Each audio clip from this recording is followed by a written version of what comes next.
simple. There's a large literature documenting the presence of child penalties that is a massive and systematic gender divergence in labor market outcomes when kids arrive. But labor market outcomes are, by construction, what happens when you invest time in the labor market. And when it comes to the time that we spend in the labor market, take even the most active of us, in between age 20 and 60, that's going to be at most 15% of the entire time that we spend in our lives. So that bears the question, what happens with the rest of that time? What about all the time and task allocation at the moment kids arrive that affect the rest of that time and create these effects in the time that we spent in the labor market and in the labor market outcomes? So for this, basically what you need is time use data, and what we're going to do today is just this. We're going to use, on a global scale, in a very descriptive way, time use data to better document, characterize, and understand the gender specialization that takes place around the arrival of children. We're going to have essentially three main questions in mind. First, when kids arrive, those children, what type of time investments do they require from parents? Second question is also to think about how these time investments are allocated within the household, in particular between mothers and fathers. And then we're going to also think about how this allocation of tasks at the moment kids arrive vary across countries and over the course of development. I think the goal through this is really to offer a better understanding of the mechanisms behind gender inequality in the labor market, in some sense to micro-found through the concrete allocation of time the mechanisms that lie behind the child penalties in the labor market. And through this, I think it's important as well because it might offer a better understanding of broader concepts of gender inequality that take into account all the dimensions of well-being through the tasks that we're taking on every day. Good. So just to give you a brief preview of the results, maybe not surprisingly, we document that the arrival of children corresponds to really a very large time investments for parents.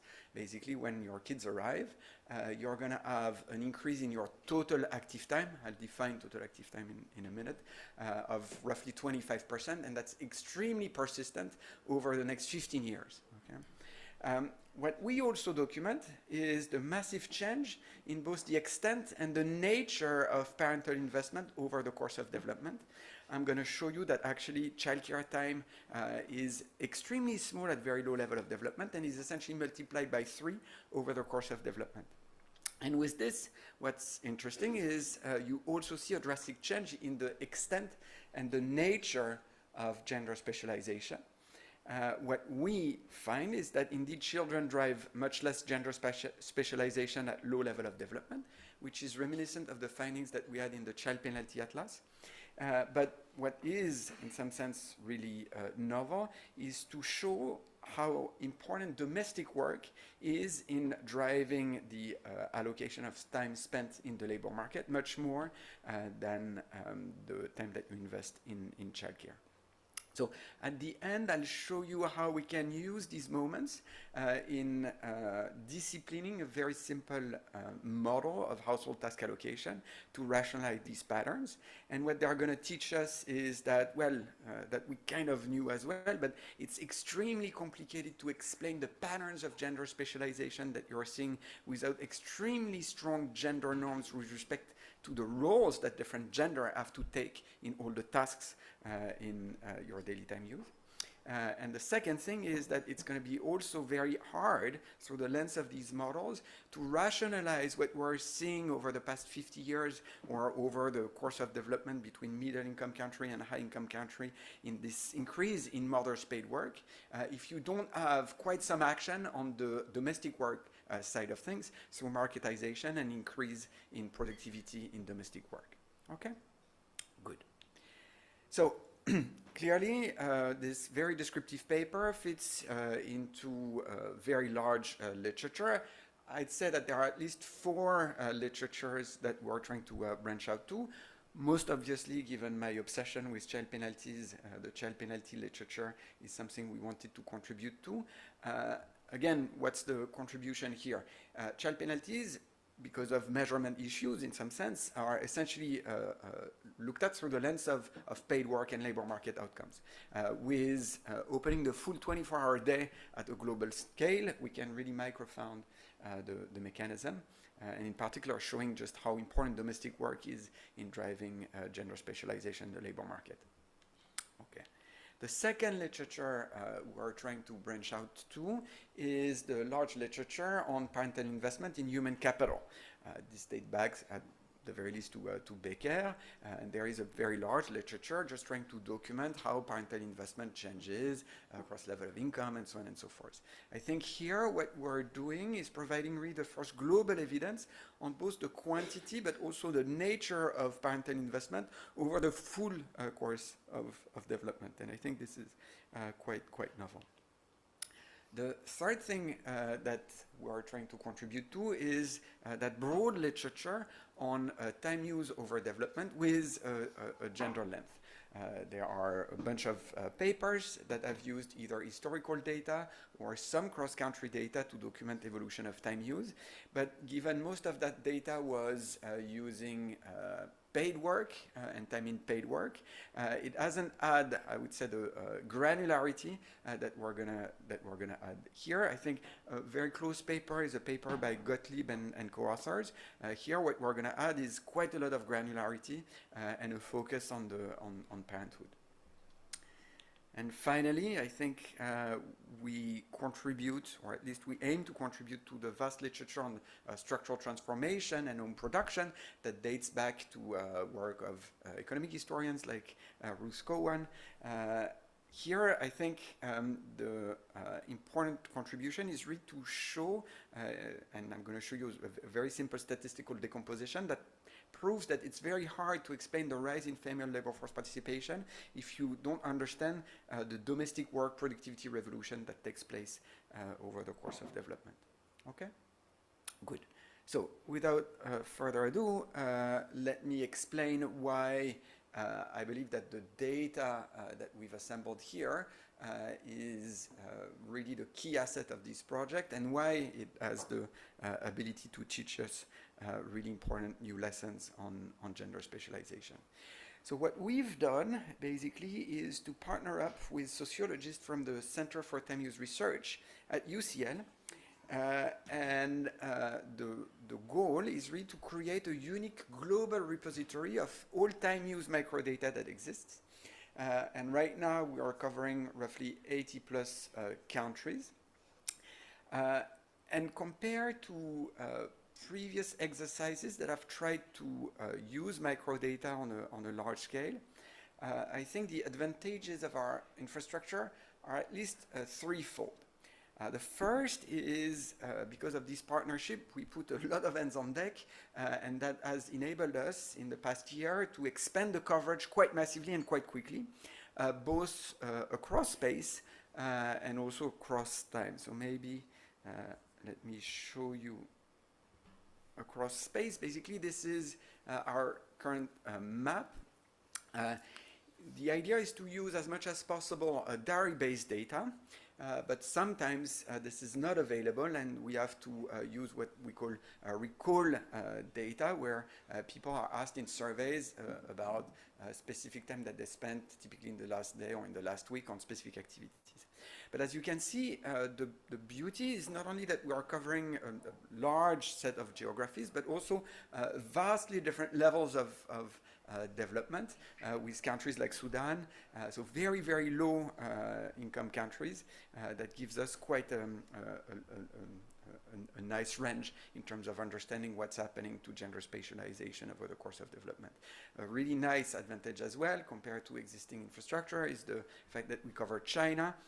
I should be very clear, unfortunately today we're not being able to get the authorization to release the data for China, and so everything that I'm going to show you does not include China, but soon enough. Yes? Yeah? Mm-hmm. The US was seen as diary, but it shifted, so most of the recent data is recall, not diary. Yes. In the American Time Use Survey, a lot of it is diary, so this is why we're classifying it as diary. But no, yeah. Okay. So the other thing is we have for some countries now quite a lot of depth in terms of historical data. Some countries going all the way back to the 1960s. Okay, so that's the first advantage, the large coverage.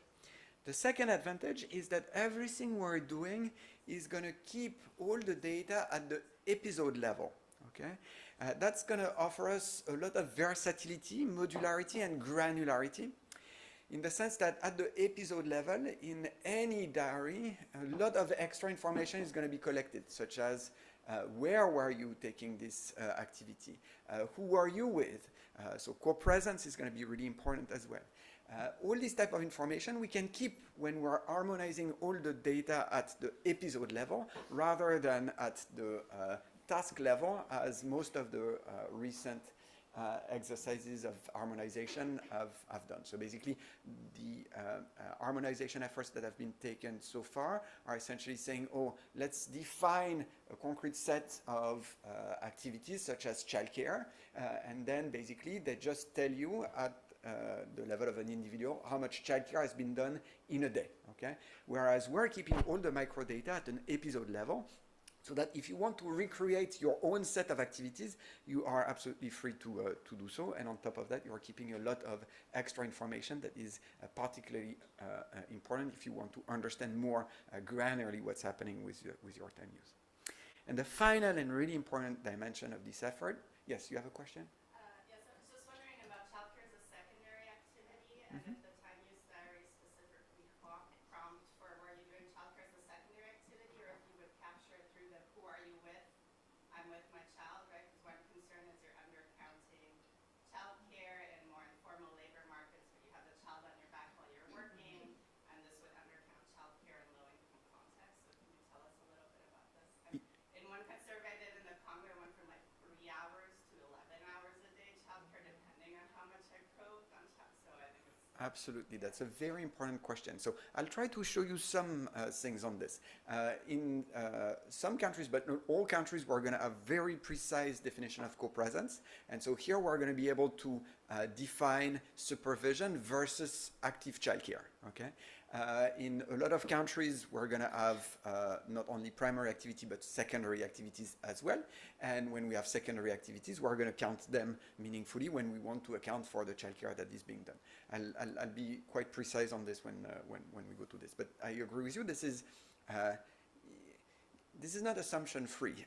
The way you want to allocate time that is spent on specific activities has to come with specific assumption that you put on the diary data that is given to you. And the nice thing about this infrastructure is we're going to leave a lot of freedom for people to recreate basically their own assumptions if they want, rather than doing them for them and then handing out the data that is already insanely pre-processed, because that was our frustration with the existing data. And so what we wanted is an infrastructure that let everyone basically did their own exploration. And so that's coming nicely to my third point, which is the whole goal of this exercise as well is to be open source and collaborative, with all the microdata being made publicly available to all researchers. And in that respect, we're going to put together a release of this new data infrastructure, MTUS Plus, with the Center for Time Use Research in the beginning of the fall for all of you to get access to. Not all countries are going to be available immediately, but that's a first step. Okay, good. So that's the coverage. Something that I wanted to show you as well, because I think it's important. When it comes to time use, the difficulty is it's very hard to know what to validate these information against compared to all the kind of hard data that we, especially me as a public economist, I'm used to admin data, tax data that you can really validate at a macro level against national accounts aggregates. It's very hard to know what is the actual quality of the data that you're getting, how representative is it. The nice thing is Amaury, one of our co-authors, has recently done an effort on trying to get information on time spent in paid work, okay, from labor force surveys. And at least what we can do is see to what extent the information that we get on labor force surveys that we know are broadly representative, are very consistent in the definition of work, correspond to what we see in time use data when we measure work. Okay? And as you can see, it lines up pretty well, meaning that the information that people recall in this diary about whether they work or not, it's not bogus. It seems to have a bearing that you can validate against other sources of data. Okay?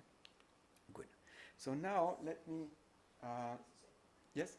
If you plotted that relationship separately for low income and higher income countries, would the slopes be the same or no? The slope, that's a good question. We haven't done this. I think, yeah, we need to check. As you know, the difficulty in labor force surveys is to reconstruct work hours. So this is what Amaury has been trying to do, again, having in mind a close connection with national accounts, the notion of what enters GDP. And I don't know to what extent we would be able to match it as well. That's a good point. But actually, if we go back, you see that there are a lot of, so look at Bangladesh, for instance. Bangladesh is not too bad down there. It's not easy. So there are a bunch of low-income countries that are not doing too bad in terms of, but Tanzania, for instance, as you can see, is really over there. You just said that, I mean, this is the other database you're plotting, right? That they're using the national accounting concept. But it's on? Okay, now it's on. But national income accounting, right, includes unpaid work on family farm, for example. So how is that can, at least in some instances. So are we those are excluded from the hours of paid work? Or? No, so we're going to try to follow the exact same definitions. But actually it's nice because in time use data, actually these are the sources that are used by national statistics offices in low-income countries to measure the time that is spent on unpaid work, production of goods for own use, that's the way they call it, to estimate GDP. So this is actually going to be pretty well captured. In some sense, here I would say that it's mostly the labor force survey that might not be as good because it's not the labor force survey that is the main source. So yeah, but again, this is what we can do. At least in some contexts where we know that labor force survey is a good source, we can validate against the time use, and it seems to be pretty consistent. Good. Okay. So now let me move on. What I'd like to do is start with presenting to you 5 interesting stylized facts when it comes to time investment in children. So the first fact is that the arrival of children is really associated with a very large increase in your active time. So it's really an investment. When kids arrive, basically your times become incredibly more active. So what I'm showing you here is the overall active time defined as paid work, including production of goods for own use, okay, domestic work, and childcare, okay. And this is the aggregate of this at the level of the mother and the father, as a function of event time, when event time 0 is the arrival of the first kid. What you see is immediately when kids arrive, you have a massive increase at the level of the couple of roughly 4 hours, okay, that represent an increase in 25% of active time. And the second interesting fact is just how persistent this effect is over the next 15 years. So yes, it does take a toll on your time. Why? Well, first, of course, because you need to take care of the children. And so when you decompose this active time into paid work, unpaid domestic, production of goods for own use, and dependent childcare, you see that really immediately what's jumping up is childcare. Okay? But then what's interesting is that it has a declining trend throughout the next 15 years, whereas what increases a little bit less, but has upward trend throughout the next 15 years is domestic work. Okay, so what's interesting is 15 years after, what is really driving basically the time investment is mostly the domestic work rather than the time in childcare. Yeah? Can you just try to make sure that you're speaking into the microphone? Sorry. Okay. Okay, so what you're saying is really that it's as much childcare as domestic work that explain this massive increase in the time investments of parents, okay? The counterpart of this is that if you have more active time, your overall leisure time decreases, okay? So at the level of the couple, you have a decrease in leisure time that you can again decompose into the basic leisure, which is your sleep, your eating, your care, but all the other things that you like to do in life, entertainment, active leisure, social activities, basically you need to reorganize on all these margins, okay? You have a decline in all these dimensions, decline of roughly an hour of the basics, but also of 30 minutes of active leisure, of social activities, and so on and so forth. If you decompose the basics, it's a decrease in sleep. You sleep much less when you have kids. Don't know if you are aware.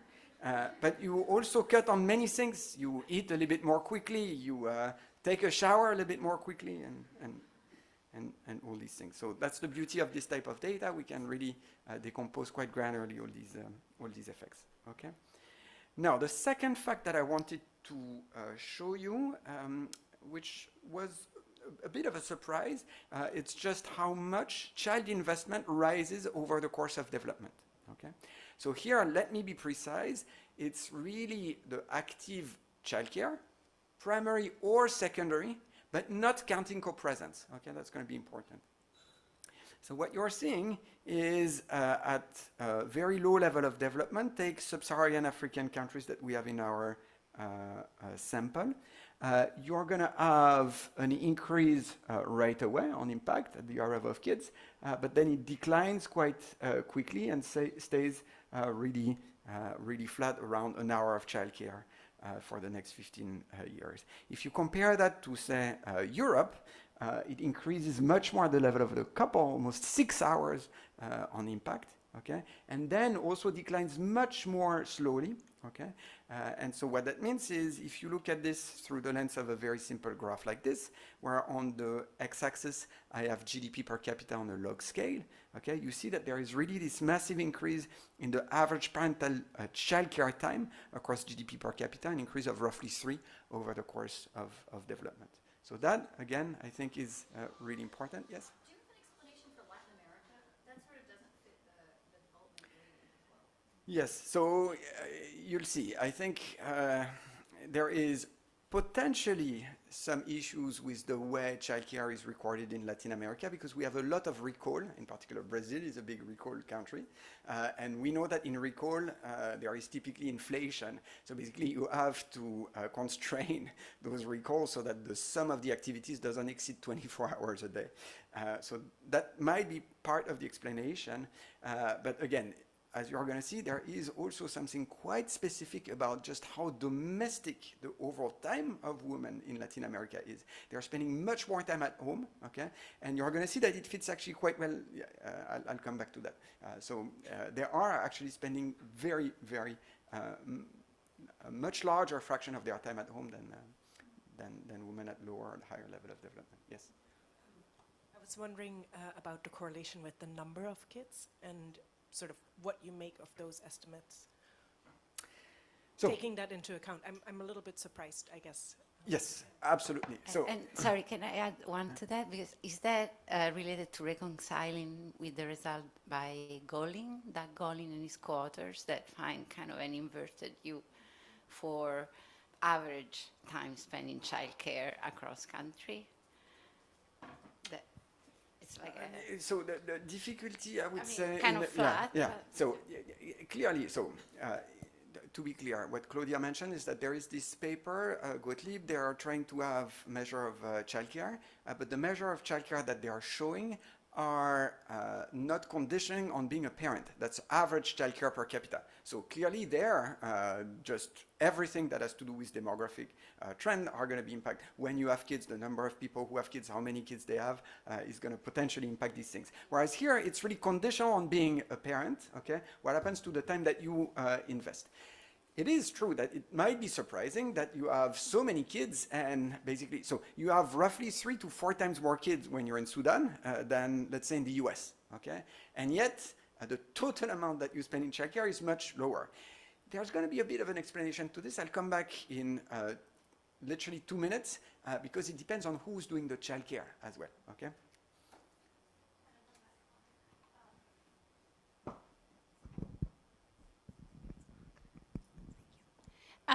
To what extent is this driven by the fact that in higher income countries you're more likely to have couples?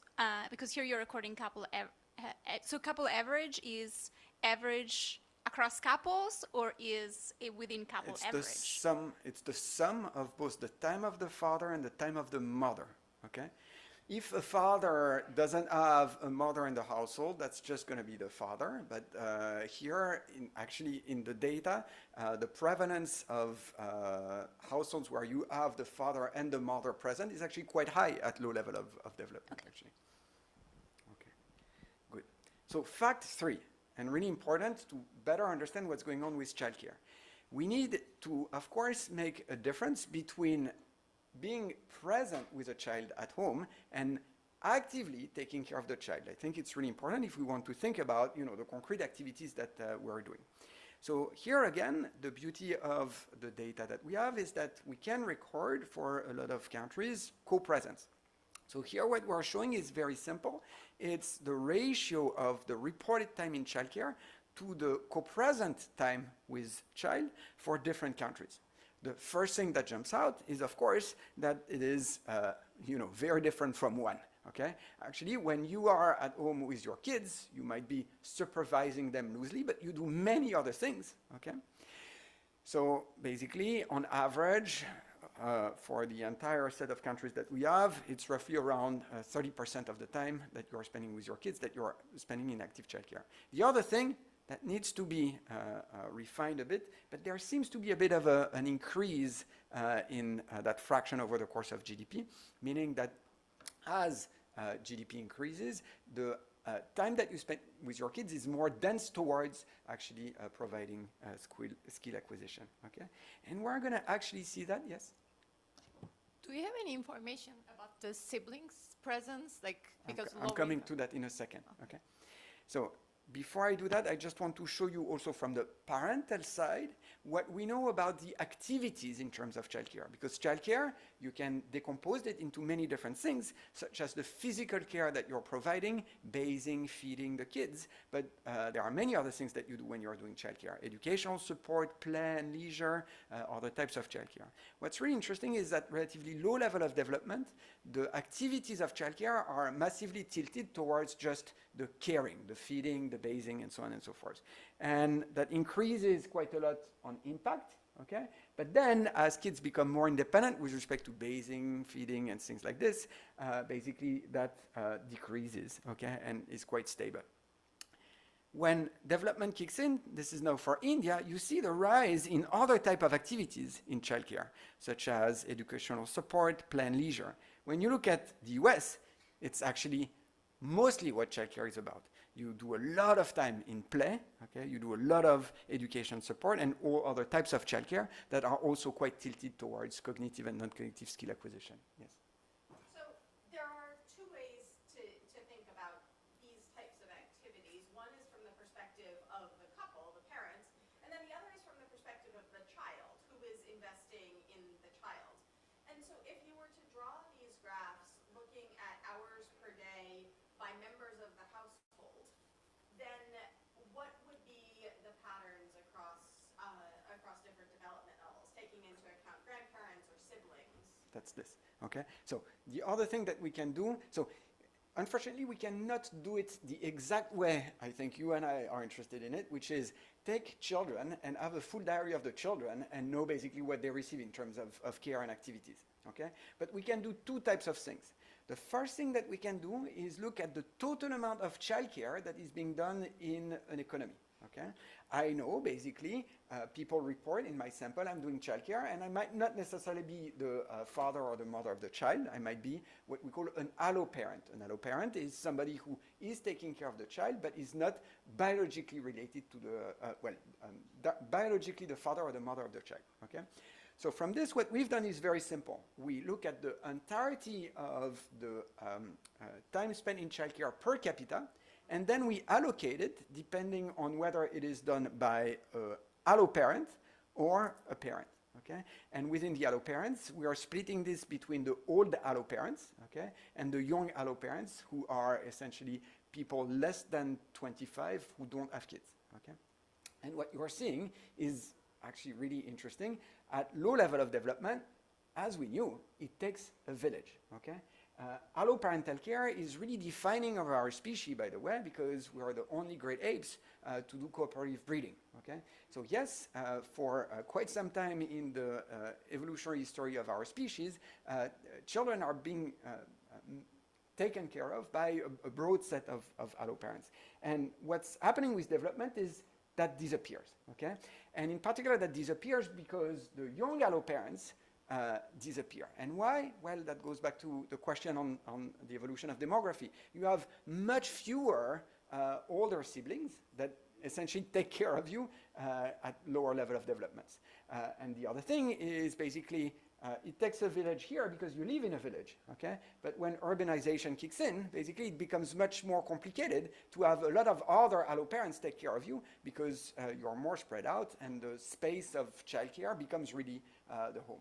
And so you have this kind of centering, focusing of childcare on parents rather than alloparents that is quite defining, I think, of the evolution of childcare investments over the course of development. Yes?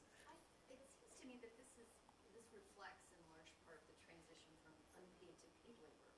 Because what happens as you develop, right, you start outsourcing to paid people who are not then reporting that they're taking care of their own child.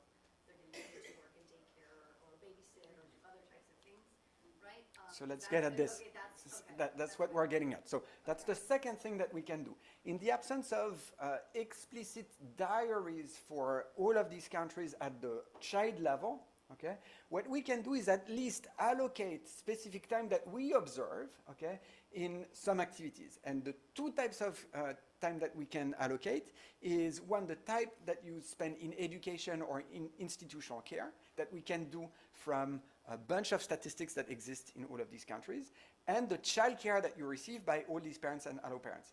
And we're going to see basically how these evolve over the course of development. And the thing that is quite interesting is that they seem to be actually broadly complement. Okay? So yes, clearly there is a rise in alloparenting from institutional care rather than your alloparents. Okay? But that doesn't substitute away from the parental time. Much to the contrary, what you're going to see is that parental time increases as well as institutional time.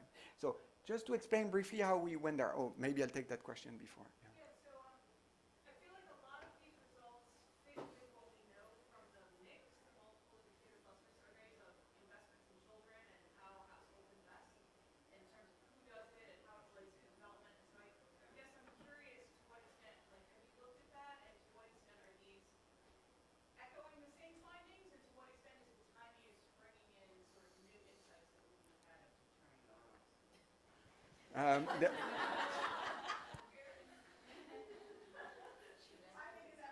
Okay. The short answer is we haven't, and I agree that's something that we should definitely do.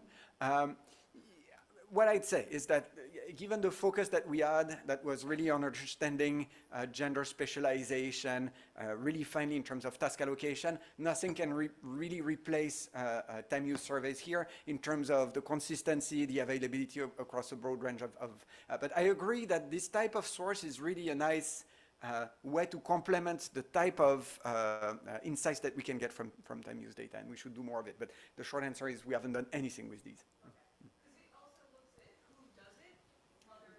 Remember, if you speak without a microphone, the millions of people out there will not hear you. No, it seems like it also looks at this exactly who does it and how that evolves and how it relates to institutional care. So I think it could be a nice way of validating, and then you could see what echoes and what is extending. No, that's a good point. That's an excellent point. Okay.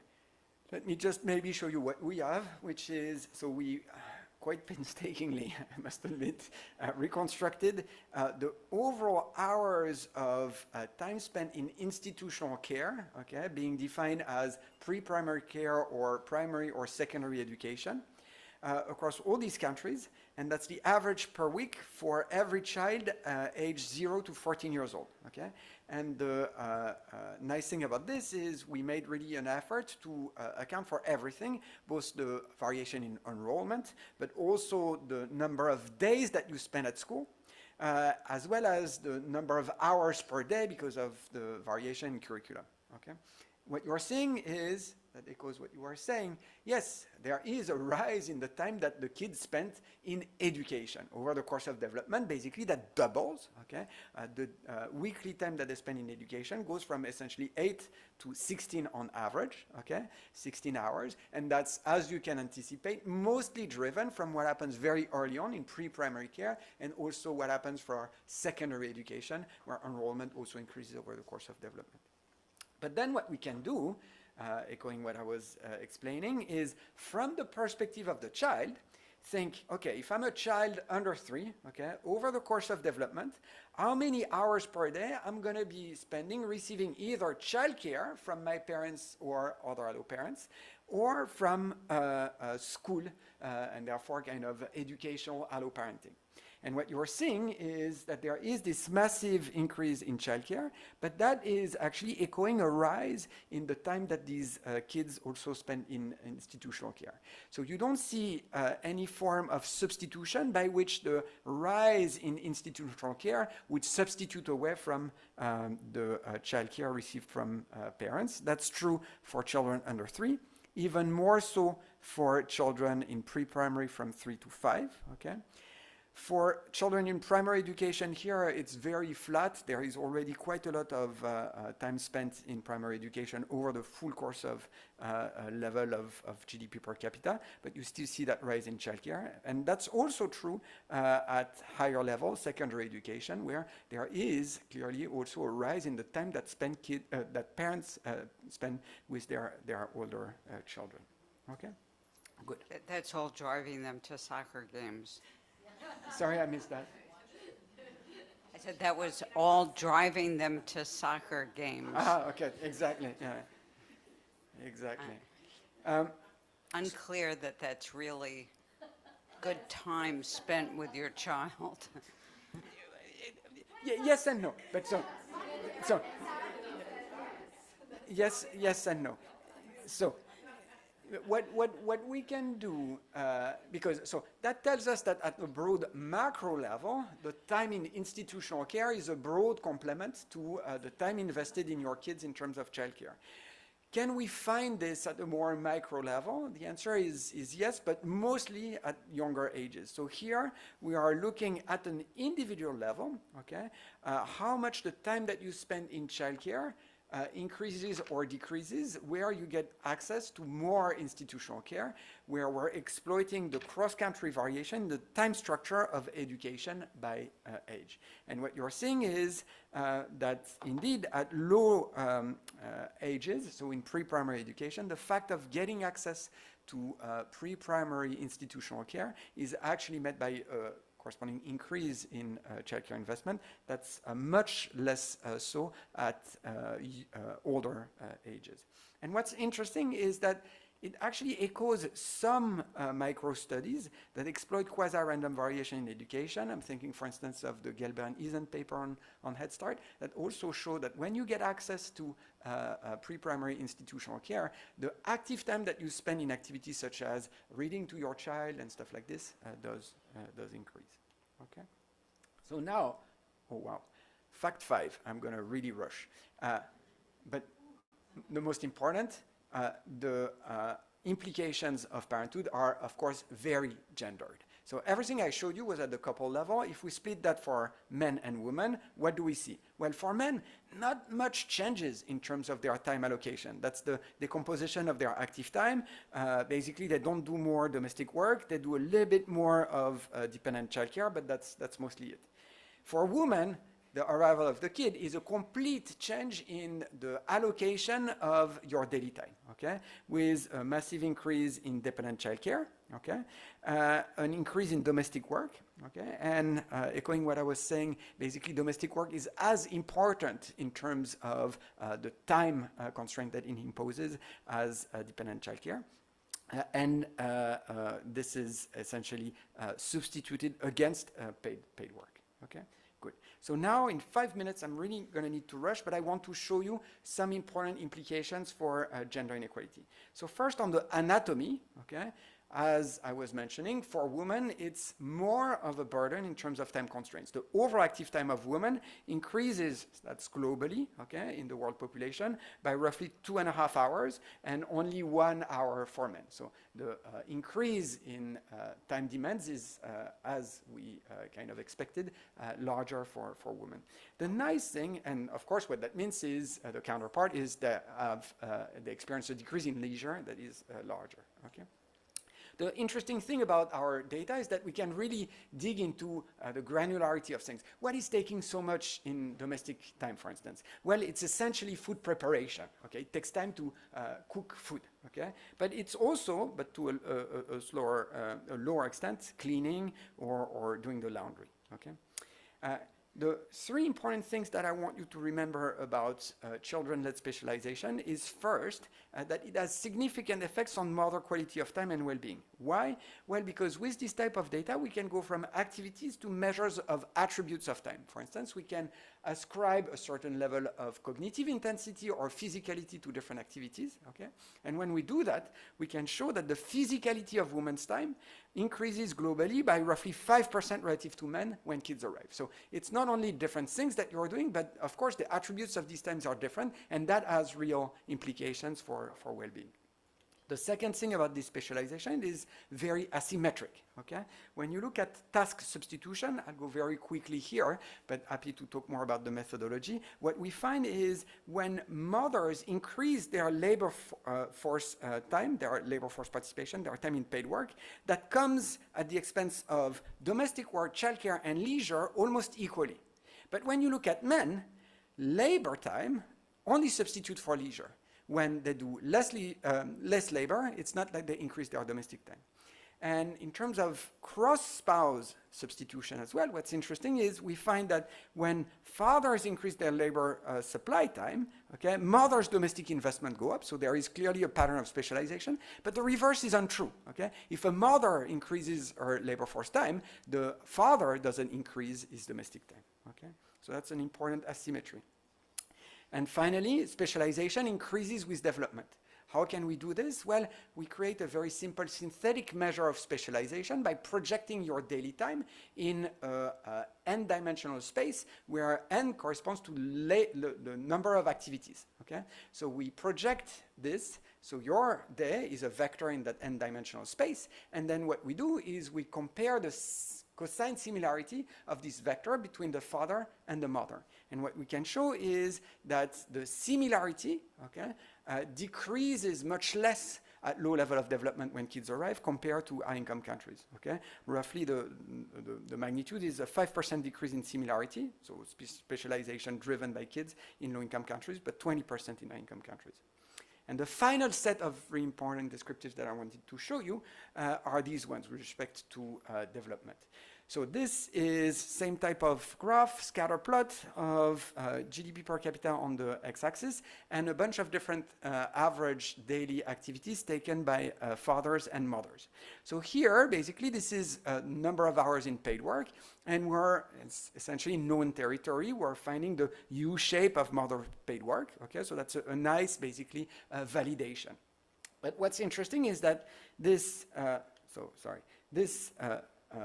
large increase in the time spent on paid work for women is not coming from a decrease in their time spent in childcare, because this is increasing both for men and for women, okay? And there is still quite the same level of specialization in terms of who's doing the childcare.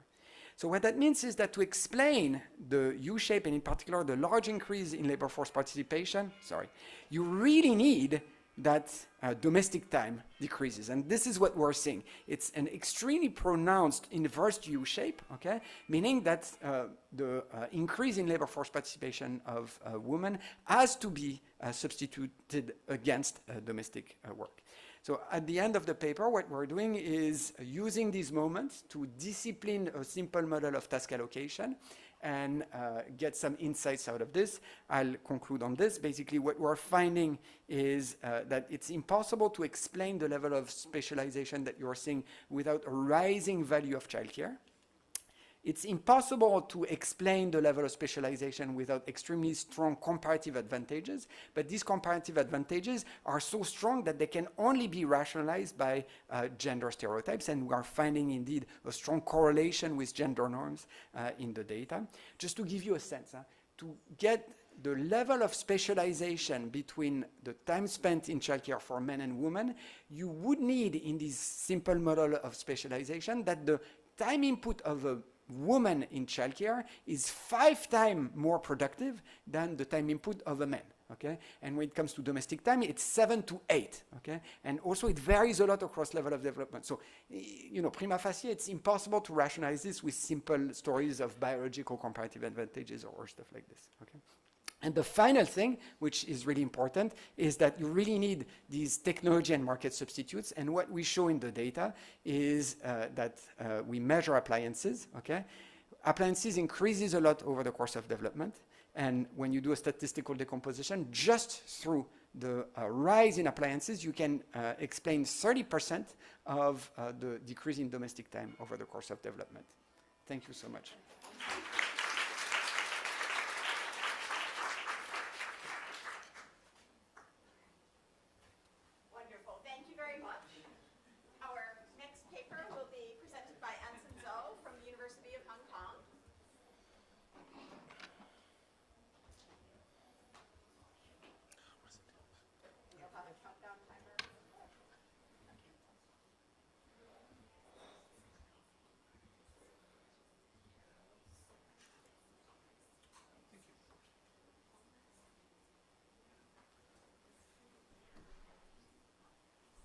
All right, I would like to first thank the organizers for including my paper in the program. I'm Anson from the University of Hong Kong.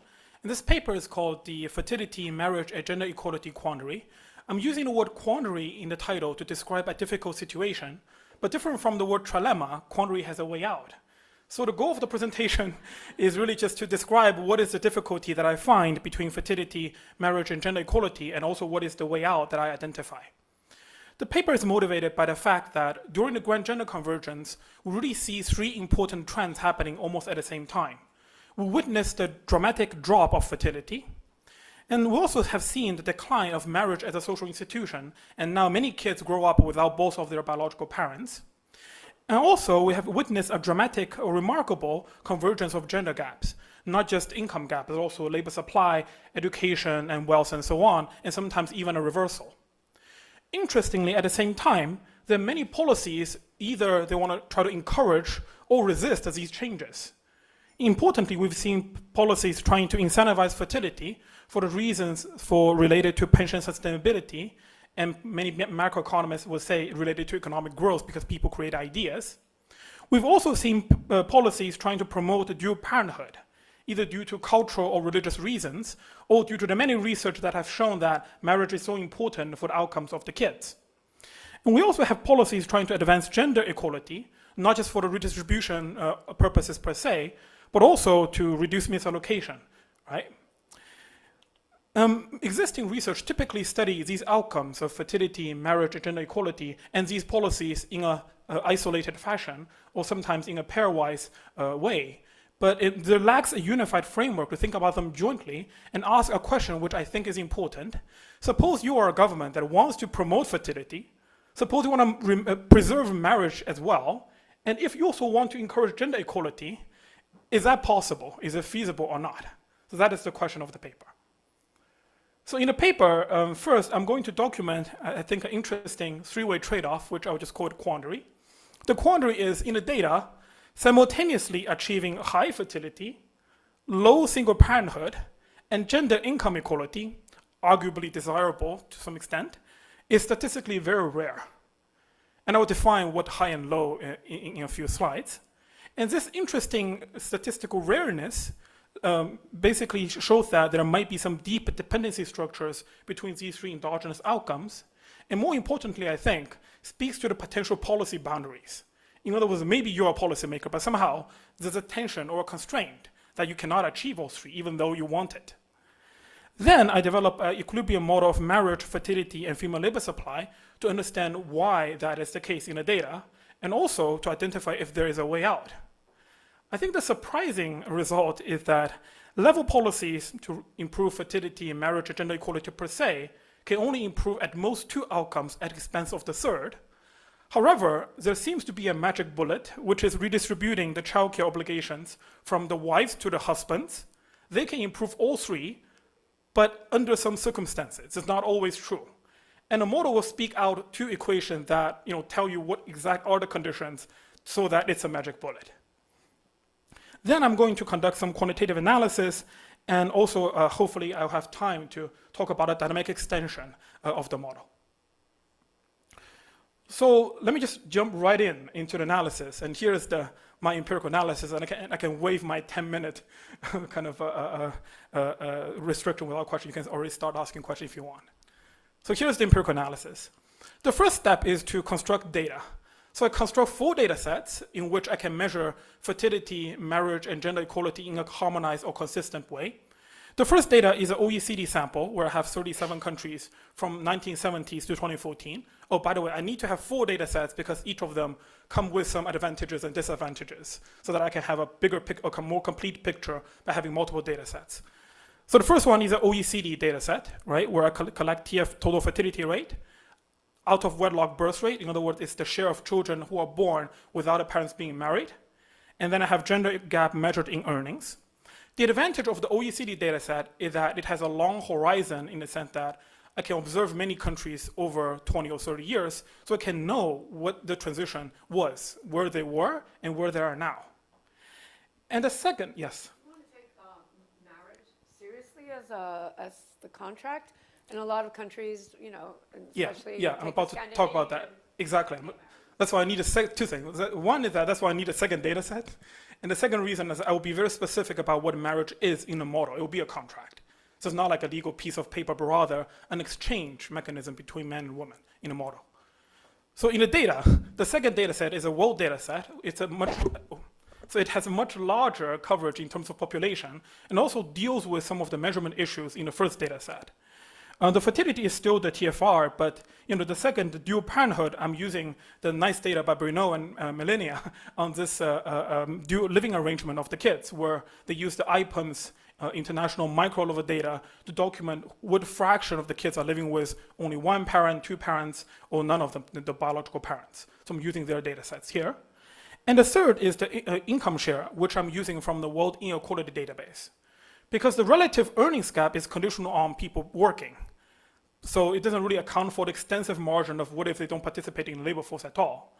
So the World Inequality Database, they have a measure which I directly take, what is called the women's share of the total labor income. So I think that kind of accounts for the extensive margin of labor supply. So that's the second, the world data set. And then I'm having 2 US data sets across states or across commuting zones. And the reason of having US data sets is that I'm comparing drastically different economies in the previous 2 data sets, right? You can be very rich or very poor in these data sets, but now I want to look for a more homogeneous institutional setting to look for if that quandary is still there, even within the United States, where the institutions are much more similar. That's why I have a US states and commuting zone data sets. And after I construct the data sets, here's the empirical analysis that I do. I first construct dummies for each observation, using sample medians. I'm having high fertility called F, marriage or dual parenthood labeled as M, and gender equality labeled as G. So the way I construct it is the following. For each observation, if your fertility is higher than the sample median, I'm just calling you a high fertility country. Otherwise, you are a low fertility country. And the same for marriage and gender equality. And the reason I'm using sample median instead of some arbitrary level is that, for example, if I just call, hey, if you have a 3.0 total fertility rate, then you're high fertility, then none of the OECD sample would be high fertility. Then I can rule out the trinity by assumption.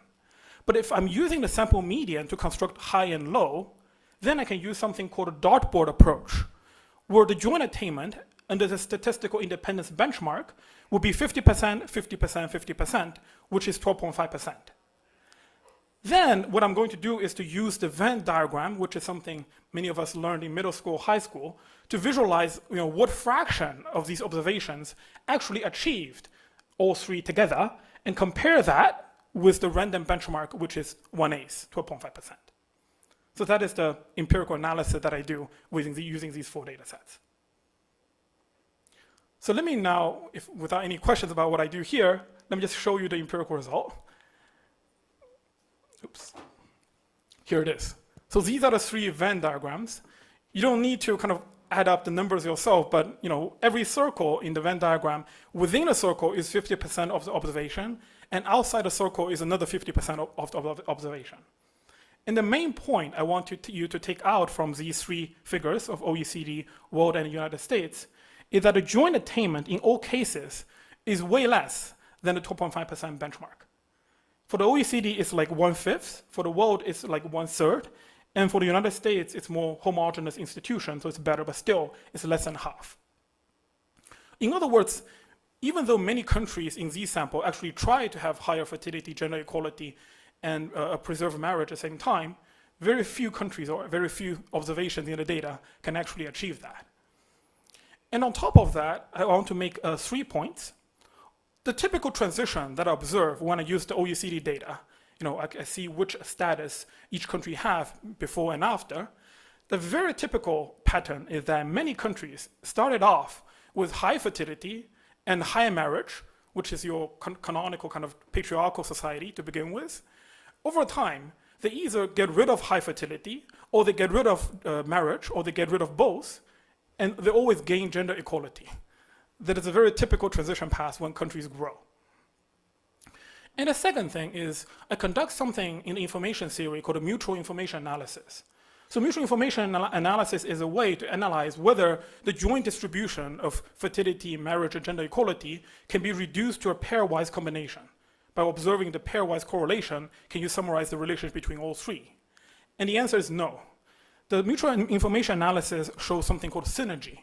In other words, knowing one variable will tell you some information between the dependency structure of the 2 other variables. In other words, you want to know 3 altogether and analyze them jointly, at least from a statistical point of view. And third, these results are quite robust. I can divide the samples by development levels, human capital levels, or education levels, and so on, and the results are still there, or can use different measures of what high and low means. The results are always there. Yes? Why is looking above the median rather than some absolute number?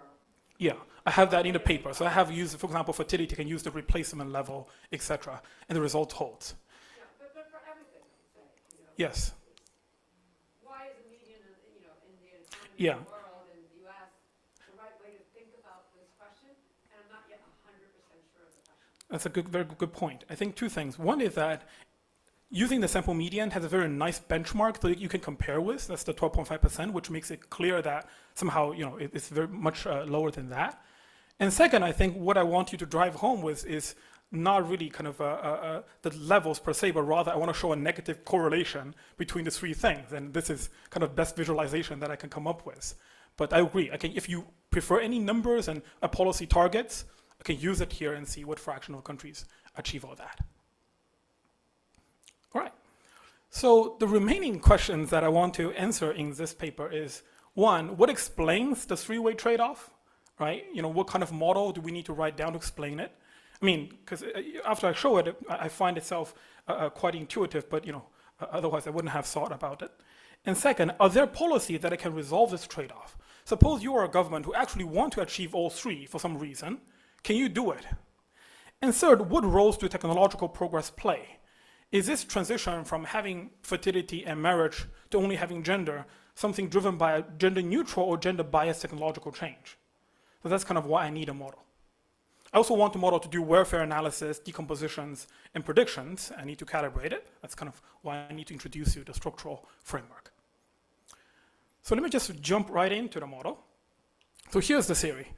The theory really kind of builds on the classic... I just yes. want to ask one question. Yes. I can build a model, very simple model, in which I would get all three. Okay, so why don't I start with that and then ask which of the assumptions, and I have just two assumptions, that's all. So which of those assumptions doesn't hold? Rather than looking at your model, in which you're going to put a whole bunch of stuff in that's going to make certain that it doesn't hold. Right. So I can come up with a really simple model in which I'll get all three. Yeah, I never thought about that, yeah. Well, I mean, why would you want to start that way? I mean, there's many things that could be Why? wrong with Because- your assumptions. But there could be, you know, you have two assumptions and you get that. But I could have another two assumptions and get that. So it may not be. I'm a not unique certain set that of you assumptions. can get it within, these are two That's extremely very strong simple, statement. these are two very simple assumptions. And one of them Yeah. has to do with a lack of convexity in pay per hour. So if I have linearity in pay per hour, Right. I'm going to get around a lot of the problems in terms of specialization. Okay? So you get corner And the solutions. second one gets rid of the issue that we just heard before, which we women call men's learned helplessness. Okay? I just have those two, very simple. I'll get all three.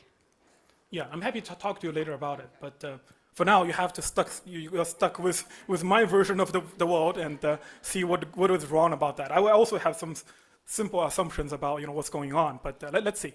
Yeah, I'm very happy to talk to you later about it. Yeah.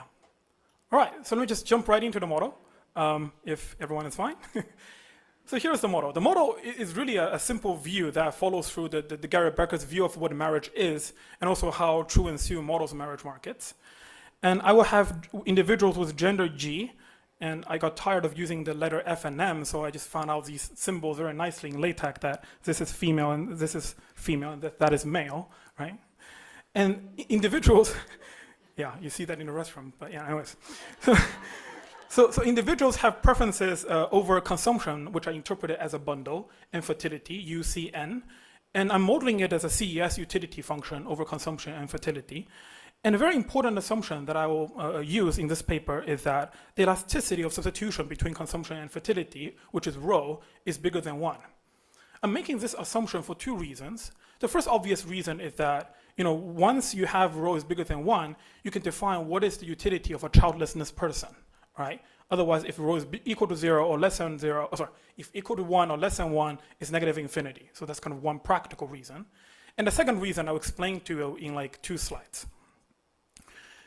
To focus on inequality between genders instead of within genders, I'm going to make a simplification where we have homogeneous wage within gender. So there's exogenous wage of the man and exogenous wage of the woman. This is an assumption that I will relax in a dynamic model where the wages are endogenously determined. But for now, in this static model, you have exogenous wages. And the gender wage gap, gamma W, is basically the ratio between men's wage and women's wage. Gamma is a shorthand of gap. And here's the economic environment. The marriage and fertility decision of men is really simple. It's just a discrete choice. If man stays single, they're going to work 1 unit of time and they're going to consume their labor income, and they don't have kids. So these are bachelors. So you have the value of a man being single, which is a utility of consuming all your labor income. Otherwise, once married, man needs to take a contract in which they're going to transfer a share of their labor income to their wives, but they gain access to fertility. So NM is basically marital fertility. So there are 2 things I want to say. One is that you have this lambda, which is a sync item for other reasons not related to fertility that people want to get married. So this is everything else.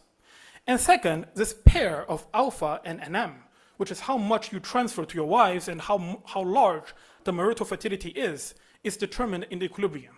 So this is the price vector that clears the marriage market.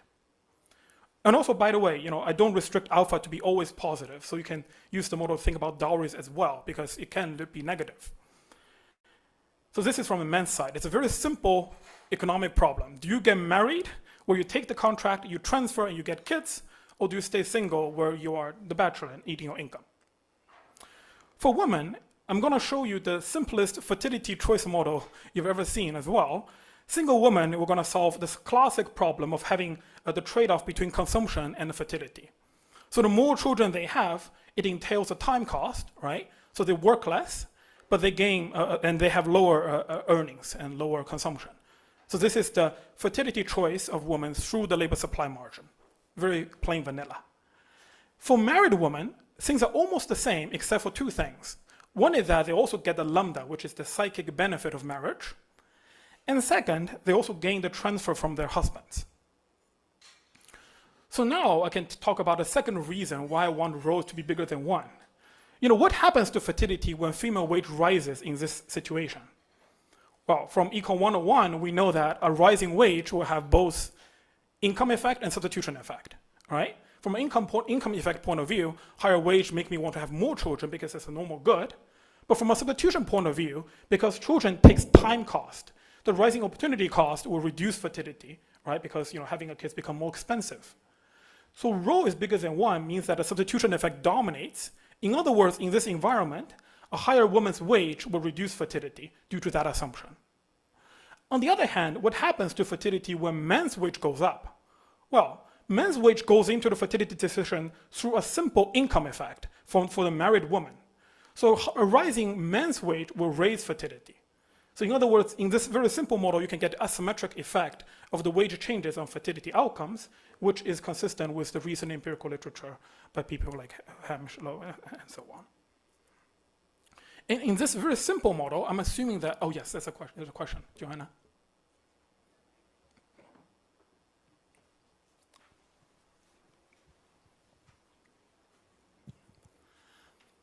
So my question is, so typically when we think of the single parent fertility decision, it's not made assuming you will stay single. It's usually made assuming you are in the perhaps not married full contract situation, but you are at least partnered at one point, and perhaps assuming that that transfer will come from the man that you are assuming only comes in the married situation.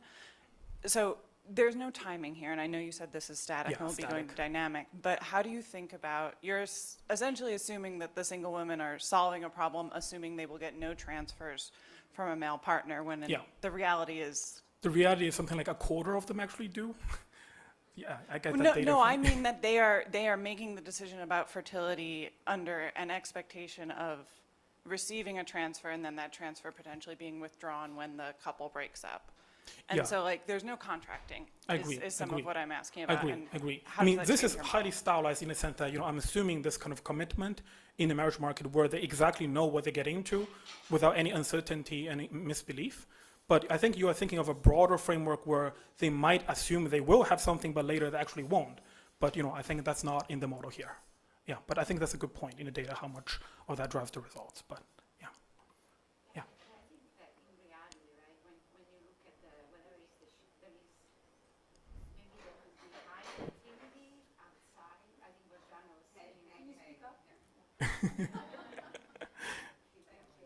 Thanks. When you initially you said that you were going to introduce dynamics, right? I thought what you were... Oh, that's OLG. That's kind of across generations, but not within the generation. Yeah, no, but because there is and I think Joanna was pointing to that, there is an important dynamic that you might have at least in quite a few countries. If you think about life cycle dynamic, yes, true, you might have a child outside of wedlock, but eventually with an SES gradient, you get married. So that, it's, if you're thinking in a macro model to the average person, the average person, you start single, then you become married, so you spend a certain, 80% of your life cycle when you have a child, you're in a couple, even if you had a child. So I'm not sure if that would matter. Right. That's a good question. When you bring this back to your... That's a good question. I think at least to some extent I can try to deal with the problem in the data by looking at the living arrangement of the kids when, for example, when the kid is young and what fraction of the kid's age is only with one parent instead of a really transitional phase where they actually end up marrying. So that's something maybe I can do in the data, but in a model for now, I don't have anything like that. Yeah, thank you. All right. Yes.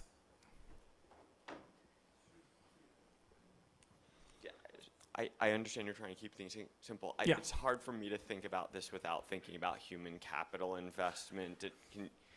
I understand that's not here, but can you sort of I agree. say a word about that? No. I mean, here, the way I'm interpreting it is that consumption is a huge bundle which might include potential human capital investments of the kids, and where the substitutability parameter rho is capturing in a very reduced form way the quantity quota the trade-off. But, I can make the model more complicated by having another good, which is the human capital of the kid, and that enters the budget in some way.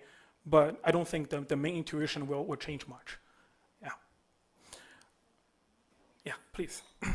Can I ask one more question? And just if we're thinking about a hypothetical world where we might be able to solve these three things, why are we starting assuming things are the way they are between men and women? That is, if you look at the previous slide with men's choices, why couldn't it be the case, for example, that if they choose to become fathers, they could immediately withdraw and there was a trade-off between their time?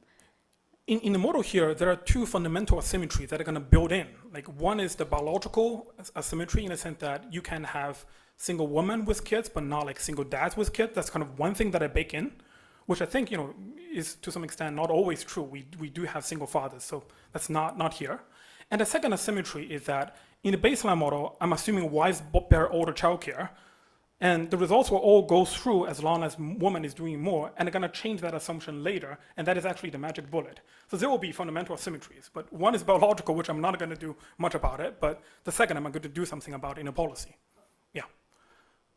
So okay, that is the decision problem. That's kind of roughly the model. Men, they make a discrete choice, marry or single. Women, they also decide marry or single, and also the woman who chooses how many kids to have.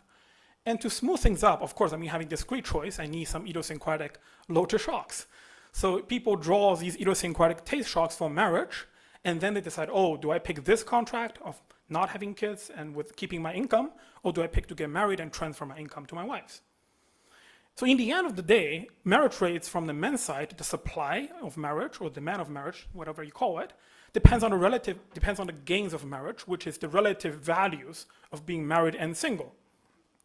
In the equilibrium marriage market, clearing condition would just be the share of men who wants to get married is the same as the share of women who just want to marry. Essentially, this is a very plain vanilla marriage market model where I just have a two-dimensional vector, right, alpha, which is the within family transfer, and NM, which is the marital fertility that clears the marriage market. And the first proposition of the paper is that for the wage pair, you can show that there exists a unique equilibrium, under some mild conditions. Essentially, it's the best response function of man to woman and woman to man. You show there's only one intersection, and that is the equilibrium. And second, you can characterize what is the gains of marriage, and hence the share of people getting married, in a very simple reduced form way. The gains of marriage, I'm writing it for female, can be written as a product of lambda, which is intuitive. That is the residual, the sink item, the U to the psychic benefit of marriage, multiplied by 1 plus alpha gamma W. Alpha gamma W has a very nice economic interpretation because from women's point of view in this model, the gains from marriage is purely economical, right? What matters to her is how much income transfer she's going to receive relative to her own income. In other words, how much marriage actually expands your budget set. And that depends only on the product of how rich the man relatively is, how high his income potential, and what fraction of that additional income potential is he willing to transfer to me. That's why it's the product of alpha and gamma W. Yes? Do you think your model would be the same if you instead put the idiosyncratic taste shock to children, to my desire to have children, or enjoy children, rather than on marriage? The algebra will be way more uglier. So in other words, I think you're thinking about the thing inside a utility function, the weight on fertility. People have shocks there. It will be complicated. I tried. Yeah, you won't have nice things like that. Yeah. Okay. So now, the model basically reduces to three equations, which are all intuitive. One of them is, or two of them are actually just accounting. The first equation basically says that marriage depends on the gains of marriage in an increasing fashion. And the second, it says gender income gap, the gamma Y, is how much the income of the man is relative to woman, depends on the gender wage gap, which I take as exogenous. It also depends on female labor supply. And third equation is also accounting. Female labor supply depends negatively on fertility because I'm assuming women do childcare, not men.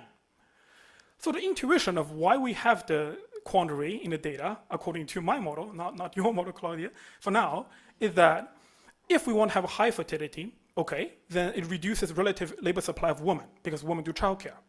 With lower relative labor supply of women, you can still achieve gender income equality if women's wages are high. But in the model, if women's wages are high, what's the point of marrying men? That's essentially the economic logic of the model.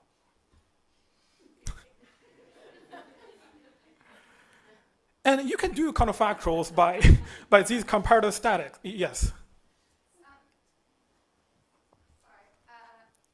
Just before you go on, there's nothing about bargaining power here, and I'm worried. I'm thinking about like an alternative model where there is some bargaining power, and so having a higher wage potentially generates more, allows women to have more surplus in the marriage, potentially can seek out more time. I'm very for sympathetic men to that. and I think higher exactly. quality, and so does it still go through if you think about that seriously?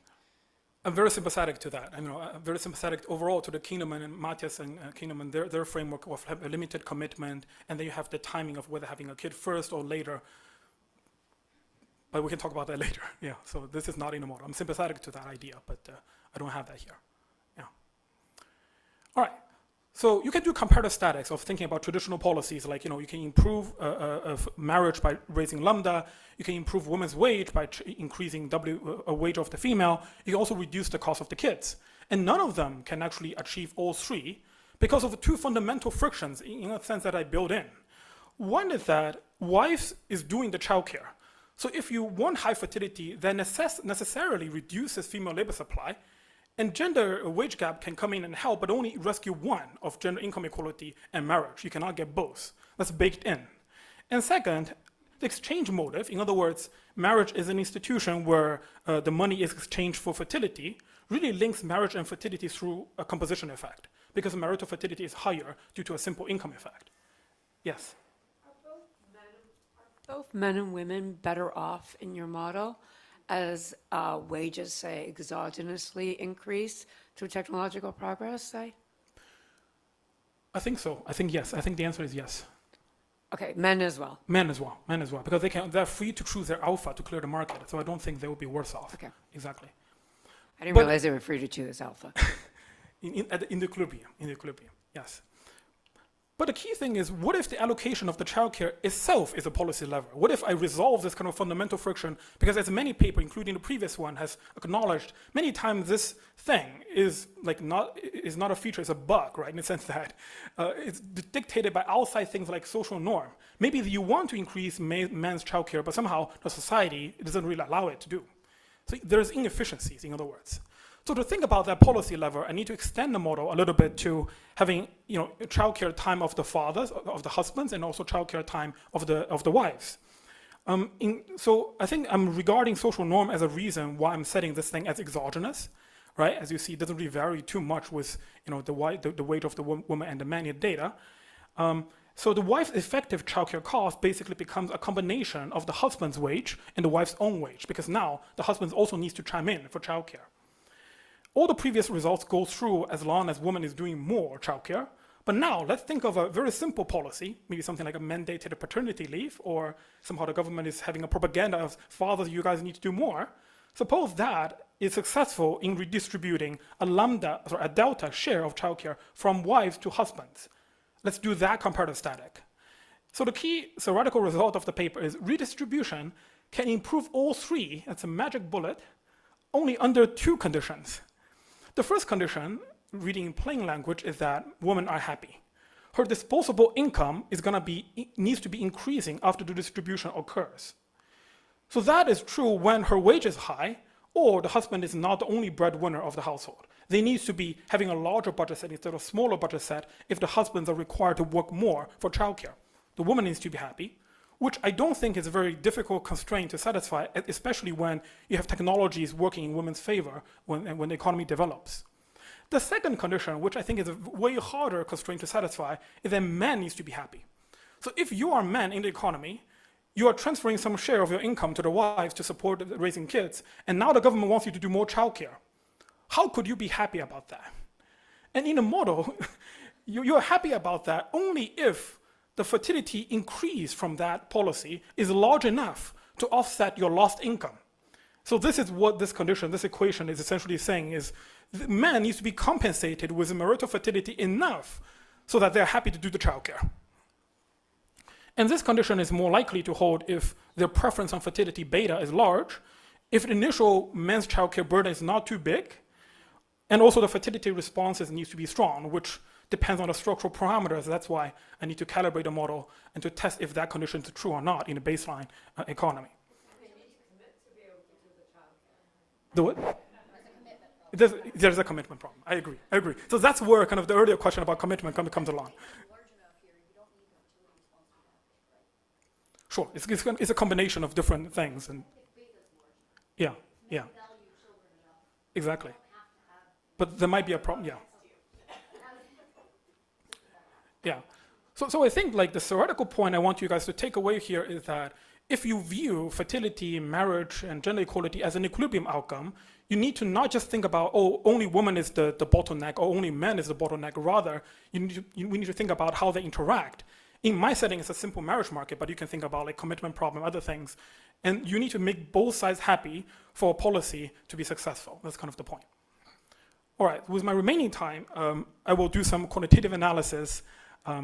And here I'm doing it for Mexico, not because Mexico is anything any special, but rather it's a very typical case of a developing country where as their economy develops, you can see fertility, the first one, fertility is falling, and you see the dual parenthood is falling, almost entirely driven by the increasing share of single motherhood. And you see the female income share rises dramatically from like less than a quarter to something like a third. You have GDP per capita rising dramatically, and you also see a human capital or a schooling reversal.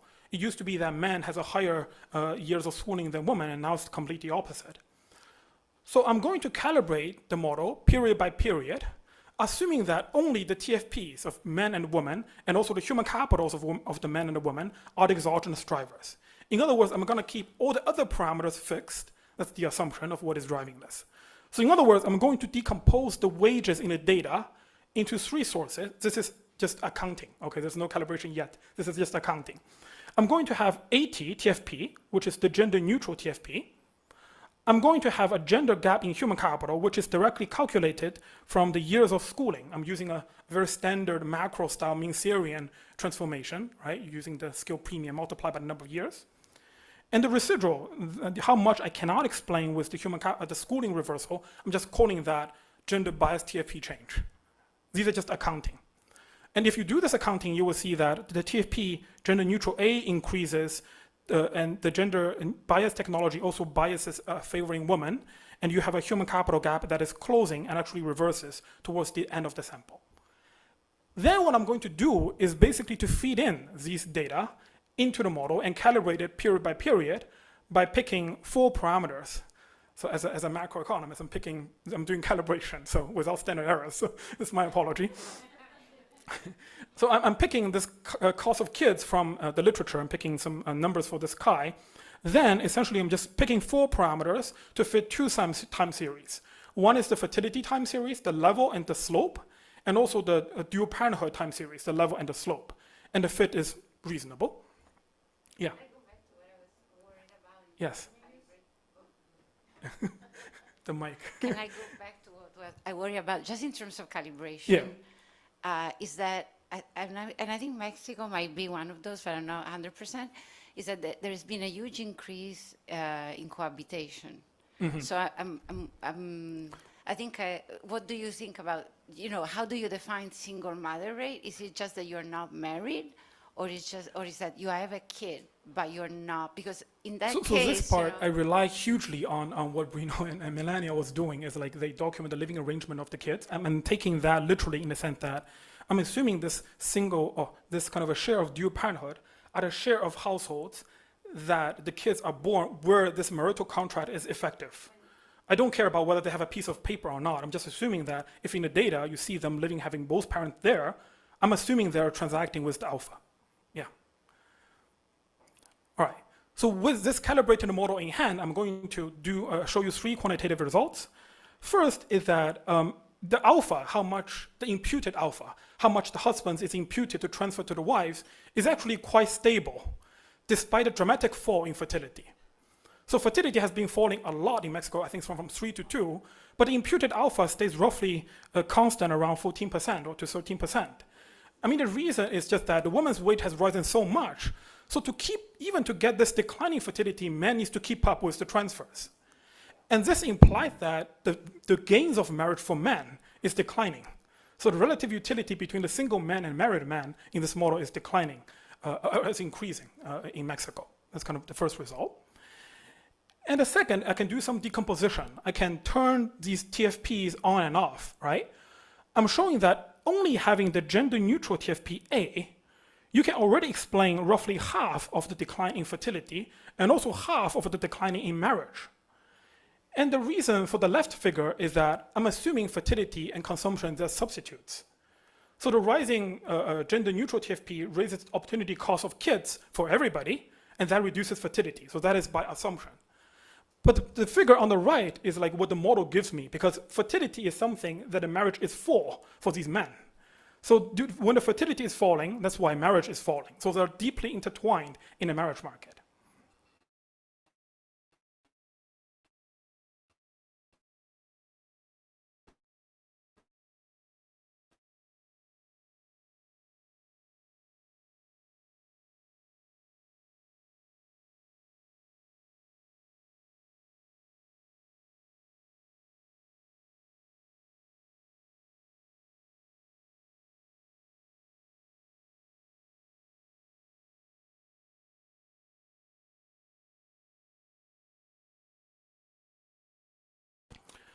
And the third is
All right, everyone, if you could take a seat. We're going to get started with the second half of the morning. So in this session, we have one longer 45-minute presentation, and then we'll have 2 egg timers for 15 minutes. So just as a reminder, we have 10 minutes of the beginning of the presentation without questions, so we can get through some of the introduction, and then you guys can ask questions. Please, go ahead. Thank you so much for joining us. We're going to hear about informality and motherhood penalties. Yeah, no, thank you. Thank you all for being here. Thank you, the organizers, for including our paper in the program, in this very great program. I'm Lucas. I'm presenting this paper on informality and the motherhood penalties over the life cycle, which joint work with this great team. That's a large team, like scattered across the world. Won't present them, so let's jump to the paper. So the good part of presenting now in the second day of this conference is actually I'll be talking about a lot of things that we already saw and hopefully in a new angle. I hope so. And let's see what that gets. So we all know that the large share of the gender inequality is actually explained by the motherhood penalty. So Camille here, obsession, as he mentioned, with the child penalty actually contributes a lot to our understanding of that across the world. And in particular, there's a high incidence of the motherhood penalty in developing countries. And in particular, so in Latin America, which will be the focus of this paper. And there's another feature of like the Latin American labor market context that will be important for this is like actually 2 features. One is there's this presence of a very rigid formal labor market regulation for formal employment, but also there's huge informality. And why does that intersect with the motherhood penalty? First of all, we already saw it, and we know from the literature, this very great paper by Ines Berniel and co-authors, that informality is largest among women, and especially so after childbearing. So like women are more likely to be working in informal jobs after having kids. And when we think about informality,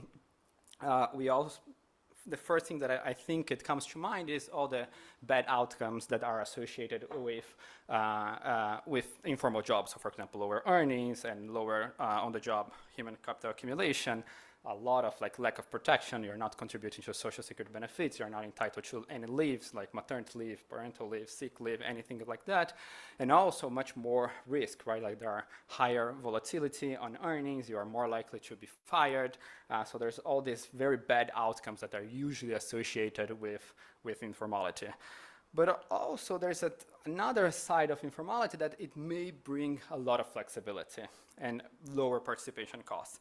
And among this, like several dimensions that we actually saw it yesterday and today. So usually informality is associated with like a higher share of workers working part-time, a higher share of workers working from home, and a much lower commuting time than their formal counterparts. So what we are interested in this paper is basically whether there is this intertemporal trade-off, where women, after having kids, looking for this more flexible job arrangement would tend to go more to the informal sector, but that is compromising in the future, like the career progression and security over the life cycle. So that's exactly the question that we are asking. So the first thing is we'll be actually asking what are these career costs for women in this economy that has these 2 features, this rigid formal labor market and high informality, and whether there is this intertemporal trade-off that I was referring to. And then the second is like, can we think about like public policies that like how they shape this career costs and how we can mitigate them in somehow. And then to answer this, we'll be using a very high quality admin data, which will be linking 40 million births in Brazil to parental outcomes. I was joking with some of you yesterday that that's kind of like Scandinavian data in a developing country, so it'd be super nice. I hope you like it.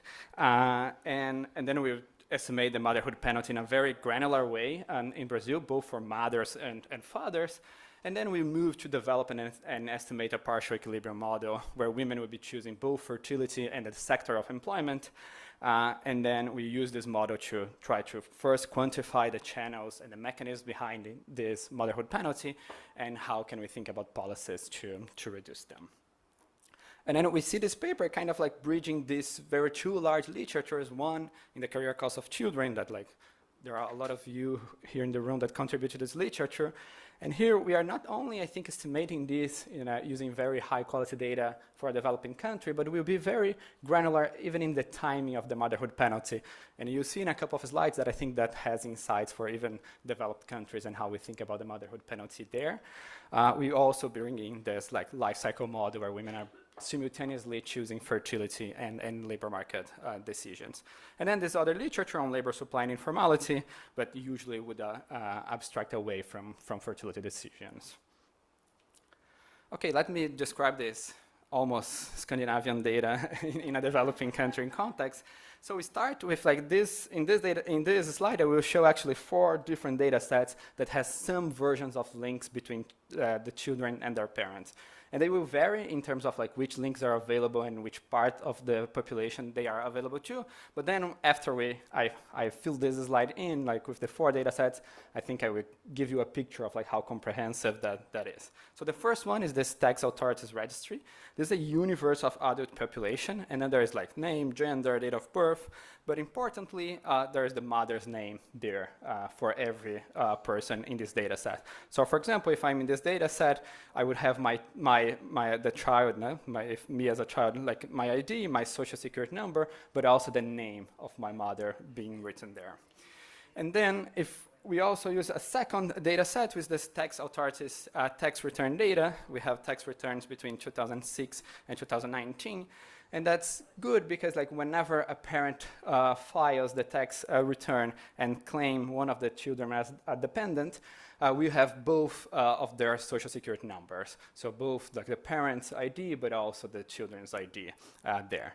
What is the issue? It's usually only one of the parents that would claim their child as a dependent, and that only covers the upper part of the income distribution because not everyone needs to file a tax return in Brazil. And then the third data set to kind of covers for the gap that the second one generates is this Cadastro Único. Is a low registry. It's a registry for welfare programs. So whenever you need to receive a welfare program, you need to be registered in this data set. So basically it covers more the bottom of the income distribution. And there again, we also have child ID. And then not only mother's names, but then both parents' names in this data set. And lastly, there's this school census, which is administrative records of all the students in Brazil between 2008 and 2017. And there we don't have IDs, but we have then the children's name and their parents' names. So with all the 4 of them, we have a sequential way of trying to get for each child who is the mother and who is the father. We do it separately for mothers and fathers. So for example, if here in the father claimed the number 2, we have a high quality, knowing that this is the link because of the IDs, but then we also look for the mother or vice versa. So we do separately for mothers and fathers. And then I think this gives kind of a quite a comprehensive view of why we can link so many births using these 4 data sets together. And then these 4 data sets will be used to construct the family links, and then we use additional data sets for the outcomes and for the analysis, and mainly 2 data sets. So we have HIES, which is the matched employer-employee data in Brazil that covers the universe of formal labor contracts, and also household surveys at the quarterly level, which is PNAD. Okay, so I've been talking about informality a lot, and I think usually it's good to define because not every paper defines informality or uses informality in the same way. So I'll be using 3 definitions, 3 different categories, and then that's the definition. So when I'm saying formal employment, formal job, or formal sector, I'll be using these 3 words almost as the same meaning. I mean an employee, so the person has to be an employee with a formal contract. That means in Brazilian language, that's there's a registered booklet. That means there's a formal contract, the government knows about you, you're paying taxes, you're contributing to social security, you're entitled to unemployment insurance, to leaves, to pensions, all the package that we usually think are associated with a job.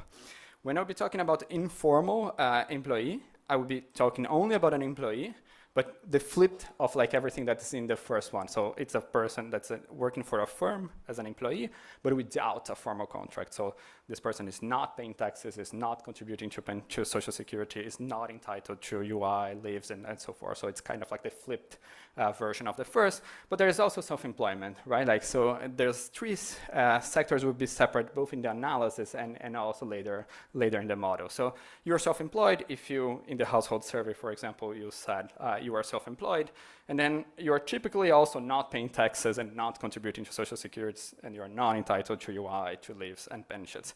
So in some sense, that's like some papers usually would bunch the informal and self-employment together in a non-formal sector.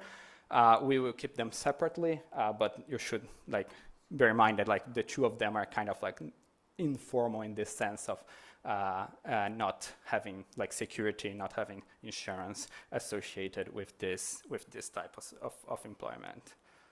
Yeah.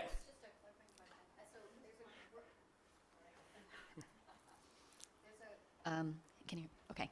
There's a growing recognition that I think in a lot of industrializing economies that employees aren't either formal or informal, but in many cases partially informal.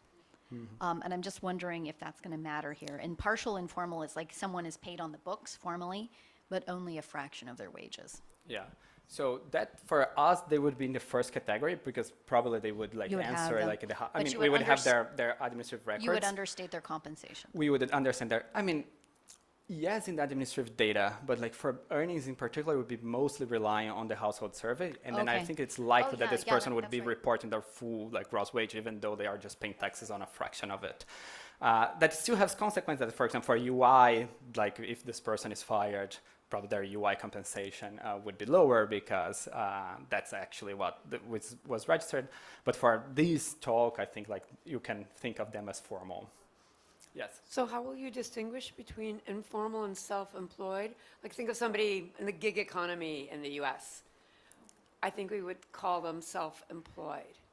But if you were with a cart selling mangoes on the corner of a street in Brazil, in Rio, would you think of them as informal or self-employed? So that like basically depends on what they answered in the household survey. If they answered that they are self-employed, they would be here. If they answered that they are working for a firm, like they are an employee, then we would be in the second.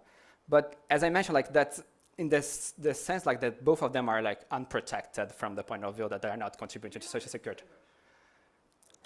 I mean, we will, like there will be separate, like I think there are important dynamics that are different, but in the sense like of unprotectedness, they are the same, yeah. But so we might also think about the distinction between informal and self-employed in terms of like who has the first claim on profits, who bears the risk, and in the friction in how smoothly you can adjust your hours. And Absolutely. so are those features those will be present and will be very important. Like self-employment, like they will be much more likely to work part-time, for example, than informal employees. I'll be showing in a minute. Okay, yeah, so that you're will be building present. in those. Yeah. And I think like actually, I'm actually showing this now. So I think we saw it a couple of like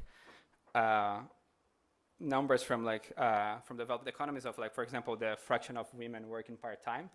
I hope I don't shock you with these numbers, but this is the fraction of both men and women split by education. So at most high school education or high school education more, working part-time. And here I'm being very generous of like saying part-time is less than 30 hours. We saw it like in some countries like full-time was actually close to 34 or 37. So I'm defining part-time here as 30, which maybe is a little bit high even.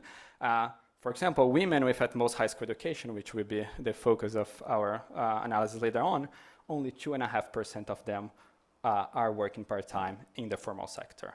So basically there is no part-time opportunities in the formal sector. I just think like this graph makes that very clear, while there are a lot more if they are informal employees or even more if they are self-employed.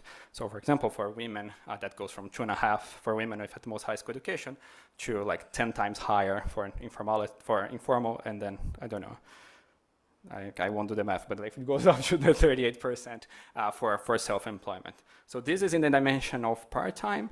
We have the same as in the dimension of working from home. So this is the fraction of them working from home.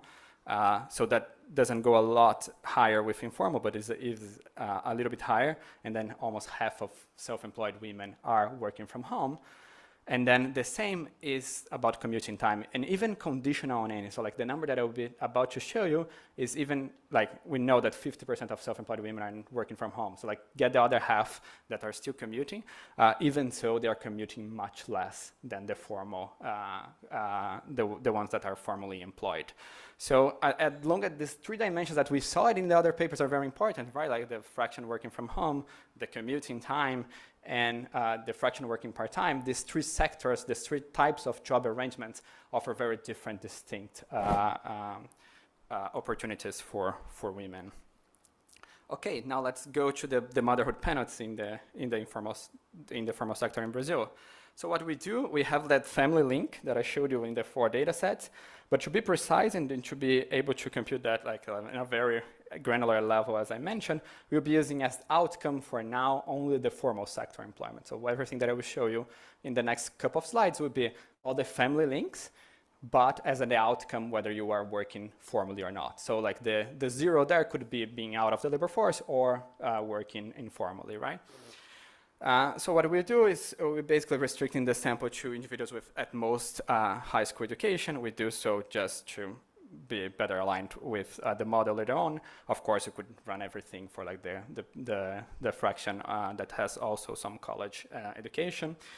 And then we do a different diff with matching, where the treated parents, the treated individuals will be parents that had their first child in 2012 or 2013, and the potential controls will be all the parents that had their kids 4 years later, in 2016 or 17. And then we'll be matching them. As I mentioned, like we have 40 million births, so we can be very specific here. We'll be matching the controls in gender, the birth cohort, the municipality, their education, and their status in the previous year in the formal data set, which is highs, or in their presence in the Cadastro Único, which is the lower, the welfare data set for like the low-income families. Then we'll be implementing the traditional event studies approach. I won't belabor too much on it.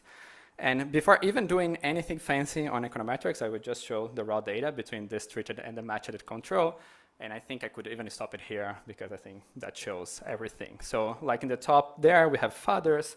So the gray one is the control fathers, the fathers that will be employed, will become fathers 4 years later. And then in yellow, the treated fathers, and basically nothing or a very small decline in their probability of working formally a little bit later than 1.5 years after the birth. And here, notice that we are doing everything at the monthly level. And then when we look at women, we see the traditional like child penalty graph. But notice there's something here that like is a little bit interesting. That like when we do it at the monthly level, is like a little bit flat actually around the birth of the child. And there's something happening even before the child is born. And the first time I stared at this, I thought that was very, very interesting. And then if you count, I'm calling pregnancy here just like 9 months before the kid is born. Of course, we never know when the woman got pregnant. I'm just counting 9 months. We see that like this divergence seems to be starting as soon as women get pregnant. I will get back to it in 2 slides if you have questions of why we are seeing it. But let me hear your question and then I tell you. No, go ahead. Please. A little bit of a sense of what is the legal protection for pregnant women in the formal sector and how well it is enforced. Yeah. So I would defer it like when I talk, because then I will show that works, but for formally employed women. If we were worried about like the control group that we selected, that was like we matched on people that were getting pregnant 4 years later. Oh, sorry, this is the event studies version of this graph that I think it shows the same thing. So I skip it. So like nothing, almost nothing for fathers. And then this, of course, huge penalty for women. And then that's something arising. And notice that like this something arising before, it's actually quite substantial here. It's almost like 40% of the entire penalty. It's actually arising before. So keep that in mind. Okay, if you were worried about like, okay, we are using this for years, maybe they are very different, we showed that basically they are not. So if we use control groups of 2 or 3, we would have the same. Of course, they start like not being the same as they are closing to the control group getting pregnant. So basically, even like before 1 year, 1 year and a half, they are all the same pattern. So that's not a concern. Okay, let's go back to that somewhat puzzling thing that like this motherhood penalty is actually materializing before the child is born. What we did, we went back to the data and we split this sample in according to the baseline year, which is 12 months before the kid is born, or 1 year before the kid is born, according to your formality status. And that's the graph. So the top part is the women, both in the treatment and the control, that were formally employed 12 months before the kid is born, or 12 months the placebo when the kid is born for the control group. So we don't see any difference until the kid is born, like almost no difference during pregnancy.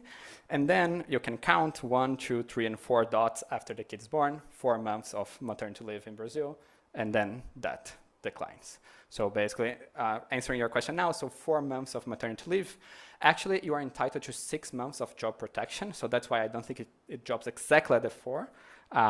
But you can see like as soon as the maternity leave ends, women start to not be employed in the formal sector.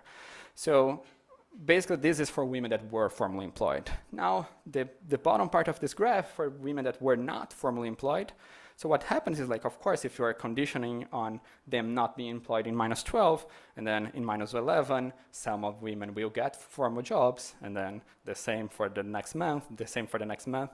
As soon as they get pregnant, the control women still like keep accessing formal jobs, keep flowing into the formal sector. However, that's completely flat for pregnant women. Of course, with this data and with, unfortunately, with all this approach, we cannot say why, whether that's discrimination, whether that's preference for women, that's like whether women are anticipating future discrimination and stop searching altogether. I would love to be able to answer that. We can't with this data. Yeah.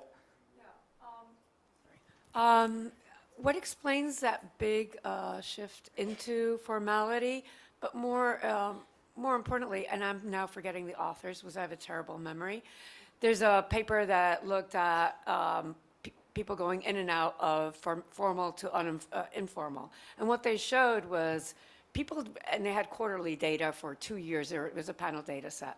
And what they showed is people really shuffle in and out of these sectors over, basically after 3 quarters, they're very likely to go out because they're getting really bad jobs in the formal sector. These are not good jobs necessarily in the formal sector. Yeah, absolutely. So You can see that there's a lot of like churn and movement because like, for example, if you go like 1 year before, like only 60% of them were, for example, formally employed, and then that goes up to 100. So there's a lot of churn. Actually, in the model, I was not like bringing this in this presentation, but we actually have 2 types of women, and like in the model would be only about women. There's like the high churn type and then the low churn type, which exactly to match this pattern. It's like with only one type we couldn't match like all this transition. So you kind of need some heterogeneity in order to mimic these transitions.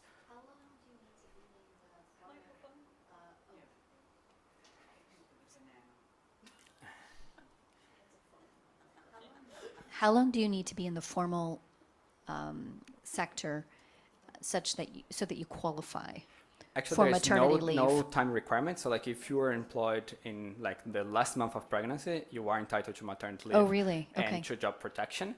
Of course, then it's My very hypothesis difficult for would you have to been get that a it's job. 12 months, but maybe not. Then it's very difficult for you to get a job if you're like, yeah. Okay, so I'm doing good on time. Oh, I'm sorry. Yeah. Are there bonuses built into formal employment contracts, like 13th month or something, that would depend on the duration? Yeah, they are. Okay, so Martha's timing intuition, I think, maybe is borne out there.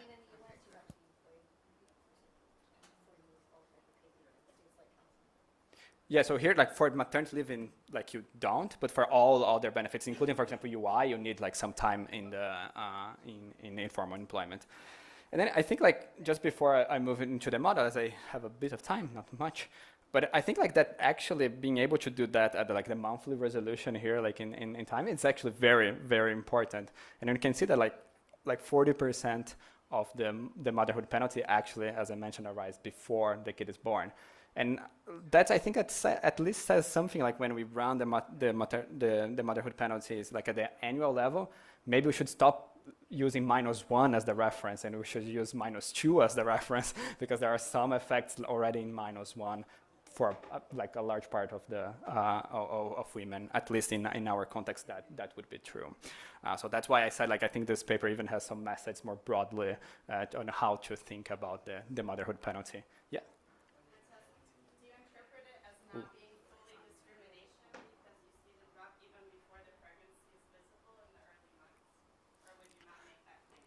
I mean, I won't make any claim about it. I think it's like a mix of everything. It could be like in the beginning that women are feeling sick, and then they put less effort in search because they are feeling sick because of pregnancy.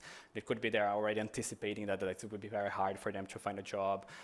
It could be discrimination. I mean, I don't know. I think it's all mixing together here. I think it would be a great topic for future research, to kind of like disentangle all these mechanisms. We won't be able to say anything, unfortunately, about it. In the model, that would be all lumped into one factor that depress the arrival rates for women. That could have all these mechanisms behind it. Do you see occupation? We see or occupation. Sector? Yeah. Maybe you can look at whether there is any heterogeneity by, prevalence of women in a specific sector or in a specific occupation, assuming that maybe they're going to be less discriminatory against a pregnant woman? Yeah, I mean, we could. To be honest, like, as this data is very large, we're thinking, okay, there's like a lot of very interesting heterogeneities like of this graph that we could do. We were thinking about maybe doing a separate paper just focusing on that, because this would become too much for this one. But I think that's certainly interesting, like for occupations or for sectors, for like your history and on that sector and in all of that. I think it's very, very, very interesting. Okay, let me jump into the model. I will put myself at that challenge and then just present the model in words. But if anytime anyone wants, I click a button and then all the formulas and equations will appear. But let's see how I go with words. If you're not satisfied, I'm happy to click. So the model will be a life cycle model where in every semester, a woman will choose whether to try to conceive. And importantly, there's a try there, like, so we will be built in that as an uncertain event, right? Like, you can try, but maybe you won't be successful in getting pregnant. And then there are like a bunch of labor market decisions that actually will be like 3 discrete decisions. So first decision is whether you participate or not in the labor market in that semester. If you do participate, whether you work formally, informally, or self-employed. And then conditioning on working, you can work full-time or part-time. Yes, a question? Does that sequencing matter? So from the data you showed us earlier, it seems like actually what people are doing is picking part-time or full-time, and then conditional on that selection, either formal work, they can either search for formal work or not. So we have actually search frictions here. So it's not that they can literally choose these 3 sectors, depends on having an offer. And then what we'll actually have is like some offers will offer you the ability of work part-time and others won't. That is just the ability of working part-time. It's still a choice. If your job offers the possibility of working part-time, you can still choose full or part-time. But if your job doesn't have this option, then you can only Okay, work so full-time. this Then isn't the sequence actually is important. Okay. Yeah. I mean, the first one is almost tautological, right? Like, if you're not participating, then like you cannot be working. But then the second, maybe, there's a lot more things built in. Then women will be different in a lot of dimensions in the model. So first, of course, in demographics, so they'll be different. It's a life cycle model, so there's age and marital status. They can be single or married, in the number of children that they have, and then the age of the youngest kid.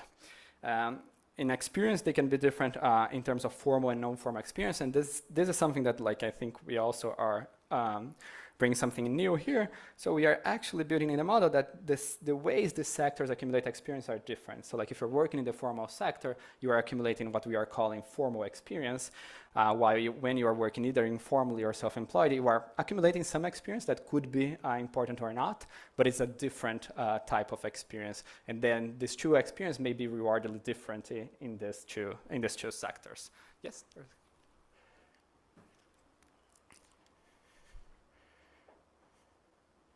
Can I ask, is the distinction with self-employment and jobs coming to you that you can always choose self-employment, you don't have to wait for an offer? Like, what are the benefits of self-employment relative to informality? Yeah. So all this, like we have like these three sectors should be totally different in every dimension that I will present to you in 2 slides. It will still be the case that there are some friction on self-employment. So like you cannot always be self-employed. So we interpret this as kind of like arrival of business opportunities or something like that. But there will still be a smaller friction, but there will be still a friction in self-employment, mainly because if we don't include that, it's very difficult to fit the self-employment pattern, to be transparent. And then, of course, there's another dimension that we may differ, which is your labor market status in the last period, just because, of course, if you're employed, you can always continue to be employed if you are not fired. And as already said to you, there are such frictions in the labor market, so you cannot always choose these 3 options, only when the offers arrive. Okay, what are the career costs of children in this model? So like there will be 3 channels through which children will affect mothers and like in this model, and especially when they their relationship with work. The first is what we call like this participation cost. So this will be measured like in utility. So there's a disutility for you if you choose to participate. It doesn't matter if you even have a job, we have unemployment because of the frictions. If you just choose, okay, I want to participate, and that depends on the age of the youngest child. So like, for example, it's very costly for women to participate with young babies, and that cost likely declines when the kids get older. So that's measured in utils, and that only depends on your decision on to participate or not, and that's it. Then the second is more like childcare costs that in the model would be measured in hours. So they will be subtracting leisure of mothers in the childcare.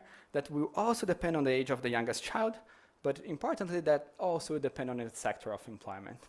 And what we want to capture here with this childcare cost, depending on the sector of employment, is that like, okay, the sectors will be different in part-time opportunities, will be different in maybe the commuting time, but there are other ways that like these sectors maybe are more flexible than the formal job, for example, in your ability to change your schedule, your ability to not work in the evening, your ability to choose not to participate in a late meeting in the day. So these will be all built into this heterogeneity here, depending on the sector. And it turns out, like we didn't know a priori what would that be, and that turns out to be very, very important.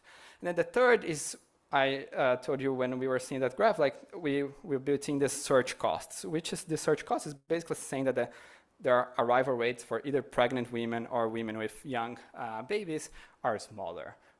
That can be, again, discrimination, search effort, preference, we don't know. That we will all come to this, that I'm labeling search costs.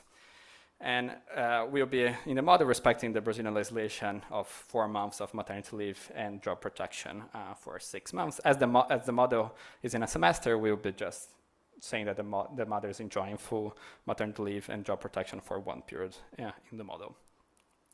And then in terms of like how the sectors are different, as someone already asked, they are different in all dimensions that we characterized job opportunities. So they are different in the earnings process, in the returns. That means like in how do you actually how your experience vector, the formal and informal experience, translates to earnings in the human capital accumulation, whether you are accumulating formal and non-formal experience, in the arrival rates, destructions, crucially in part-time opportunities, in the fixed cost of working, trying to capture that part of like it's those 2 sectors have like lower commuting times than the formal sector, and in child care costs. And importantly, I think like these last 3 bullet points here could interact with like women choices as they have kids, right? Like if with part-time opportunities is the key thing. We are allowing these three sectors to have different part-time opportunities. If the fixed cost of working is important, the same, or if it's all built in this childcare costs. So a priori, I think, like, again, the model could actually say that it's everything part-time. Like, actually what matters is just part-time, and these three sectors happen to have like different part-time opportunities. In a very romantic way, marital status in the model is exogenous. So you randomly get married and randomly get divorced.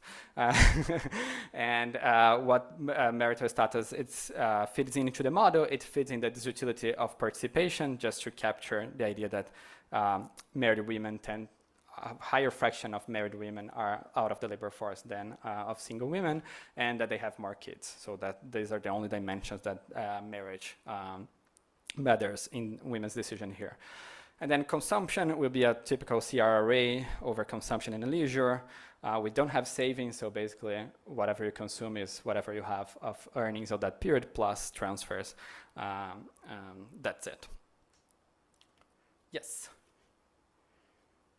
So I know you said that you're going to look at formal versus informal sector experience, but how about just the skill level of women?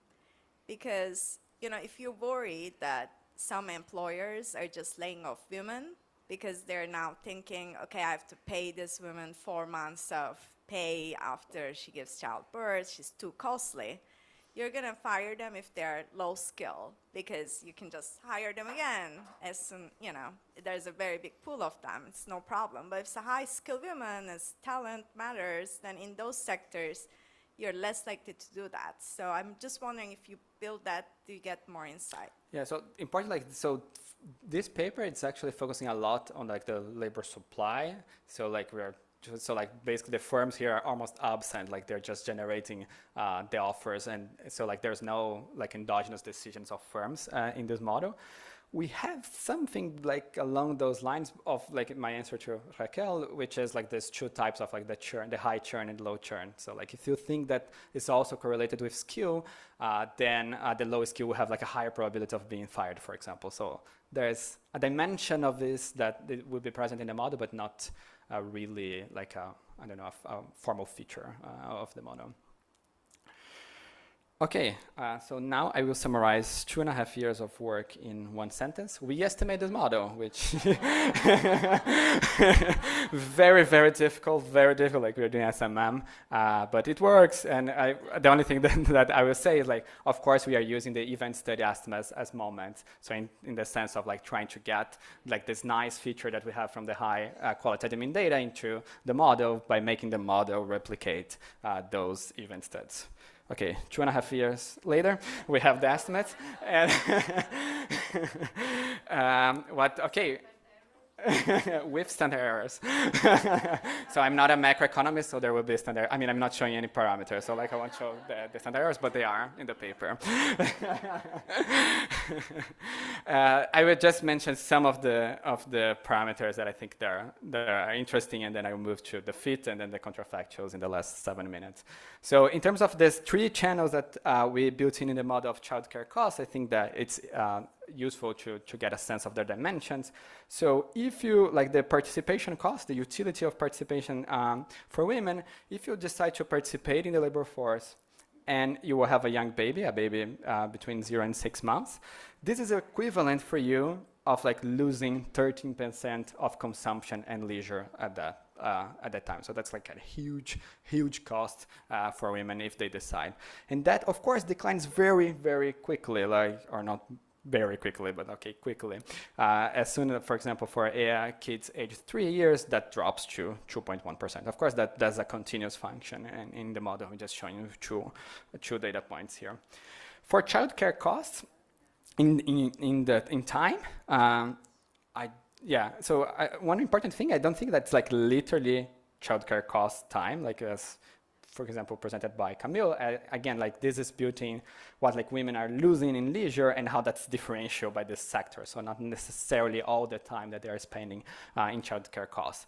But nevertheless, I think one thing that's interesting that declines much more slowly than the participation cost. So the participation cost is actually much for like young babies, and then that really declines quickly, while these childcare costs, they are higher, and then they are much slow to decline. So that's equivalent about 21 hours a week if you have a baby, and that declines by half, for example, when the kid is 3 years. But crucially, and this is much smaller if you are working informally. So this is 82% smaller if you're working informally, and almost like 90% is smaller if you are working self-employment, which you already preview some of the results that actually that's the main thing. So part-time is not super important. Part-time is, again, part of all this. Commuting time is part of all this. But all these other dimensions of flexibility that makes these jobs more flexible are maybe more important than just the part-time and the commuting that we showed. And then they're also built in.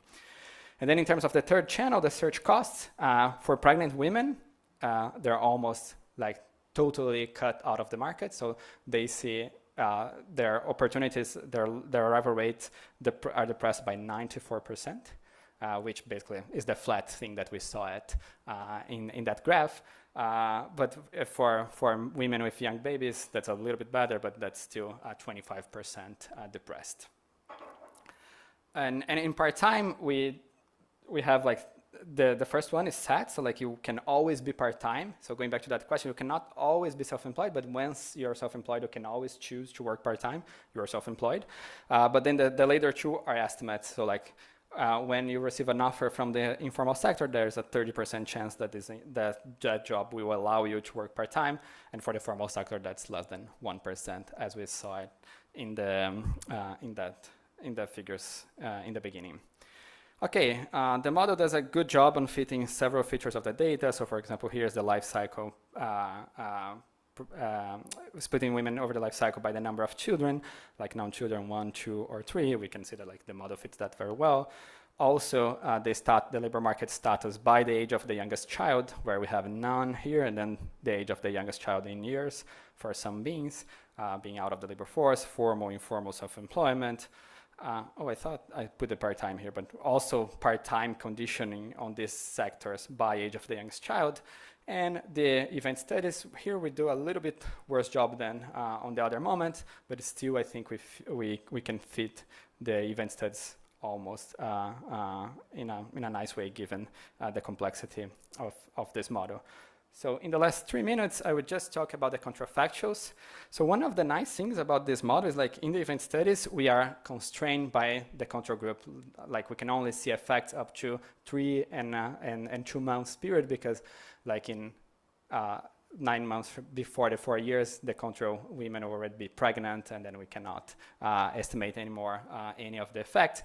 While in the model, like we can extend that over the entire life cycle. And you can see that like it's very much persistent from the model perspective. Of course, this builds in that like women have more than 1 children. So like at some point here, like they have the second and the third child that accumulates. I have the 1-child version here that I won't click, but it's a little bit smaller. And I would just show this graph because I will use it again. So this is the participation margin, and then the 2 others are the intensive margin. So like conditional on women staying in the labor force, whether they are the formal or non-formal occupation, lumping in informal and self-employment just to show this graph. Of course, we could do it separately. So then we can see the 2 margins of the cost, right? Like the participation margin and the sector of employment margin over there. We decompose this. I will skip just because I don't have time, but we decompose this in all these 3 channels that we have in the model. What I want to say is like, first of all, because of the part-time. So what happens if we, in the contrafactual, we say that the formal opportunities will now be like the self-employment, and you can always work part-time. You will always have the option of working part-time. So that helps a little bit. So like we reduce a bit, at least in the intensive margin of this, but that's not the bulk of the effect, and in particular not in participation. If you do the same for now it's the blue line, will be a little bit confusing, but that's the blue line here. We do the same for the commuting time. Again, it helps. Can I just ask a question? If people are working part-time, their pay is pro rata? So what we do, we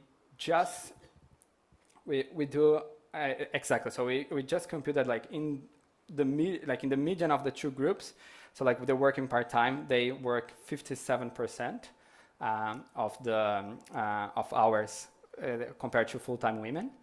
And then in the model, they will earn 57%. Why we do it that linearly? Because like actually, if we try to do that in the data, then there's a problem of selection of part-time. Actually, there is a part-time like premium, actually. Like the women that work part-time earn a little bit more per hour than the women working full-time. That's generally not the case. It is generally a huge part-time penalty. Yeah, absolutely. So that's why we were like trying not to build in this here. But I think like we could make like at least some sensibility of like how that is important of like going to 57%, a little bit lower or a little bit higher as in the data. And then what really kills the total, this intensive margin is actually saying this childcare cost is the same. So like this, all the other dimensions that the informal jobs are more flexible. And then in the last 30 seconds, I would say about this, which I think it's kind of like connects with this intertemporal trade-off that we said. We did an experiment in this paper of like saying, let's create like a formalization program, like that some countries think of like let's, I don't know, increase the cost of like being formal, like increasing monitoring or whatever, and let's make this formalization program such as that there is an increase in formal employment by 5 percentage points and that there is a decrease in non-formal employment by 5 percentage points. And there's no change in participation. So we chose this particular design. What happens with women when they have kids? So we increase the childhood penalty in participation. And that's somewhat expected, right? Like we are actually making the jobs for women worse because in all those dimensions they are worse. So in this case, like this welfare goes up. So like in the long term, that's better. Like the welfare goes up by 1%, but actually that decreases the participation of mothers with young babies. So that's exactly the intertemporal trade-off that we were trying to analyze. So my time is over. I will not conclude, but I think that's it.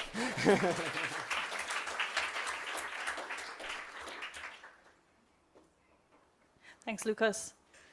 Our next two presenters are, going to be presenting shorter 15-minute egg timer presentations. So unfortunately, hold your burning questions until lunchtime. We're very happy to have Sarvnipun here to talk about a policy that I know a number of people in the room are interested in learning more about, the night shift ban on women's employment in India.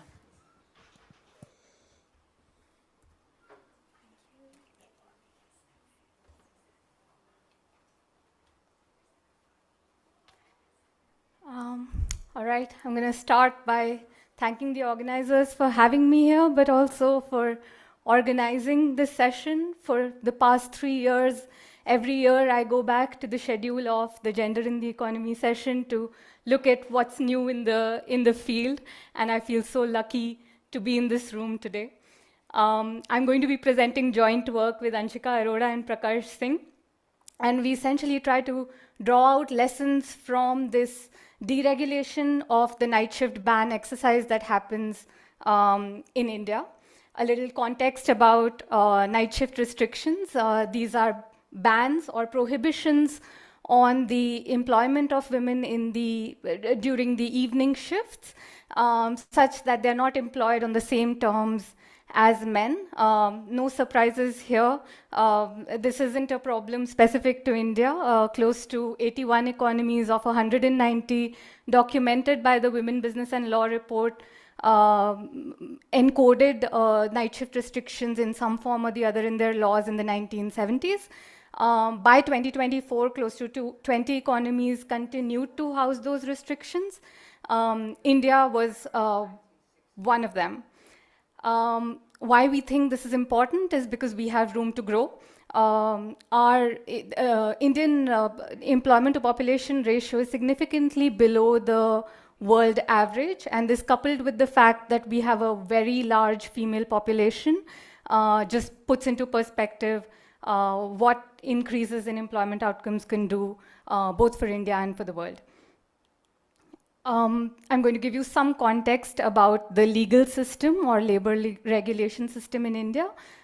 So we have different regulations kind of governing different sectors in India. So the manufacturing sector is governed by the Factories Act. The commercial agriculture sector is governed by the Plantation Workers Act. Agency work is governed by the Contract Labor Act. Each of them, in some form or the other, encode a night shift restriction in their provisions. We are going to double down on an act called the Shops and Establishments Act, which looks at the which essentially governs services sector in India.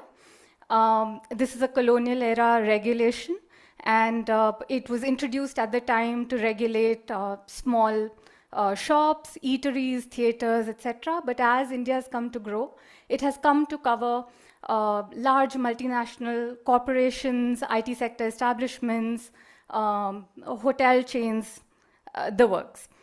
Now, the Shops and Establishments Act also has a night shift restriction encoded into its provision, and we model this night shift prohibition as a kind of a hard constraint on women's employment in India, and we believe that there are gainful employment opportunities lost because of this restriction, both for the employers and the prospective female employees.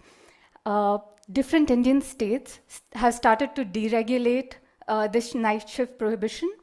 What I mean by deregulation is that there are two forms in which this is deregulated, the first of which is rules-based. A firm is told to comply with X number of regulations, such as provision of safety services, presence of a security guard on the premises, provision of cab services, and then they're allowed to employ women in the night. There is another form of deregulation where a firm has to actively go and seek permission from a civil servant in order to employ women. We are going to be focusing on the first one, but I will eventually show you how effects kind of differ by the way this law was deregulated as well. One sort of disclaimer before I start is that we use the Periodic Labor Force Survey for our analysis. The Periodic Labor Force Survey was initiated in the year 2017. There are 3 states which actually deregulated night shifts, but they've been excluded from our analysis because they did it in 2017, so we did not have a large enough pre-period to include them in the analysis. All the other states are essentially our control group, and then we exclude union territories for purposes of simplicity.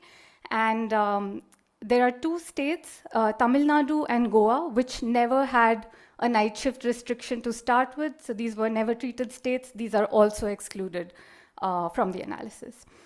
Now, we believe that this deregulation exercise, the effects of it are ambiguous because even though there are gains that employers would experience in terms of greater scheduling flexibility on women's hours, but at the same time they have to comply with a set of regulations, and these could impose compliance costs.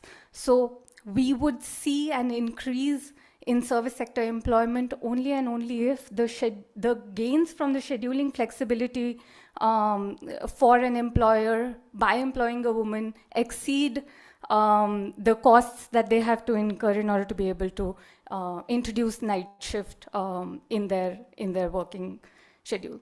So this motivates 3 questions for us. The first is if deregulation coupled with compliance cost would actually improve women's employment outcomes. The second is if government can actually safely outsource women's safety without compromising on employment outcomes of women. And then finally, if the legal architecture of how this deregulation takes place will show up in terms of economic effect or not. We use the Periodic Labor Force Survey. We use 5 years of this data. And to kind of encode our legal amendments, we mined state gazettes and kind of triangulated our findings with another report which had systematically documented instances of legal discrimination or cases where men and women weren't treated equally by law in the labor laws. We use 2 identification strategies. Our baseline identification strategy is a simple linear probability model, we calculate two-way fixed effects. We control for year fixed effects and state fixed effects. And we also try to control for individual attributes like the age of the woman, the religion, the marital status. Finally, it's also possible that some of our results may have been driven by an increase in service sector demand in the treatment states. And to kind of account for that, we control for state time varying things like state service sector GVA and net state domestic product. The law was deregulated in different states at different times. And so we use the Calaves-Santana estimates to ensure that we've debiased the coefficients and we deviate it for late versus early regressions. We aren't the first people to do this, surprise, surprise. There is a host of literature. Some of these are the latest kind of findings, most of which have found that when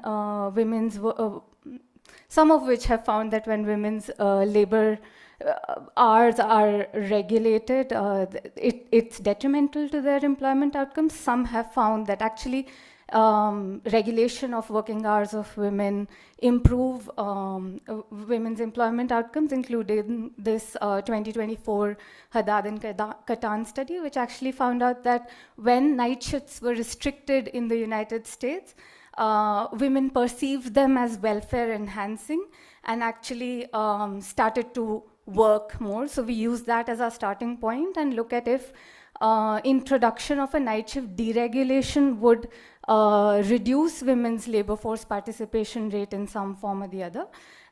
We actually don't find that's the case. We also don't find that night shift deregulation increases aggregate employment of women, which means that it's not that unemployed women started to find employment in the labor market. What we do actually find is that women move from non-services sector to services sector, and particularly they move from self-employment in non-services sector, which as the previous presenter here also mentioned is relatively informal.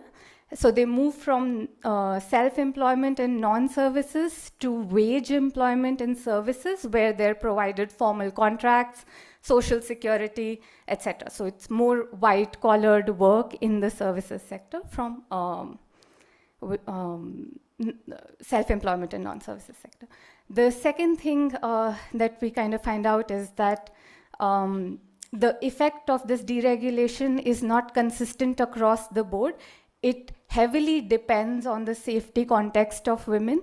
So if the government kind of asks a private employer to provide a cab service or a guard, security guard, is that enough when there is not enough public safety in the women's environment? And we actually find out that that is not the case.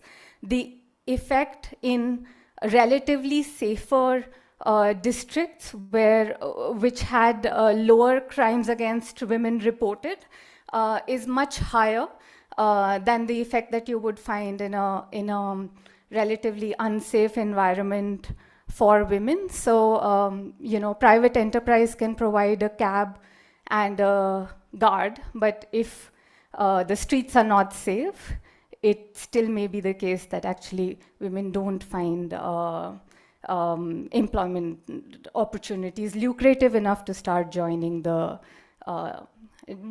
gainful employment. Finally, I also look at if the regulatory design has a role to play in how employment outcomes are kind of affected. So I look at whether or not rules-based versus discretion-based deregulation would affect employment outcomes. This means that if you require an employer to employ women by complying with X number of regulations, would that be different from if states required employer to apply for a license in order to be able to employ women in the night shifts. And actually, we find out that when the deregulation is rules-based, where an employer needs to meet X number of conditions in order to be able to employ women, the effect is much larger, and it is attenuated if the regulation is essentially not rules-based, but actually discretion-based. Now, to conclude, and I'm way early, so maybe I can talk a little bit about some of the other things that we try to do here. We find out that actually the reform did not expand employment opportunities for women, but it did shift the composition of existing employment. Those women who were in the reforming states, they became much more likely to work in the services sector. We believe that according to our framework, this would mean that the compliance costs that the deregulation imposed were lower than the gains that firm owners would have experienced because of greater scheduling flexibility over women's working hours. The wage employment in services increased and self-employment in non-services declined, and then this wasn't uniform across the board, but it depended heavily on the safety context of women. Regulatory design had a role to play in the size of the effect of the deregulation. One thing that I would also like to state here, now that I have time, is that there are, since I mentioned that there are different types of regulations that that regulate different sectors, and there is a Factories Act that regulates the manufacturing sector, there is a Shops and Establishments Act that regulates the services sector. Simultaneously, as the services sector was getting deregulated, Factories Act was also getting deregulated at the same time, and this may have had an effect on the results that we saw. So we control for that, and we still see that the results hold. That's about it. I'm happy to have any conversations or discussions, and I'm really grateful for the opportunity. Thank you.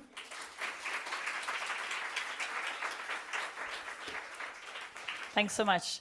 I'm sure people can catch you over the lunch break. Okay, our final presentation before lunch.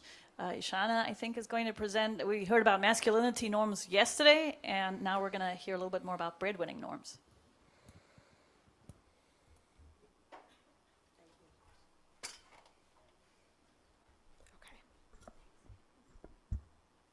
Awesome.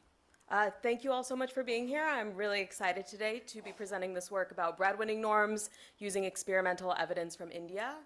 This work is joint with Kailash Raja, who's also here. I'll get started. So we know that women work and earn less than men in almost every country in the world, and this pattern is especially striking in developing countries. So for example, in India, which is going to be the setting of this paper, female labor force participation is 32% relative to 77% for men, and conditional on working, women earn about a third less. And it's useful to understand the extent to which these patterns are driven by social norms relative to neoclassical forces, because these different explanations have very different policy implications. So one norm that sharply captures this tension between norms and neoclassical forces is the breadwinning norm, which is going to be the focus of our paper. So the breadwinning norm is the idea that a husband should earn more than his wife in a heterosexual couple. And in the case where this norm constrains female labor supply, it could be the case that higher wages or higher earnings potential for women could in fact lower female labor force participation. So in this paper, we conduct what is to our knowledge the first field experimental test of whether breadwinning norms constrain the labor supply of married women. And we find no evidence consistent with the norm, can reject small effects of the norm, and find instead that labor responds strongly to wages. So here I'm showing you a figure that you might be familiar with. This is a very famous paper that was really important in kicking off this whole literature on breadwinning norms. So what you can see here is that this is the share of couples by the share of household income earned by the wife. And what you're supposed to take away is that there are relatively more couples where the wife earns a little bit less than 50% of the household income, and relatively few couples where the wife earns a little bit more than 50% of the household income. And the authors argue, along with a lot of other evidence in the paper, that this pattern is best explained by breadwinning norms.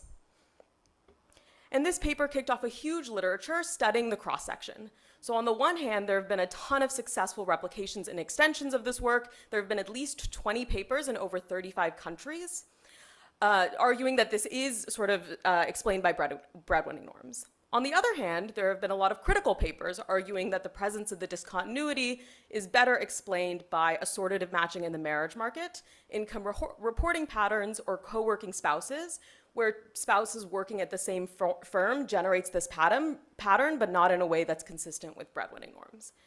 But sort of underlying this debate is a more fundamental issue, which is that this cross-sectional discontinuity test doesn't identify norms because the cross-section is an equilibrium object that's affected by these labor supply decisions, which may be influenced by norms as well as by labor demand patterns. So while critics have argued that the presence of the discontinuity doesn't guarantee the existence of norms, it's also the case that the absence of the discontinuity doesn't guarantee that norms don't bind. So in this paper, we take a totally different approach, which is to try and trace out the individual labor supply curve of women. And if breadwinning norms bind, then what you would expect to see is that women's labor supply should be discontinuous or should change in elasticity somehow around the husband's income. So here I'm showing you 3 examples of inverse labor supply curves that could be consistent with this type of norm. The first one is going to be our sort of main pre-registered specification for a discontinuity, but our test will also allow us to test for the other 2 types or other sort of variants of the norm that may be harder to pick up in the cross-section. So you might be thinking, well, tracing out labor supply is challenging. And that's for a few reasons. So 1, you need exogenous variation in wage offers made to the wife. And you also need a large number of your observations. You need to observe a lot of choices clustered around the husband's income so that you're powered to detect or reject a discontinuity. So we're going to resolve the first 2 with experimental variation. But then you might be thinking, okay, well, with an experiment, it's really important to be studying choices over long-term salary jobs in a real labor market setting. And that might be important, especially for our research question, because first, you want the norm to be complying with the norm to be sufficiently costly. You want to be giving up that which you would give up in the real world. And then second, you want the types of comparisons that people are making to mirror the comparisons that they're actually having to make in the real world with the real jobs they and their husband have. So the third challenge we're going to address by partnering with a vocational training provider in India. So the NGO Pratham provides, one of the things they do is provide vocational training and placement services. And they've worked with over 300,000 participants across India.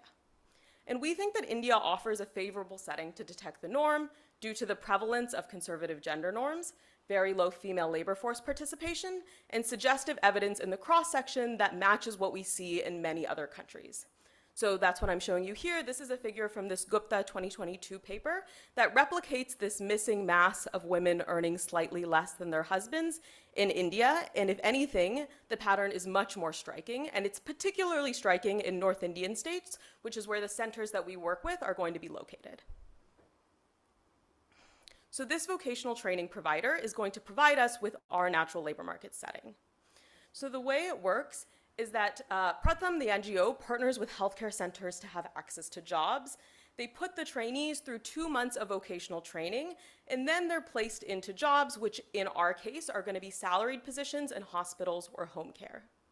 And this is a sort of high-stakes labor market setting in the sense that most people who participate in the program will find their first job through the placement services.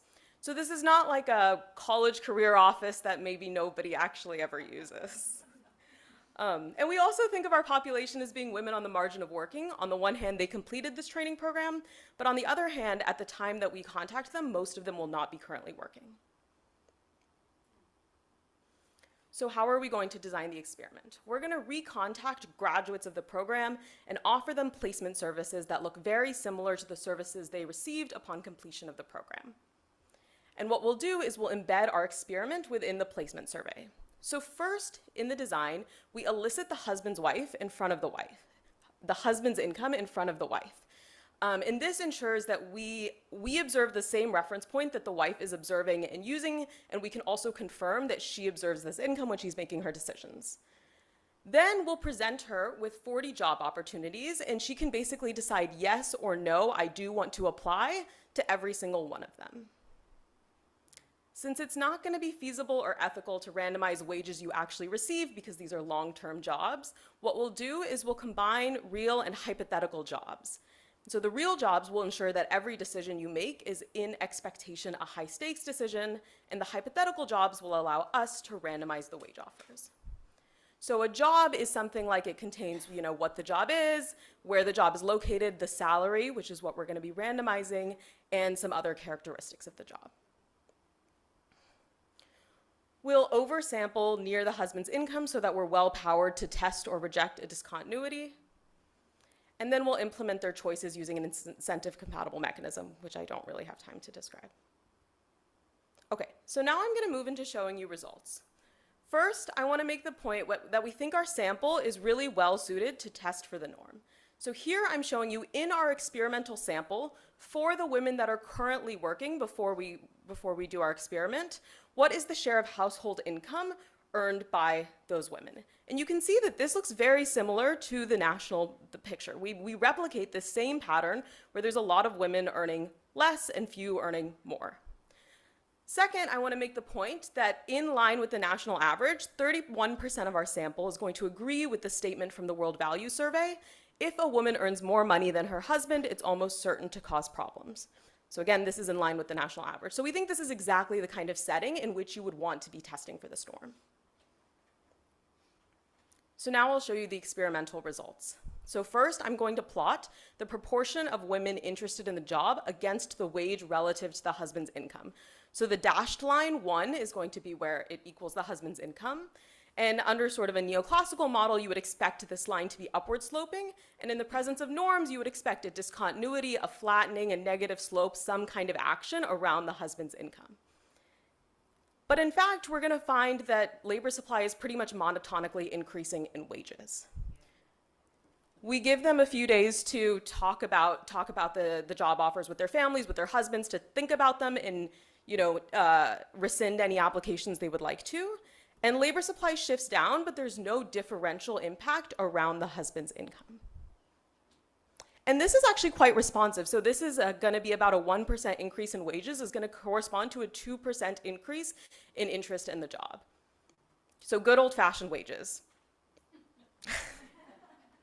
The second plot, I'm going to show you our pre-registered regression discontinuity design, which is just going to allow us to test specifically for a discontinuity, and we'll find that if anything, the point estimate is positive, and we can reject discontinuities as small as about 3% in our main specification.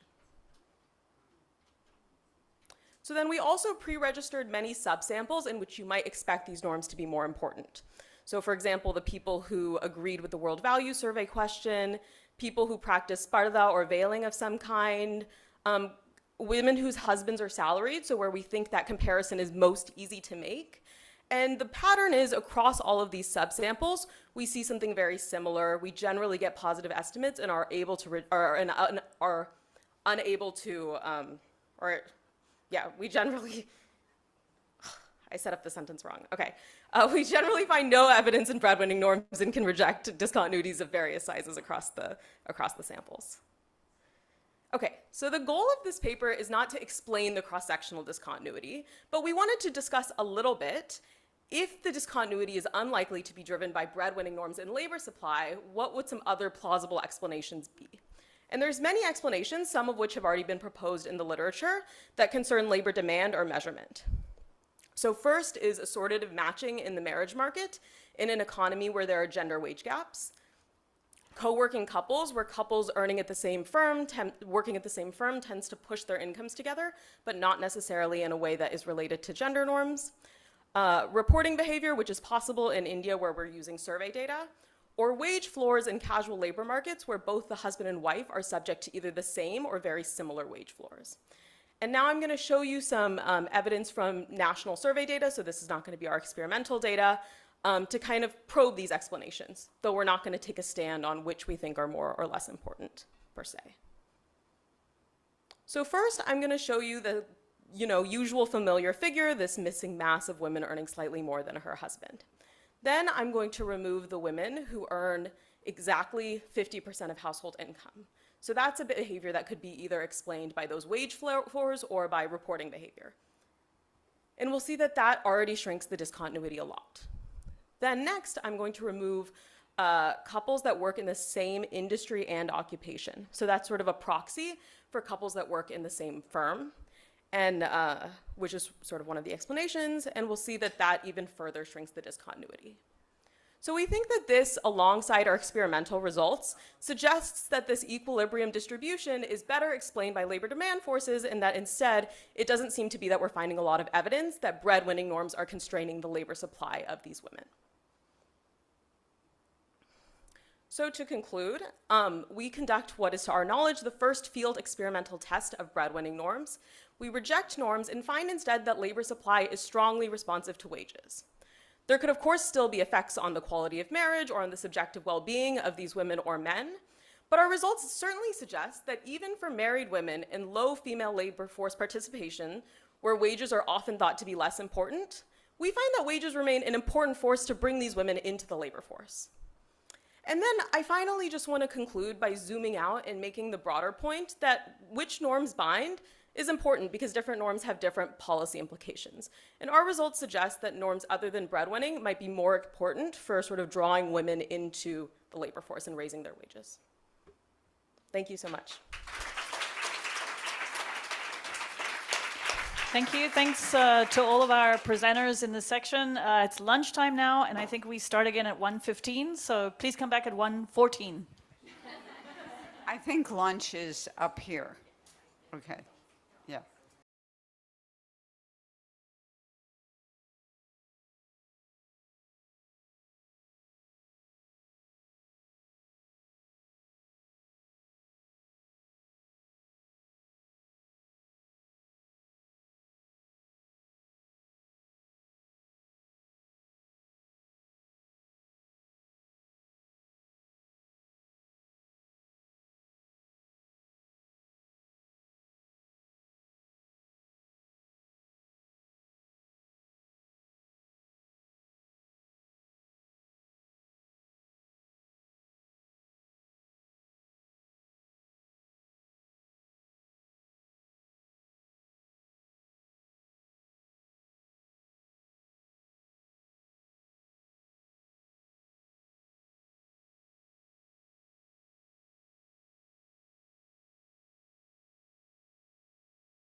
All right, everybody, welcome back. If we could get everybody to come on in and take a seat.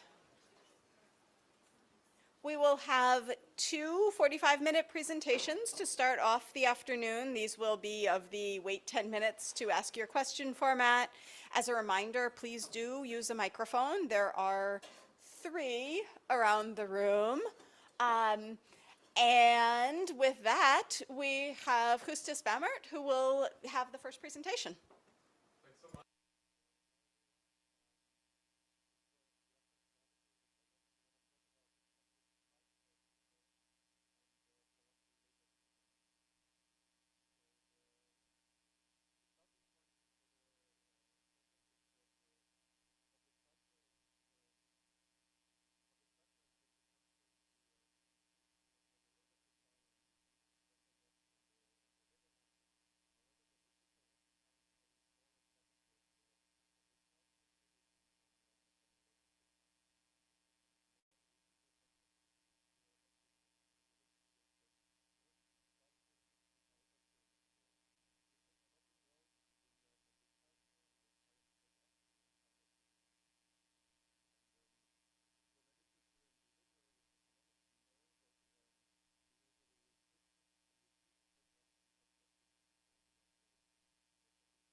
I well, I know that I'm 2 minutes ahead, but okay.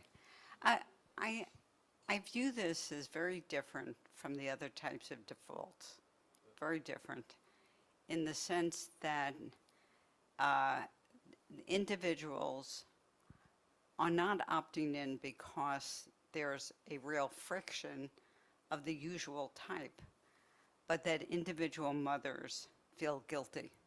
And that's a very different type of friction.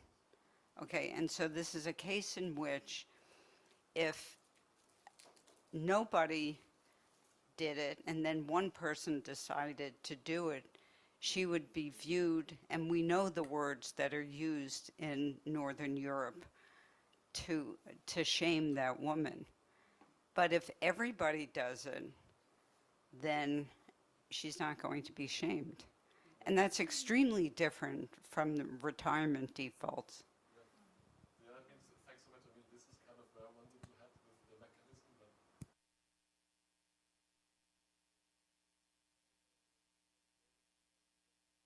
but They were called raven mothers, right? yeah, exactly.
Your child at 3:30 and then take them to another location? And for lunch as well, if you opted in before the reform? So that's a bit specific over the Swiss context. So generally, it's encouraged that the children go home by themselves, for example.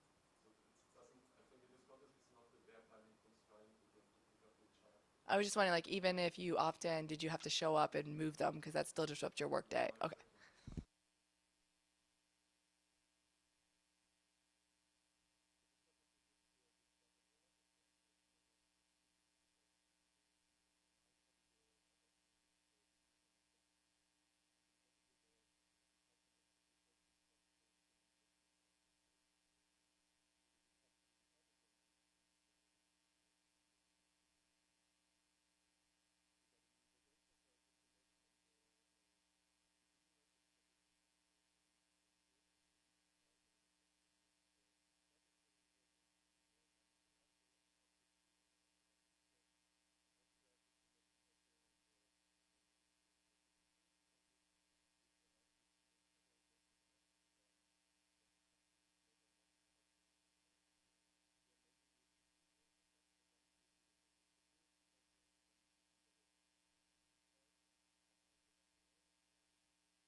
Does enrollment closely track actual utilization, or are there lots of kids who are enrolled but don't regularly attend the lunches? That's a good question. So I don't.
how to reconcile 50% usage in the population overall with potentially a shame or social norm mechanism. Do you see sort of like a bimodal distribution of schools ahead of time where there are schools with really high utilization and schools with really low utilization, or is it more evenly distributed?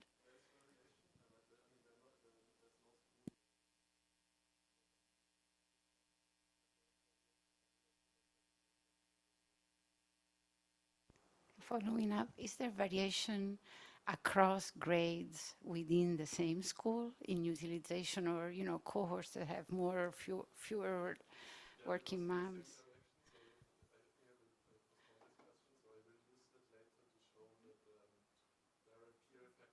Exactly, but not in the in the kids, right? Yeah, because that's the real, unfortunately.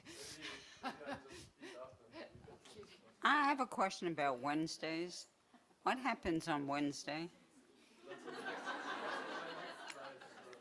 Because we can fix up Monday, Tuesday, Thursday, Friday, but without Wednesday, we're sort of missing the middle of the week. That's a good question, and I will just show you the results.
They earn around 3,000 Swiss francs more per year, But are you taking into consideration that some parents of older children have a younger child? Here, no. No, the previous slide. On the, You said no effects on parents with older children, yeah. but is that conditional on the fact that they don't have a younger child? No, exactly. Like I ignore that completely in this regression. In that sense, I think it's a bit conservative. Mm-hmm.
I think maybe building a bit on Claudia's question about what happens with Wednesdays, are there certain types of occupations or fields that you could see that allow for, say, like Friday through Monday work schedules versus not? And can you look at whether there's heterogeneity and responsiveness depending on whether if you're in a field that allows for a part-time work schedule that is conducive to that?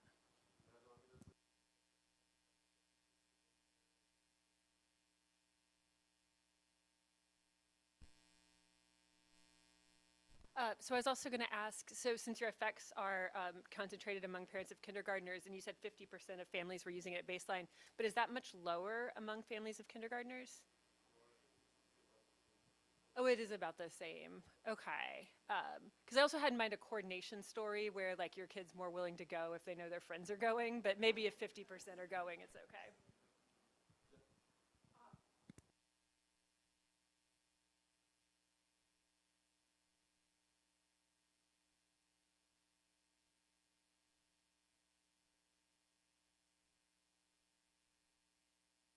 Because you've already have established a habit with you and your child. And you're older, ceteris paribus, and, you know, your child is used to you picking them up and going to, you know, to eat lunch at home. Or not picking them up, but they walk to you at home, they walk back home, and they eat lunch at home. So it could be habit. I have a question. I don't know if you mentioned, do you have time use survey data? Just, oh, okay. I was going to ask if you could measure impact on home production, on like domestic work. I just wanted to say that early release on Wednesdays exists in the US too. You know, exactly the same as that. In some places. France has the same thing.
Do you know which days? Because that would help you distinguish between a change in norms about the acceptability of having the kid there versus coordination that the kids are only willing to be there on days that their friends are also there.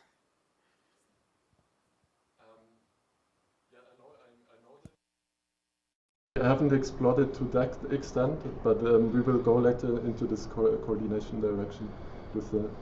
Thanks. Sorry, I'm a bit, a bit distracted. Sorry about that. Is it working? Okay. Okay, so I just showed you, right, the default is a key driver. Now I will go into the mechanism. So yeah, there was one more question. If you qualified for the subsidy before, and then now you want to opt out, do you have to re-go through hoops to qualify for the subsidized again price, or is it does it automatically translate back to the price you're paying? If you opt out at some point, yeah, exactly, you would have to reapply. Yes. Okay, so there could be some friction Yeah. up there. Yeah. Yeah. Thanks. Okay, I just showed you that the default is very important in this setting. In standard household decision models, we would think the default should have very little effect, right? Because the parents are fully optimizing. So to understand what's going on, I will proceed as follows. So first, I will investigate which families are actually driving these results. Second, I will analyze or investigate whether this is a setting where the decisions of other parents matter. And then finally, I will use surveys that the Department of Education conducted with parents to understand how do parents themselves explain this decision. So first here I show you the results from complier analysis, right? The effects of the reform are driven by these compliers. And I define a complier to be a family that is induced to take up public lunchtime childcare. And to characterize the compliers, I compare a complier with the share of compliers with a certain characteristic to the population share. And you can see, right, so the compliers are very similar in terms of household earning or place of birth of the parents to the population, but they're more likely to be from two-parent households, from those families that had a male breadwinner model before the reform, and from those countries that have a high agreement with this statement that children suffer with a working mother. So we kind of postponed the puzzle by one step. So now the question is, okay, these are families that are very likely not indifferent between home care and public childcare. So the question would be, why do these more conservative families stay in public childcare? And here I just want to focus on one key feature of the reform. So I think some of the questions already went into this direction, right? So with the reform, all children are initially signed up into public lunchtime childcare unless parents opt out, right? And it could be that this actually changes how parents perceive public lunchtime childcare.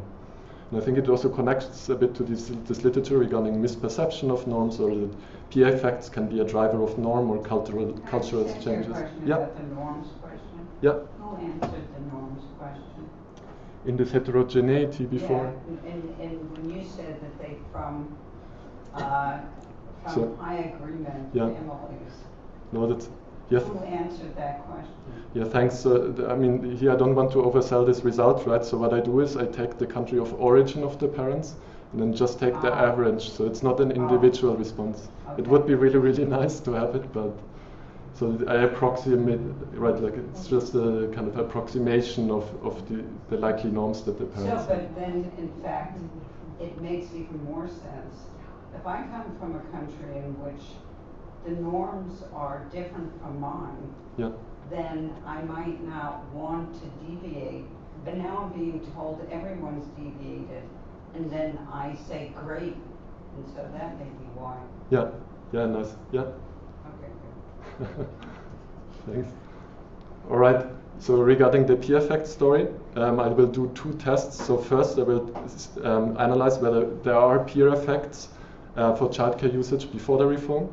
And then in the second step, whether the reform has stronger effects in classes where there was low pre-reform childcare usage. And this is basically exactly what I find. So first I find that children are more likely to use childcare when their peers do. So here I show you the results from kind of this Hawksby-style peer regression with the outcome whether a child is enrolled in any lunchtime childcare in grade 3. And on the x-axis, I measure how many of your grade 1 peers have used childcare before. And this shows you that if you kind of quasi-randomly have more peers in grade 1 that have used childcare before, in grade 3 you will be way more likely to also use public lunchtime childcare. Now the second piece of evidence, now I split the sample by this baseline peer childcare usage, and you can see on the kind of in the left estimate that the effects of the reform are way stronger in classes where there's low baseline peer childcare usage. And together this suggests, right, this is a setting where the decisions of other parents matter, and that the reform partially substitutes for this peer-induced take-up. All right, so now coming to the last piece of evidence on the mechanism. So here I show you results from these parental surveys, and these surveys parents are asked, here this is just for the result for parents that stay in this automatic lunchtime childcare. And parents ask, okay, why does your child attend automatic lunchtime childcare? And they can select up to three answers. And what is, many parents, they highlight the direct benefits of this automatic lunchtime childcare. So they say, it makes work-family compatibility way easier, and it's also beneficial for the child. And right, I think that's so surprising, given that public lunchtime childcare was before. And if these are parents that have not used childcare before, it suggests that they changed or update their beliefs about the benefits of lunchtime childcare. They also highlight it's just part of the new concept, so it's just what you do now. And the friends of my child, they are also there going into this direction of the peer effects. Then what seems to matter a bit less is it's not about logistics, so it's not the reason that many select. It's also not about the price. And interestingly, it's also not about the child's preferences, so those somehow don't seem to matter. Right, so I have enough time. Here I just show you the results for parents that actually opted out of public lunchtime childcare. So you can see that the reasons for opting out are still connected somehow to these preferences for home care. So they say, someone is always at home, or we eat lunch together as a family, are very prevalent reasons. But I think here, right, it's important to know that there are very fewer parents that actually opt out. So and also given the complier results, there are still many that have these characteristics that indicate that they have more conservative norms. Yes? These are mostly family-style meals in the classrooms, right? Yeah.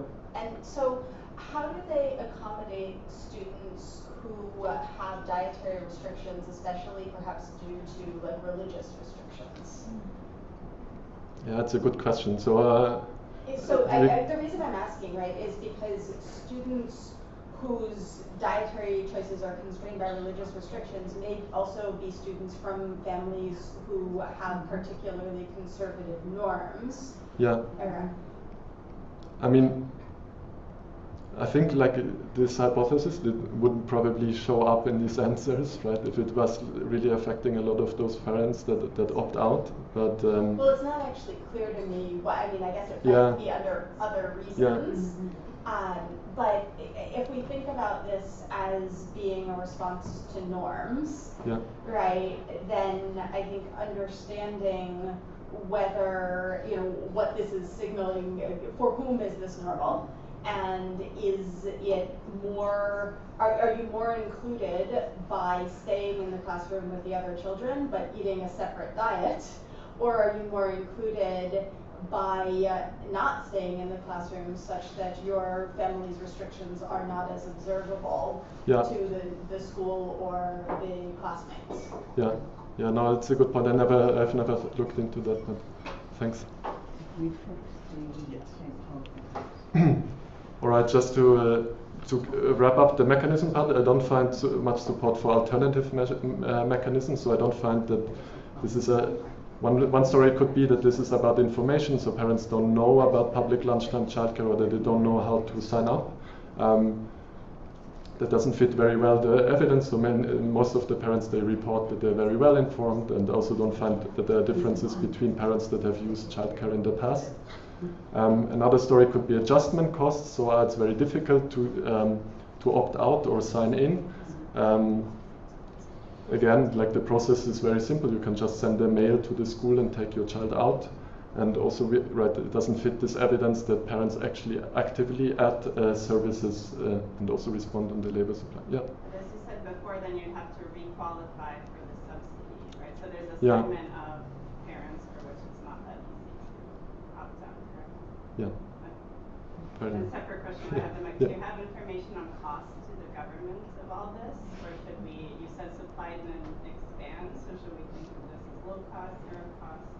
It's coming up on the next slide, so I defer the question. So just the last point, quality improvements also doesn't seem to explain these results. So exactly in these surveys, for example, parents are also asked about the food quality, and it's actually one of the most contentious topics. And also spending per child on the side of the government falls, right, because there are just way more children enrolled now.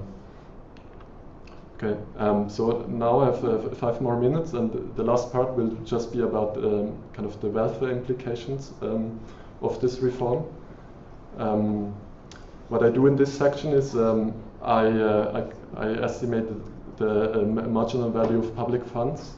So it's defined as the willingness to pay divided by the net costs of this reform. And maybe regarding the costs, right, given your question before, there are costs for the government to provide this additional lunchtime childcare. For example, in additional, so every meal is subsidized, and they also have to hire more childcare personnel. Some of the schools also make adoptions in the school facilities. So overall, it costs around $1,000 per child per year to provide this automatic lunchtime childcare for the government. Regarding the willingness to pay, so here that's a key conceptual choice in this calculation of the marginal value of public funds. Because it depends on the underlying economic model or decision model of the parents, right? If the parents are fully optimizing, then these earnings gains that parents experience would be offset by the disutility of work that they experience. So in this world, for this world, I will define the willingness to pay as the cost of provision of the government for providing this service. If we are in a world where parents were previously constrained, right? So when they experience these behavioral frictions, then the earnings gains could reflect the value of reducing these frictions. And for this benchmark, I will define the willingness to pay as the earnings gains that parents experience. So how high are these marginal value of public funds? So in the fully optimizing benchmark, I find that it's slightly above 1. So each franc invested has slightly more in benefits. If we focus on parents with children in kindergarten, right, these effects are slightly, the MVPF is slightly larger. And then finally, if we move to this constraint benchmark, the MVPF goes up to 3.4.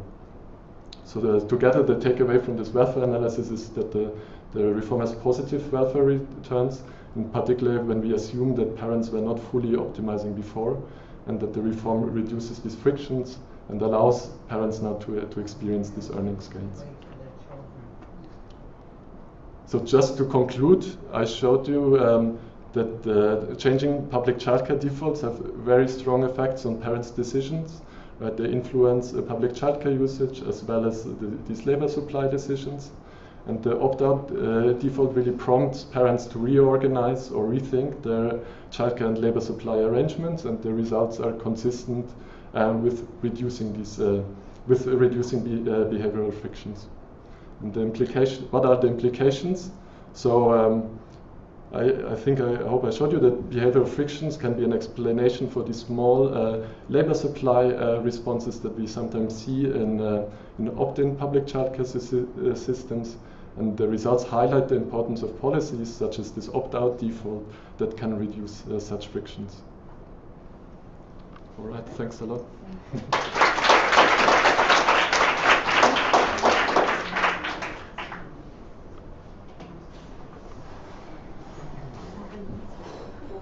All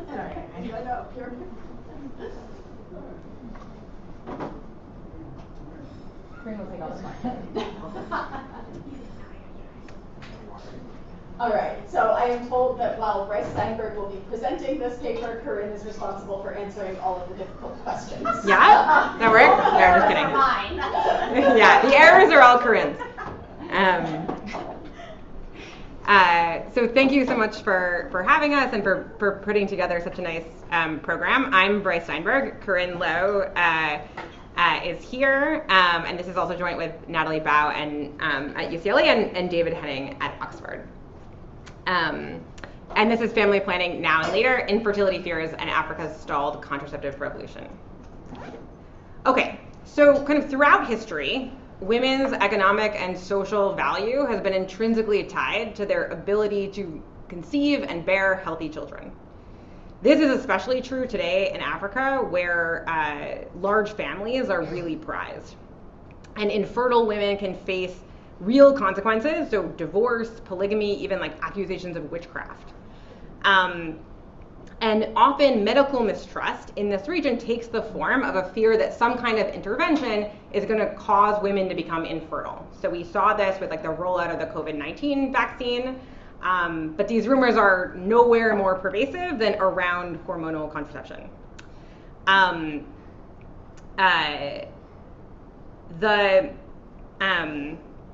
Sorry, just totally lost my train of thought. Sorry. So there's this high, demographers will claim that there's a high unmet need for contraceptives in sub-Saharan Africa. And there's this well-documented kind of pervasive belief that hormonal contraceptives cause infertility. And what we want to understand in this paper is whether this belief actually causes this low take-up of contraception. So just to give you a sense sort of across countries, this is from the PMA data. This question that they asked women how much they agree with a variety of different statements about medical things. And this one was, if I use family planning, I might have trouble getting pregnant the next time that I want to. As you can see, like across these countries, there's a pretty high rate of women who agree with this statement, and this is going to be consistent in our data as well. And by the way, like if you're on social media, you might see this pop up in other areas as well. This sort of beliefs kind of actually coming back in the United States as well. It's like a little terrifying, honestly. Okay, so most researchers and NGOs that work on family planning in Africa really have a focus on married women who already have children, and they're thinking about total fertility and they're thinking about spacing, usually. But you know, sometimes I have to explain this to development audiences, but in this room maybe I don't. We know from evidence from the US, from Martha and Claudia and others, that the sort of pill revolution, when the hormonal contraceptives became available in the US, the total fertility actually didn't change very much at all. What happened was women were able to delay their first birth, finish their education, and enter the labor force. So it's really about the timing of first birth and women who didn't already have a child. Like that was the big impact. And yet when we see like, you know, Marie Stopes or Planned Parenthood International, they kind of have no focus whatsoever on women who don't already have kids. So it seemed like it's like a big disconnect. Hormonal contraceptives are a special technology for preventing pregnancy. And I think in some ways this got lost in sub-Saharan Africa with the push for condom use because of HIV. That hormonal contraceptives they're more effective than condoms. They don't require any action in the heat of the moment, which is particularly important for young women who maybe don't have the best impulse control. And the other thing that's going to be really key in this context is that they're fully female controlled, right? So they're the only technology that doesn't require the cooperation or consent of the male partner. Okay, so if you think about condoms, if you think about withdrawal, even abstinence, to some extent requires some buy-in from the partner. And so for young women, this is going to be really important, and I'm going to show you later in the talk, hopefully I'll have time, that in this context there's actually going to be a lot of transactional sex relationships. So young women getting money from older partners. And so this issue of bargaining power is going to be particularly important for these women. So young women without children might be the ones who sort of benefit the most from hormonal contraceptives. But these are exactly the women who might fear this future infertility the most because they haven't yet had a child. And so this kind of creates this interesting trade-off for these women. They perceive this sort of intertemporal trade-off between being able to control your fertility now, and by not having a child when you don't want to, and being able to control your fertility in the future by having a child when you do want to. And so because of this, we're going to focus on this key population who are young women who are finishing their education, okay? So particularly the women who might be most benefited by using hormonal contraceptives. Okay, so we're gonna, the population that we're gonna focus on are undergraduates at the University of Zambia. So this is the like flagship institution in Zambia. At baseline, 64% of them believe that contraceptives can cause infertility. So this is like even higher than the averages we saw before. They have a really high access to hormonal contraception. You can get it for free on campus. There's not like a cost issue here. The vast majority of them are living apart from parents and partners, so there's less stigma than you might think in other contexts. They're having lots and lots of unprotected sex, so don't worry about that. And yet none of them report wanting to have a child right now. So we try to ask this in a variety of ways, and it just doesn't, almost none of them report like any desire for children. And yet only 5% of them are using a hormonal contraception at baseline. And if you did this in the US, it would be something like 60%. In Northern Europe, it's like closer to 70 or 80 in some places. So this is pretty low. And perhaps unsurprisingly, given all of this, pregnancies are fairly common in this population. So in our data, 5.3 report a pregnancy over a 6-month period, which, you know, hopefully I don't have to do the math for you guys, but that's 10% per year. So if you think about it over the course of 4 years, that's a really high hazard rate of pregnancy for women who tell us that they do not want to be pregnant and have a very high cost of pregnancy. And abortions are fairly common in this setting, but remember, this is a setting where healthcare is not great. And so both births and abortions are pretty costly in this setting. You shouldn't think of this as like, there's like, you can get abortions, but they tend to be much less safe than they would be in a developed country. Is there any sense that abortions could lead to infertility? So it's a good question. I think that they do, there is some of that perception, but they, often when you talk to them about this, it's like, they have this sort of ex ante, ex post thing. So emergency contraceptives are also incredibly like used a lot. So they sort of are like, well, if you're using preventative contraception, you're sort of like asking for trouble in a way that like, well, once you're in trouble, like, I don't know, you just got to do what you got to do to get out of it. So, so we haven't asked them that specifically, like in a survey setting, but in focus groups, I do think they have some of that belief, but they just kind of like, their preferences change a lot, like once they're already pregnant. Okay, so this is at baseline in our sample, just to sort of hammer the point home, there's very low use of hormonal contraception. So this is women who are sexually active. So this is taking out about half the women report being sexually active at baseline. And so, you know, the most common thing that they're using is the pill, but it's just the vast majority of them are not on any kind of hormonal contraception. We asked them why in the survey you're not using contraception. This I'm limiting to women who've had sex in the last 2 weeks, just to sort of make sure they're kind of having high frequency sex. Interestingly, still 36% of them tell us that they're not having sex frequently enough, even though in the survey they just told us that they had sex in the last 2 weeks. So there might be a little bit of cognitive dissonance there. Some of them report using like condoms or withdrawal. There's very little who report like stigma or expense or like time. Like it seems like this issue of access is just not that big of a deal for these women. But many of them report sort of like they're afraid of the side effects or they're afraid of infertility specifically.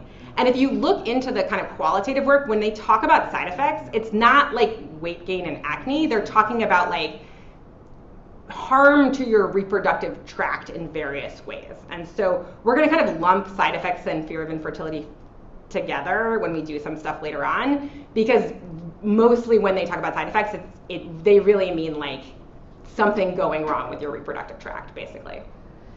Okay, so what did we do? We recruited 1,500 female undergraduates on the campus at the University of Zambia, and we randomized them into 3 groups. So we had a control group, voucher treatment, and then an infertility information treatment. And basically what we did was, we came and found you on campus. We sort of consented you in, and then if you agreed to be part of the study, we invited you to a workshop. And so we randomized them right on the spot. We invited them to a workshop. They didn't know which kind of workshop they were being invited to, but they were kind of given like a menu of times to come based on their group. So everybody gets invited to this workshop, but you kind of don't know. They knew it had something to do with women's health, but like not much more than that. So for the control group, when they get to the workshop, we introduce them to the survey. So we're gonna follow these women for 6 months with this sort of bi-weekly survey.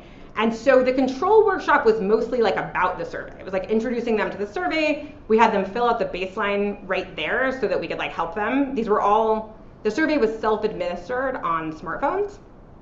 And we did this because in piloting, and this is consistent with evidence from the US, for sensitive questions, people are more likely to tell the truth when there's not like an actual person surveying them.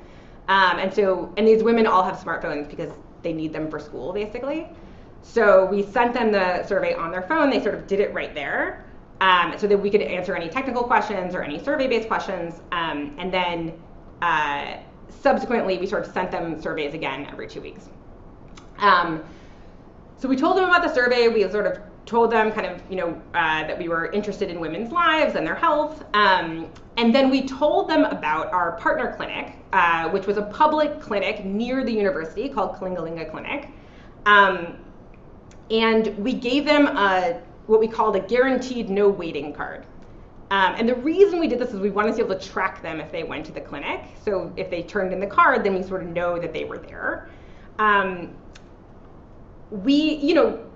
You could think of this as a pretty active control. You can think of this as an access treatment kind of in and of itself. We told them where you can get contraception off campus, so maybe a little less stigmatized. And we gave them this card so they wouldn't have to wait. We sort of paid a nurse to work extra time. And then we sort of sent them on their way.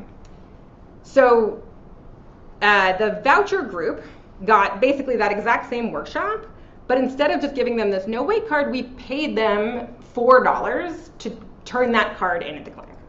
So we basically, we wanted to design something that would sort of reduce the access costs to basically zero. So we wanted to get them in the door of the clinic. And then it's like, once you're there, it's like incredibly low cost to actually like get the contraception. So we wanted to just make sure that there was no lingering, like even behavioral things about I keep meaning to go and I'm procrastinating or whatever. We wanted to kind of get them in the door. Yeah.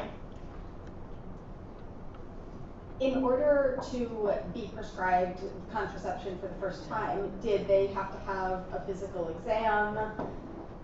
No. And no Return visit? No. So the return visit, so for certain things they do. So for the pill, a pill or a shot, typically no. For the implant, it was like only given on certain days. We're gonna include IUD here. Nobody took up an IUD, so but people did take up the implant. And for that, sometimes it was like, oh, you have to come back on Thursday because that's when the nurse is here who like does the implants. And then just a couple other details. Could they collect, for what duration of supply, how much could they collect at once from the clinic? So they typically would get like a month for the pill. So women, to be clear, like you can buy the pill over the counter in Zambia at a pharmacy. So like it's not, you can ask the nurse questions in these cases, and I think it's like somewhat subsidized at the clinic, et cetera. But like But yeah, typically they were not given like a 3-month pack. They were given like 1 pack of pills. The shot lasts for 3 months. The implant obviously much longer. But for the pill, it was typically like 1 pack of pills. And you'll see when we get there. There may have been some people who took 1 pack of pill and then sort of never came back. Yeah. And then for access to Plan B or to the morning after pill, is that also available at pharmacies, or did that have to be obtained from? It's even better than that, actually, which is that you can get it at pharmacies. And one common entrepreneurial practice at the University of Zambia is women will go and buy a bunch of these and then sell them to their classmates. And so you can actually go around. I don't think I have it in these slides. We have a picture somewhere of like there are flyers on campus that are like, we'll come and deliver Plan B to your, they don't call it Plan B, they call it like the emergency pill. We'll come and like deliver it to your, call this number or like WhatsApp this number and we'll like deliver Plan B to your room. So if you're willing to pay, you can have it like DoorDash to you basically. If you administered a question to these women about how you get pregnant and the change in hormones in a woman's body, exactly what's going on, what do you think they would say, and what fraction do you think have any idea? So if they have this fear, the fear may be ill-founded, or they may know a lot, and the fear may in fact be well-founded.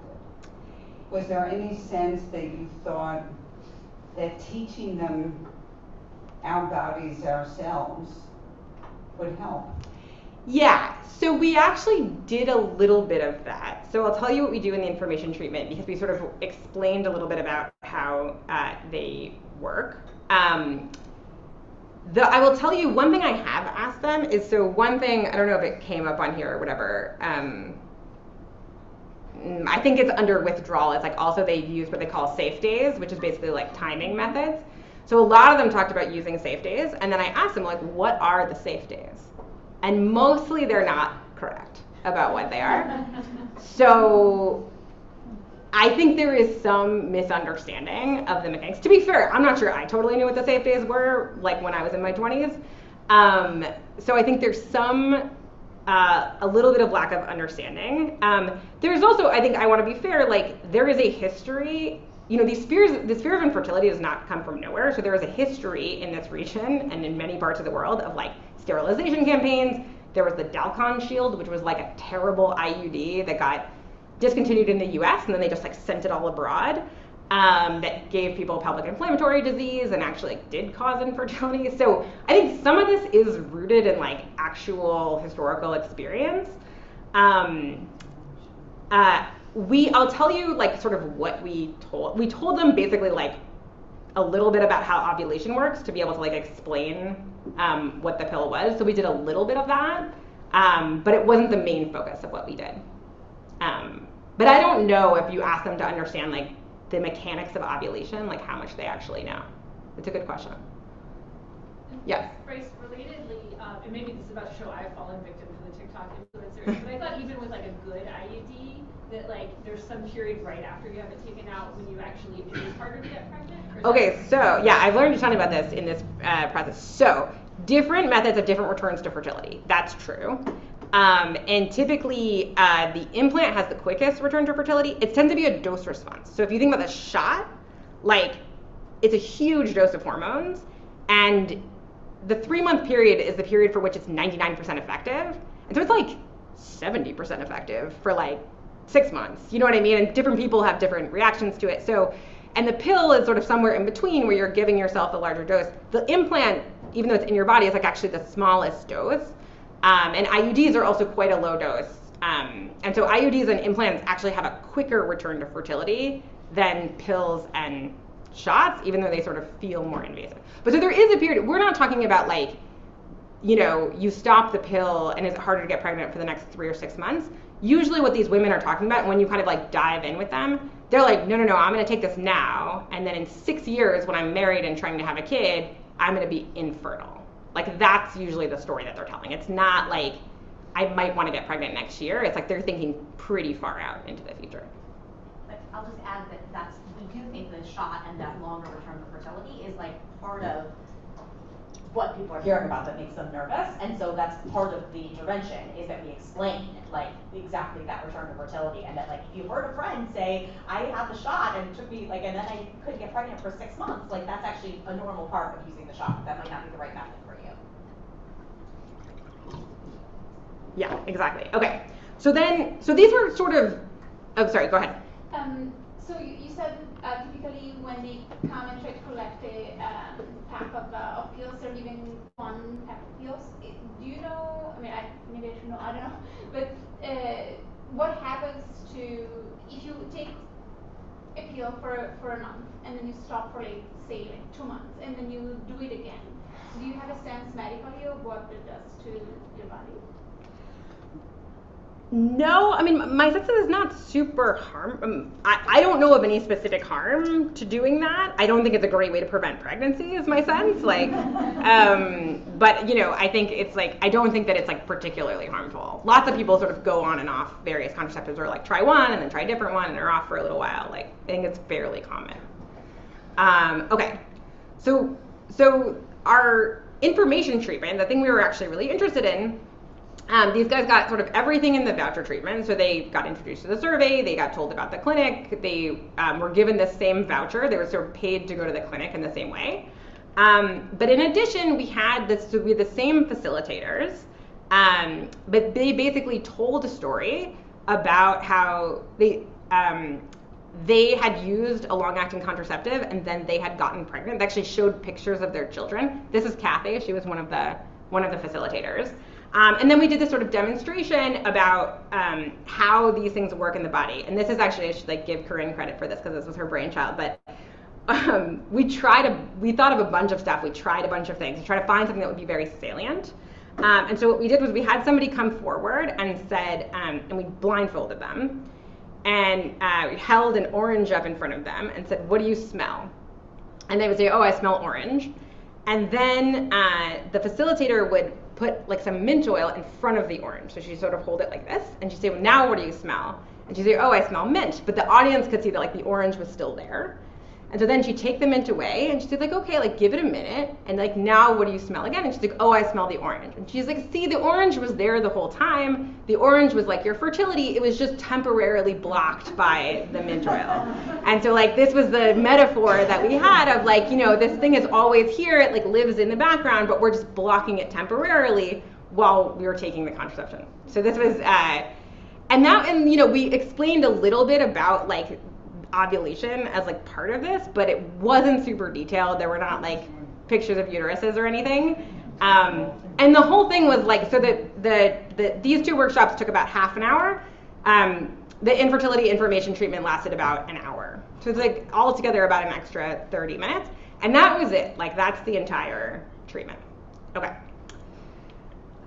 So then we got data from two sources. So first we're gonna have data from the clinic. So those cards that they got, we could sort of see who turned in those cards at the clinic, and then measure what services they took up. That's gonna be nice in some ways. It's gonna have no attrition, no like reporting bias or anything like that.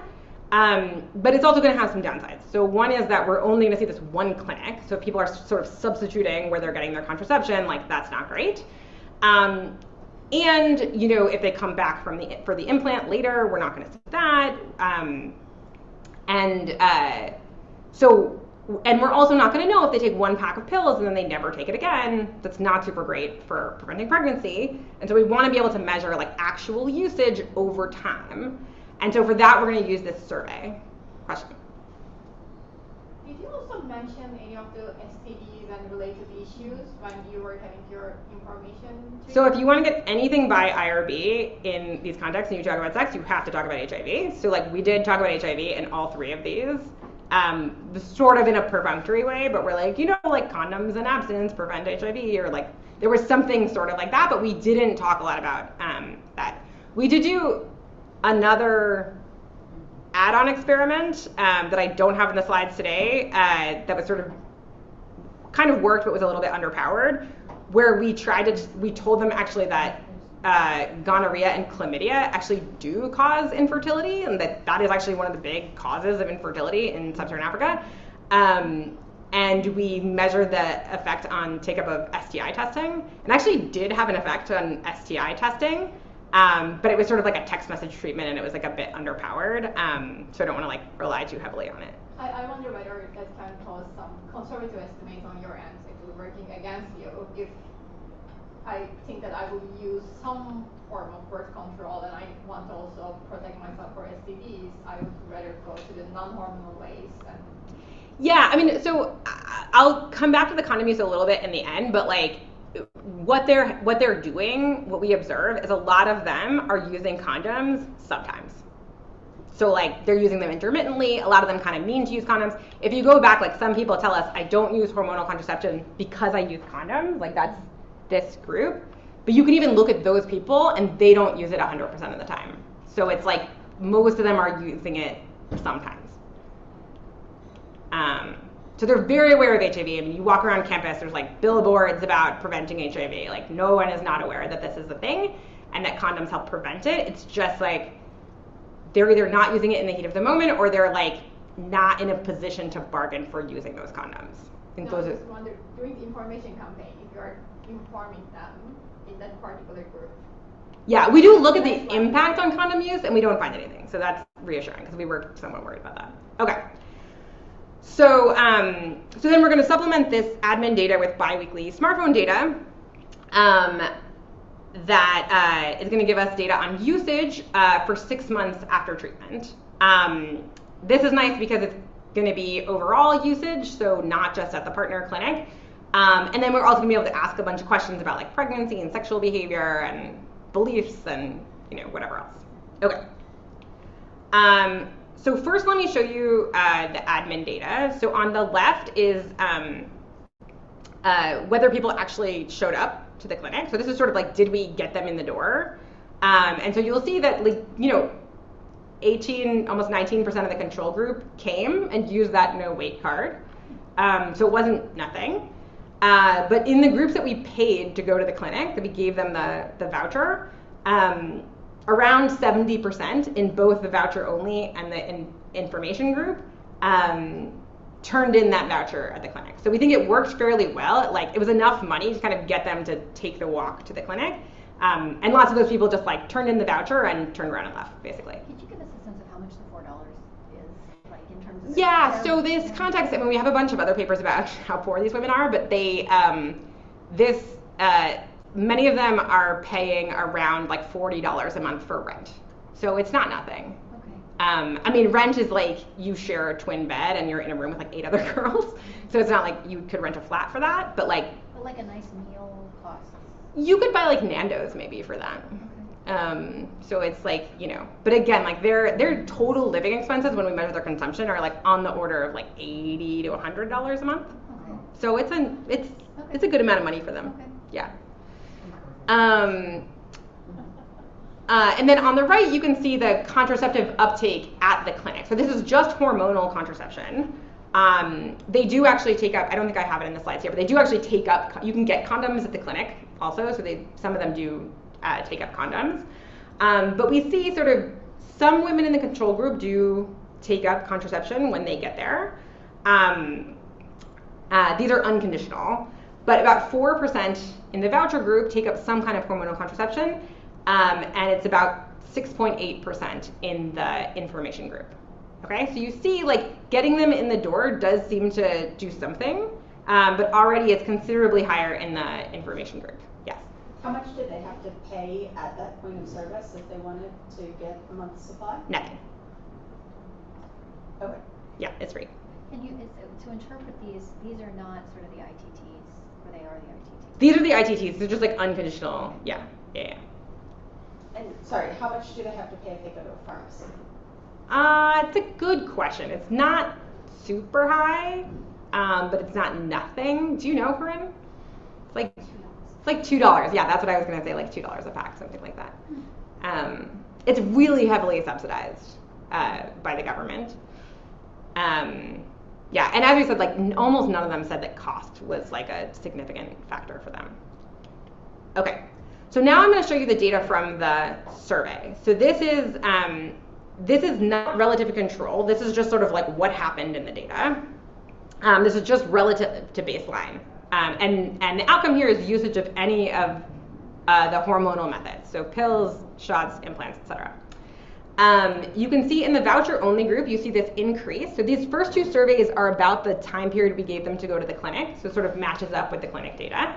And you see there's this increase over time in overall usage. So that's already somewhat reassuring that they weren't just switching where they were getting their contraception. But you can see it kind of like peters out over time. You know, it's like by the end of the survey, it's like a little higher than it was at baseline, but not much. If you look at the information group, you see an almost identical increase in those first 2 weeks, so it looks like really similar. But then the big difference comes over time. So there's this big, this increase, if anything, kind of grows over time. And by the end of the survey, they look quite different from the voucher-only group. Yes? So, can you help? I would have thought that the effect of misinformation would have constrained initial take-up. So it suggests something about the particular nature of the misinformation. It's not that you thought taking it. Yeah, so I wish I had this slide here on a button, but I don't, which is that I think part of this is about the method.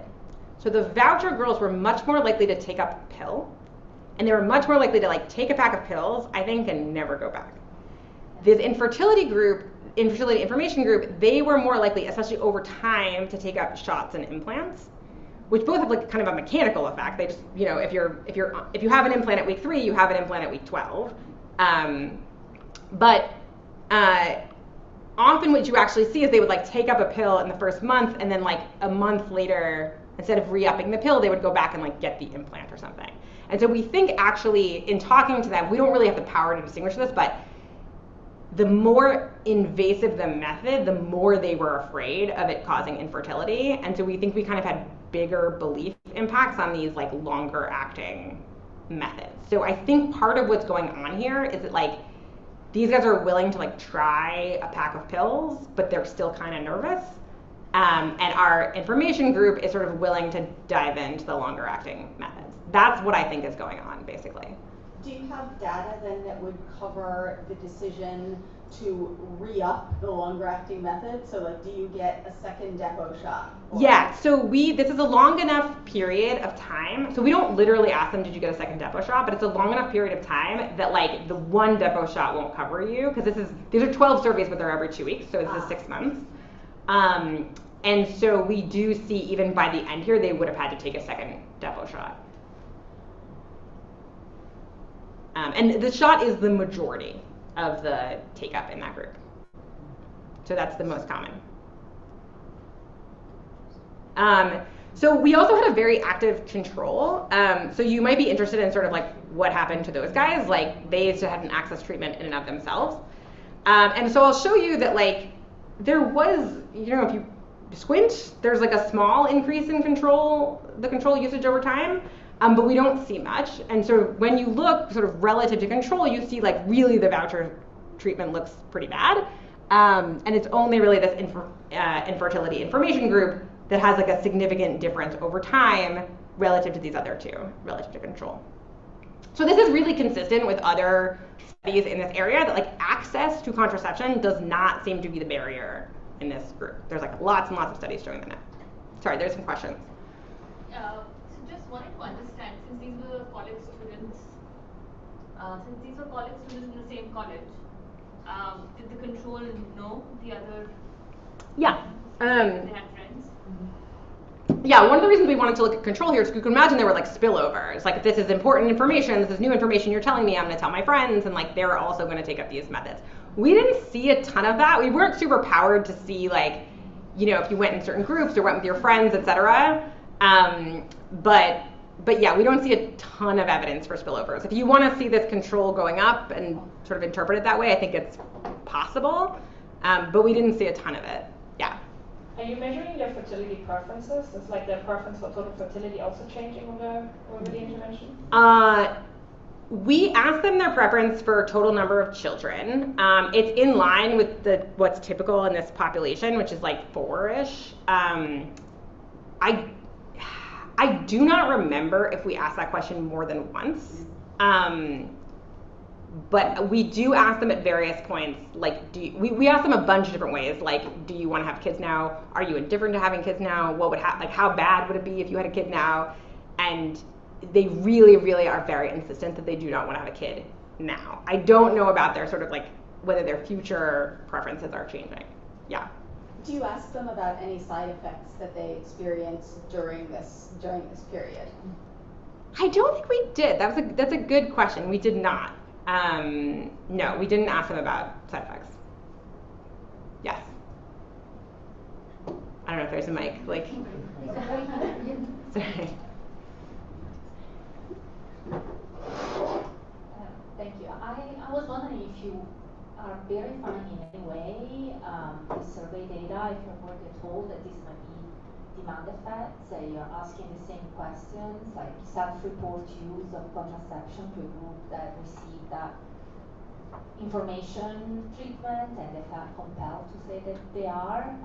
Is there any way, like, are you checking in, like, is there any way to, besides the first? Yeah, I mean, I'm going to show you results on pregnancy. Huh. So, yes. Okay.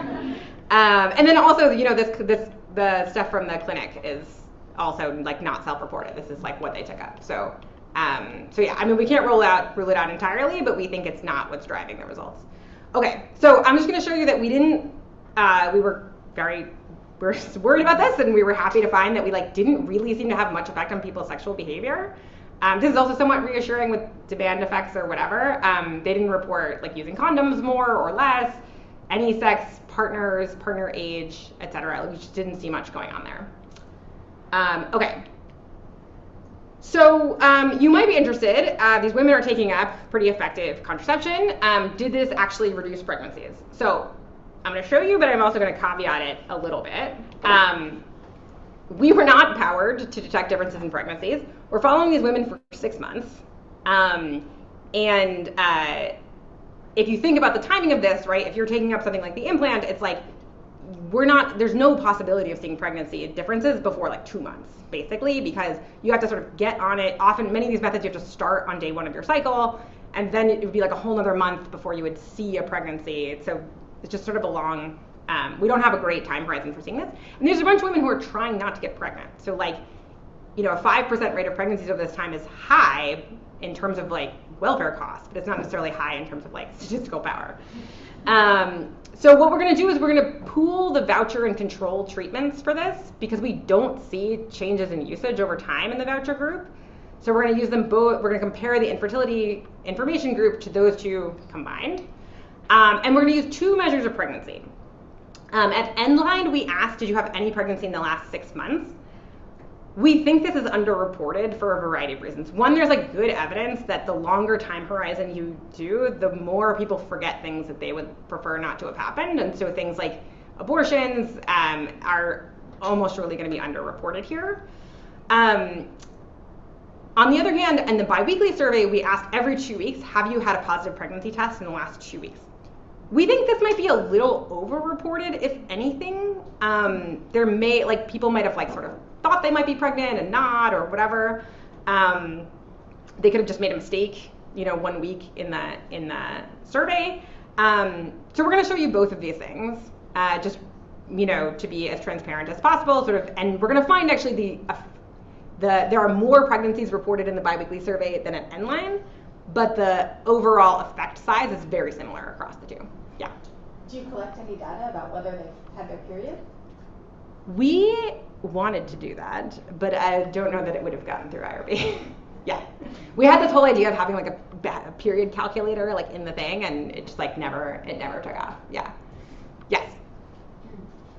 Do you ask the biweekly survey and the Endline to the same people? And like, oh yeah, these are the same people. Okay. How often are they increasing? Everybody who reports a pregnancy in at Endline reported one in the biweekly. There are some people who report them in the biweekly, and particularly people who report that they either had a miscarriage or had an abortion that do not then report a pregnancy at Endline. And it genuinely, I think, like, if we may have asked it differently if we could do it again, because I think some of them genuinely had the thought of like, well, I wasn't really pregnant. I was pregnant for like a week, you know, and, you know. Okay. So in the N-line measure, we find a 73% reduction in pregnancies across this group. And so, so we take this as kind of reassuring that like the people who we induced onto these contraceptive methods were the people who might have been particularly at risk of having an unwanted pregnancy in this time. If you look in the biweekly measure, you can see kind of reassuringly in the first 2 months, you don't see any difference. And again, if you're worried about kind of reporting bias or something, it should be somewhat reassuring that like they're not, because like mechanically we couldn't do anything during that time. We wouldn't expect to see it. But after 2 months, we start to see the infertility information group have like sort of a lower reported rate of pregnancy every 2 weeks. And it sort of grows over time, if anything, much like the usage did. Question? So it looked like your control mean was also higher than, lower than the 5.3%. Do you think that there was effect on the control group too? No, sorry. So the 5.3% is from this biweekly measure. So 5.3% of women at some point over the survey report a pregnancy. At N-line, it's closer to 2% report a pregnancy. And so that's what I'm saying, that we think there's kind of like underreporting in one, maybe some overreporting in the other, and like the truth lies somewhere in between. So that's kind of why we show both. Yeah. Do you know if do you know anything about whether this is coming from preventing conception or whether this is coming from increased use of Plan B or abortion or other kind of ex post measures? I mean, we consider an abortion a pregnancy. Like, so if they, and we ask every time we ask about a pregnancy. This isn't like, are you pregnant? It's like, did you become pregnant? We ask, did you have a positive pregnancy test at any point in the last 2 weeks? And then we ask like, do you, like, if so, like, what happened to that pregnancy? And just to be clear, for policy, Plan B prevents conception, it doesn't terminate it. Fair. Thank you. Can you measure the outcomes of the pregnancy? Yeah, we do. We're not super powered to like see differences, but like, yeah, the majority, I don't think I have it in the slides here, the majority of pregnancies, I think this is right, the majority of pregnancies end in abortion in this population. There's also a lot of miscarriages, more than you would predict for women this age, so you think maybe like they're miscarriages. So yeah, but we can't detect like the differences between, we can barely detect pregnancies overall. One of the things we find in the NBER study is that there's almost perfect substitution between preventative contraception and abortion. So there's very little difference in birth outcomes, live birth outcomes, but there's a big reduction in abortion rates in the treatment group. I would not be surprised if that were true in this case. We just can't. We just aren't powered to measure it. I'm just gonna push because I only have like a couple of minutes. But if there's any time, I will promise I will take questions at the end. Okay. So in the paper we have a couple of different tests about sort of whether this belief change is actually kind of what's causing this change in behavior. I'm just going to show you one here, which I think is sort of the most straightforward, which is like, we just asked them, do you believe that that any of these methods of contraception can cause infertility? This was sort of 2 weeks after, so kind of right after the first survey after the treatment. And we find that the fertility information group has a 13 percentage point reduction in their belief that any of these methods cause infertility. To be clear, that is not going to zero. So the control mean is 65%. And so we get it down to like a little more than half, but we're not eliminating this belief entirely by a long shot. What I find interesting is we ask this question again and after 6 months, and we find almost identical sized effects. So unlike, I don't know, I teach development economics and usually we have a whole class that's like information treatments never work. So I was sort of surprised by this. So I think it was a particularly salient piece of information. We kind of drilled it into them, and maybe there's some of this is reporting bias, but we do find like even after 6 months, they're still reporting that they don't have this belief. Okay. You might think, okay, we increased contraceptive use by 3.5 percentage points over the average over that time period that I showed you, and reduced pregnancies by like 1.2 percentage points. You might think that these are kind of small effects overall, They are in line, so there are many contraceptive interventions in Africa. The majority of them do nothing.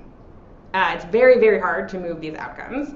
There are a few that have been successful in moving behavior. They tend to have pretty similar size effects in terms of percentage points in both usage and births. We're measuring pregnancies and they're measuring births, which is different. And in percent terms, because we have such low usage at baseline, we actually have much higher, much bigger results in that case. And the other thing we like to say is that this was a pretty light touch intervention, so we changed beliefs, but not entirely. Okay, so one thing I just want to say very quickly before I have to conclude, as I said, condoms require the consent of male partners, and in this setting, we see a lot of sex that's driven by financial need. So we ran another experiment 2 years later. We recruited a new sample of women, and we paid them a monthly stipend of $40 a month. We measured sexual activity in the same way, and we found that sexual activity decreased sharply in the treatment group. So sexual debut reduced by 40%. So it's like entry into sexual activity. And condom use went up with those who were having sex by about 25%. So the background here, kind of floating around, is that a lot of this sex is financially driven. Okay, so that's it. I just wanted to, so if you want to see that paper, you should read it. It's interesting. But otherwise, I'll leave you with the conclusion. So thank you.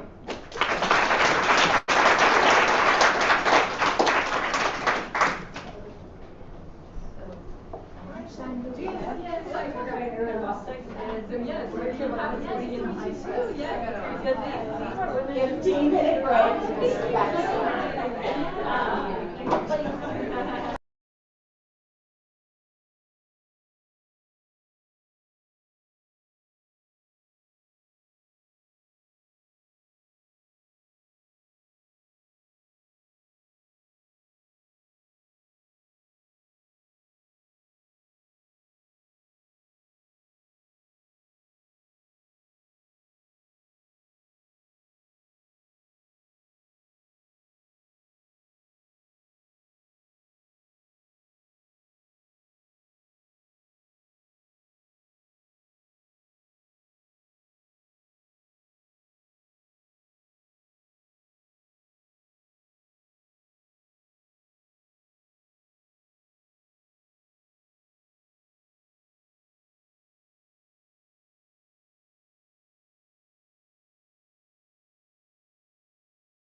Hello, please sit. So we are in the last part of the program. So we're going to have two papers. The first one on land reform in China, the gender equal land reform. Okay. So thank you everyone for coming back, and thank you for the organizers for including our paper in the program. So the paper is joined with Ting Cheng from Hong Kong Baptist University, Rachel from LSE, and Jing Wang from Hong Kong University of Science and Technology, who is also here in the audience today. Because of my employment with the IMF, the usual disclaimer applies. Everything I say in this presentation are those of my own opinions and has nothing to do with the IMF. So we start with the motivation. So due to the work of some of the people who are here in this room, we actually know that the process of structural transformation is not gender neutral, right? And in particular, women transit into non-agricultural employment at a slower rate than men. There are many explanations offered in the literature related to that, including norms and also stigma associated with early, manufacturing work in early development stage. And also there are other reasons looking at, access to childcare or safety transportation. So in this paper, we argue as a complement to the literature that actually land reform, the lack of land rights insecurity, play an important role on the structural transformation by gender. So what do we mean by land rights insecurity, and why is it particularly relevant for women? So the type of land rights insecurity we discussed in this paper is actually very common across developing countries. It's typically the case that farmers, they have the right to farm the land, but they don't have ownership. So ownership remains communally owned. So then the right to use the land is contingent on continued farming. So if you don't farm it, then you might end up losing the land, so the so-called use it or lose it policy. So in response to that, when deciding whether household members are going to migrate from agriculture to non-agricultural sector, they may leave someone behind as a guard laborer on the farm just to farm the land to keep the rental, to keep the usage rights. And why are women more likely to serve this role? For various reasons. The literature pointed to some reasons, including, so the task and the type of environment in early development stage is more male intensive, right? So women are, there is stigmas, for example, associated women doing those type of work. Another reason is that farm work is actually easier to combine with home production. When production and market work takes up the same place, women actually do a lot of work, right? So that's like an early form of working from home. So for those reasons, when you need a guard labor, then women are more likely to serve that role. And that's our central argument in the paper today. So because of that, then gender neutral land insecurity can act as a gender-specific mobility barrier, and that's the thing I hope to convince you with. So we study this idea in the context of China, because even though this type of insecurity is very common across developing countries, China is unique in that its hukou system, the land institutional arrangement, is embedded in its hukou system, making this barrier, which is implicit in many other countries, explicit and measurable. And then there are two major land reforms, which I will tell you more about, which rolled out across China. And the third reason is that we have access to a large panel data set tracking rural individuals and households. I thought that would be a plus, but seeing some of the earlier presentations, maybe this is not something I should brag about. But so for those of you who are less familiar with the institutional setting in China, so the system was introduced in 1958 to curb migration. So it acts as an internal passport to regulate migration, and it's usually assigned to you at birth. Changing that hukou type is very difficult. So one piece of information on the hukou is that this one here, you see that cell is saying whether you have agricultural hukou or non-agricultural hukou. So if you have a non-agricultural hukou, you almost always work in the urban non-manufacturing sector.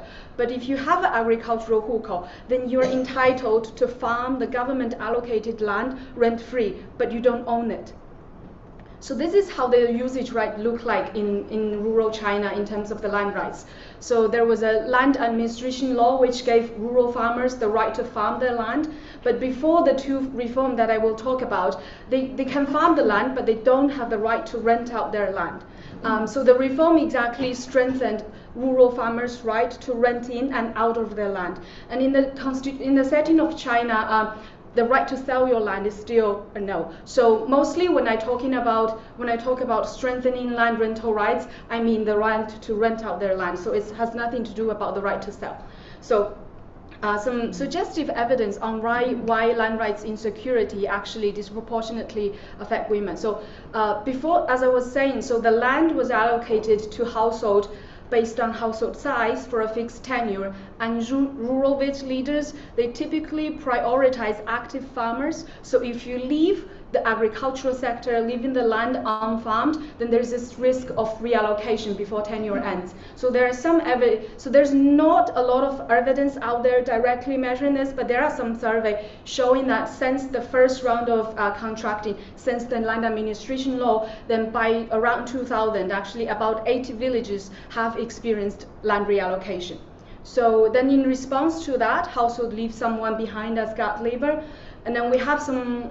Using our own data, we have access to the Rural Fixed Point Survey, and in 2006, the survey asked a one-off question to the village leaders, asking the village leader to recall the major incidences of land reallocation since 1970. So using that information, we show that in villages with more past land redistribution, there's actually lower current, in the early 2000s, lower non-agricultural employment and migration. And that is particularly more significant for women. So I'm not showing you today because I have a lot of things to show. So that was the, some micro-suggestive evidence. On the macro side, we observe trends like that as well. So on the black line, you see, so we take all the rural married couples and we group them into 4 types. So the black is those who with both couples working in non-agriculture, and red is the type of household where only the female works in non-agriculture. The blue refers to the type of households where the husband works in non-agriculture, and green is both in agriculture. So you see before the reform started in 2003, right? So before that, actually, the dominating migration or employment type is husband working in non-agriculture. But as reform rolled out over time, actually both couples working in non-agriculture take over. So the timing is also suggestive that the land reform played a role. But to formally test whether it's actually due to land reform, we first need to construct some measure of the land reform. So the two land reforms that we talk about, one is the land contracting reform rolled out across China from 2003 to 2014. So this is the first reform implemented. The reform basically established the legal framework to protect rural farmers' rental rights, and it has a two-stage rollout. So usually the provincial government released some documents about the rollout of the, suggesting that reform starts in this province, and then followed by more detailed procedures of implementation by prefecture and county level governments. So, but that was only the first stage, it was only the first reform because it established the legal framework, but still there are two things that they didn't do, which is individual farmers still didn't have a piece of certificate stating their plot of land, area, location, and also there was no national registration system for the first reform. So that even if you have disputes, there's not a, objective measure to look at. So that was exactly what the second reform did, the land titling reform. This reform was directly rolled out at the county level, and then on average for each county it took about 2 years to complete the reform because you have to, certify each land parcel with the detailed GIS information. So we want to construct a comprehensive measure basically capturing both reforms. So what we do in this case is we use all the policy documents, more than 3 million, from this website called pkulaw.com, which has the most comprehensive collection of all the documents released in China throughout that period. Then the first thing we do is we apply these. If you read Chinese, these are the words that's related to the land reform. So that gives us about 4,500 documents, but not all the documents are actually about the reform because some of them mentioned reform in passing. So then that's where we use the large language model to help. So we use this Doubao, which is a China-based language model, and then we asked it to actually identify whether the document is indeed about the implementation of the reform. So with that, we reduce ourselves to about 4,400 documents, and then we extract the administrative level of the reform and its location and the year of completion. So with that, we construct this 4-valued reform index, because land titling reform, it's like the, throughout my description, you probably all realize that it's the strongest reform. So when you complete the land titling reform, we give this county a score of 3. And if it only has provincial land contracting reform, you will receive a score of 1. And if you have strengthened contracting reform at the county or prefecture level, you get a score of 2. So then, as you can see, there's quite some spatial and timing variation across China in the rollout of this reform.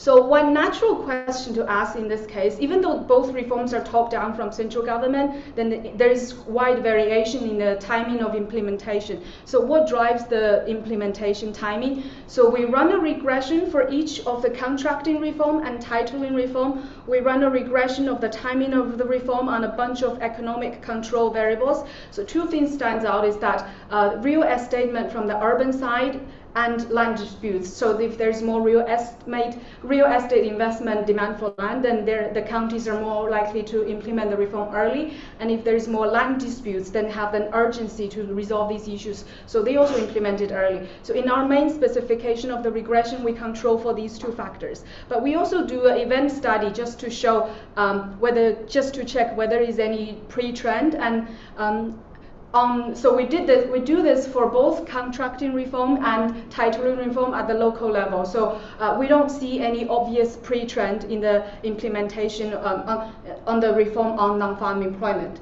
So that was the index part. So the key thing that I want to convince you today is basically this slide, the impact of reform on rural individuals.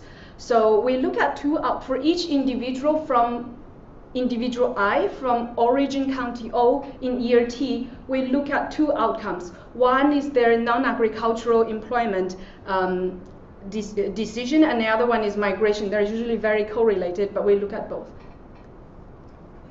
Sorry, is land reform measured such that I need to interpret the effect of contracting as 3 times the effect of just the land reform? So in the main specification, that's that's what we assume, because we want a comprehensive measure, which I will show you today. But in the paper, we include 3 reform margins basically: provincial contracting, local contracting, and local titling. We include 3 reform margins separately. So, and then you can see that the local reform has much stronger impact, and even controlling for contracting, the titling still play an important role. So it's roughly consistent with our, even though we're lumping them together in what I show you today. Okay, because you could also imagine that the relative value of each of those reforms is quite different for women compared to men. So that kind of parameterization, just using the value of that categorical variable seems restricting. Yeah, so let me finish the slide and I'll show you the individual and I'll tell you what exactly we did. So, yeah, as Jessica already pointed out, in this main specification, we actually just use the land reform index ranging from 0 to 3, and then we control for individual level observables and village level economic controls, as well as individual and year fixed effect. And the key coefficient of interest is the beta 2 here, which is the interaction term of land reform and female. So a few observations. So the column 1 to 4 are the non-farm employment outcome, and column 5 I have for the migration outcome. So if you look at column 1, so land reform increases non-farm employment for everyone, but then in addition to that, the impact on female is larger. So, which is consistent with our story of when land rights are insecure, when you have someone staying behind guarding the land, it's more likely that women take on this role. And then as we include more controls from column 1 to column 3, the coefficient and the size of the coefficient and its significance level didn't change much. So precisely because of the reason Jessica had mentioned, we also have some regressions where we include 3 reform margins instead of just lumping everything together. So here you see that both the contracting level of reform and titling, both the local level of contracting reform and titling reform has a, in addition to the main effect on male, it has additional, in addition to, the average effect, they both have additional impact on female, especially when the reform is implemented in the local level, so relative to them. How do I interpret those coefficients? How do I interpret those coefficients? So this is percent. So these can be percent. So because it's a dummy variable, so it's percentage increase. So it's tiny. Not necessarily. So if you aggregate these things up, actually the weighted by the reform implemented, it actually increased female non-agricultural employment by 8 percentage points and men by 5, around that. Yeah. When you aggregate them, multiply by the corresponding reforms, which is something actually I will use to calibrate our macro model to make sure it's tightly linked. The empirical part and the macro model part. And this project is not thinking at all about the efficiency of the use of land? No. Okay. No.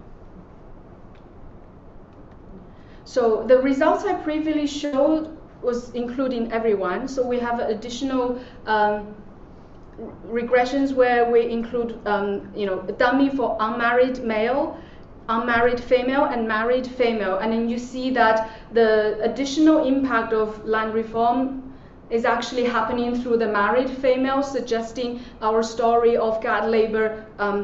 It's consistent with our story of guard labor. And then these are including every individual. And we also look at a subsample where we can identify the husband and wife. So using the subsample, then we can test basically against the 4 type of household we have. So column 1 and 2, I show you the group of household by non-farm employment, and 3 and 4 are for migration. So basically what column 1 is testing is a joint non-farm, both couples working in non-agriculture versus only husband working in agriculture. So we see that reform actually increased the share of joint couples working in non-agriculture.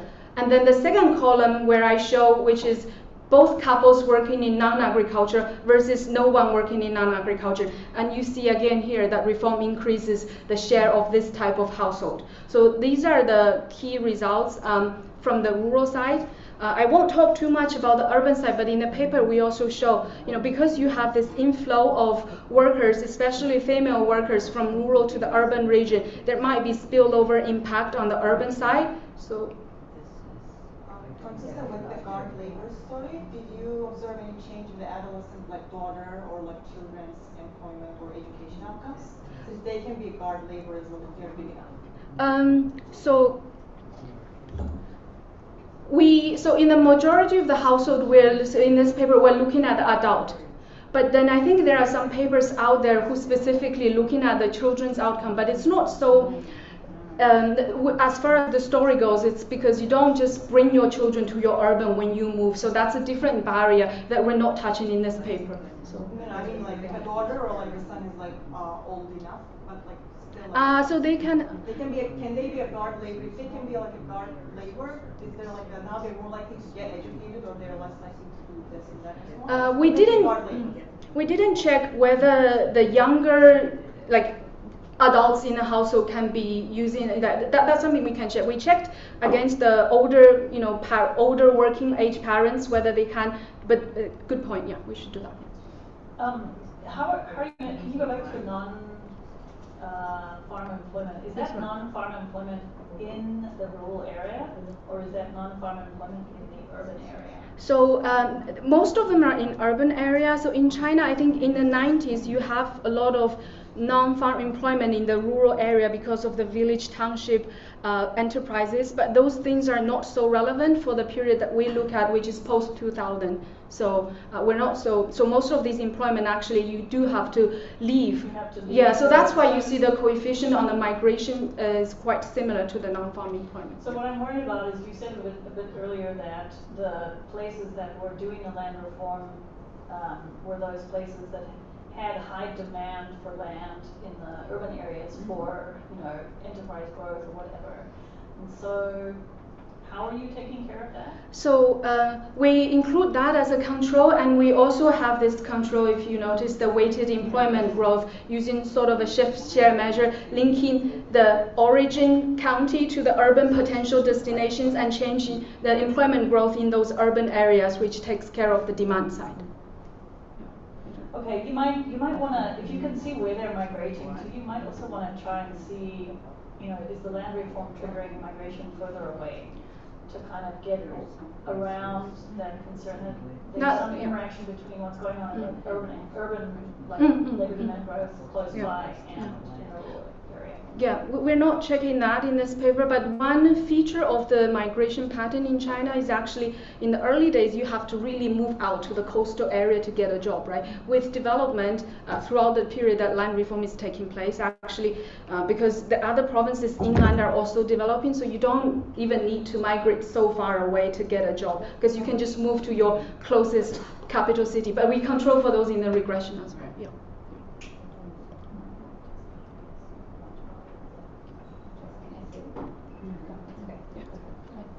So on the urban side, we have some regressions shift share designed to show that actually the inflow of female workers from rural to urban area led to lower employment rate and wage rate relative to the urban male counterpart. But that's not the focus of today, so I want to focus on the rural side. So now the results I showed you on the empirical side are comparisons cross-region, right?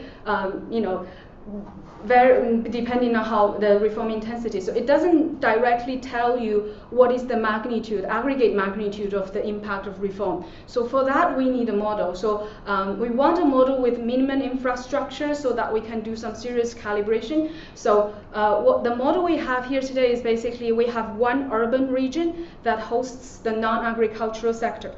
And then we have a continuum of rural regions.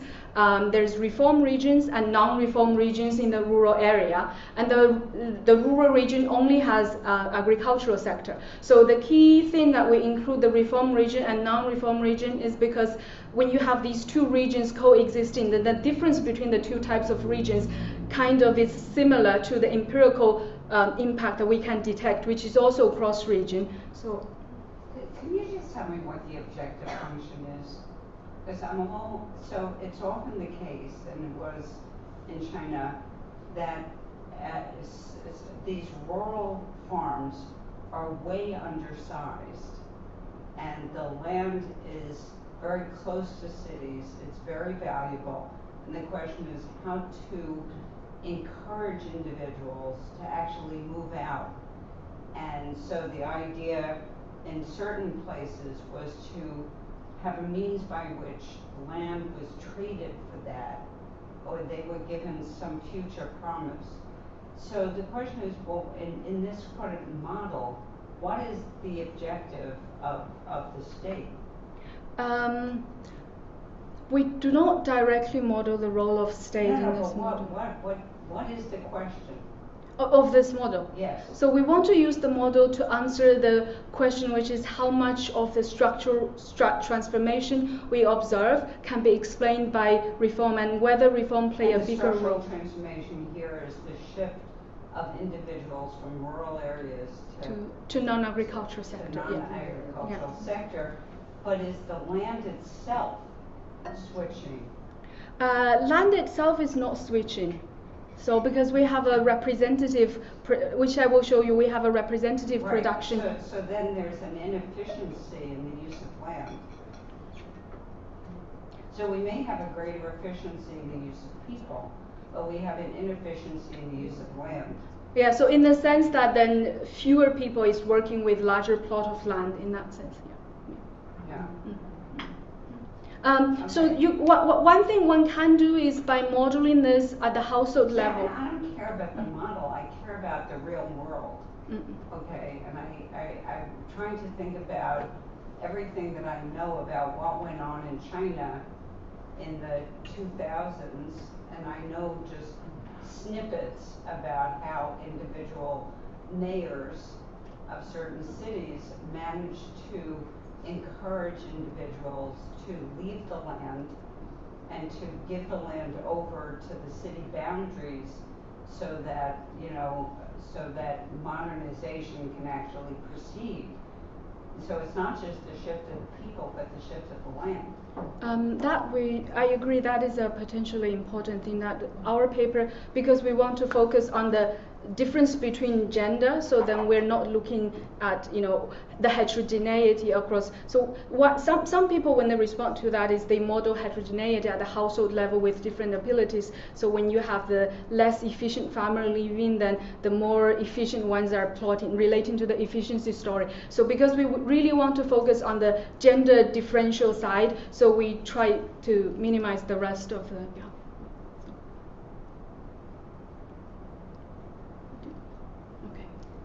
So and then so that was we have a representative production function in the agricultural sector, as I will show you. So and then each household in this case consists of a female and a male member, and we have an exogenously share of urban household in this case, and we just assume there's frictionless goods market.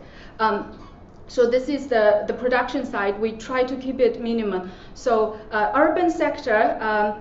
Only uses labor. The non-agricultural sector residing in urban sector only uses labor, and it's a CES aggregate of female labor and male labor, and the female labor would include the local workers as well as migrant workers, moving from rural to urban area.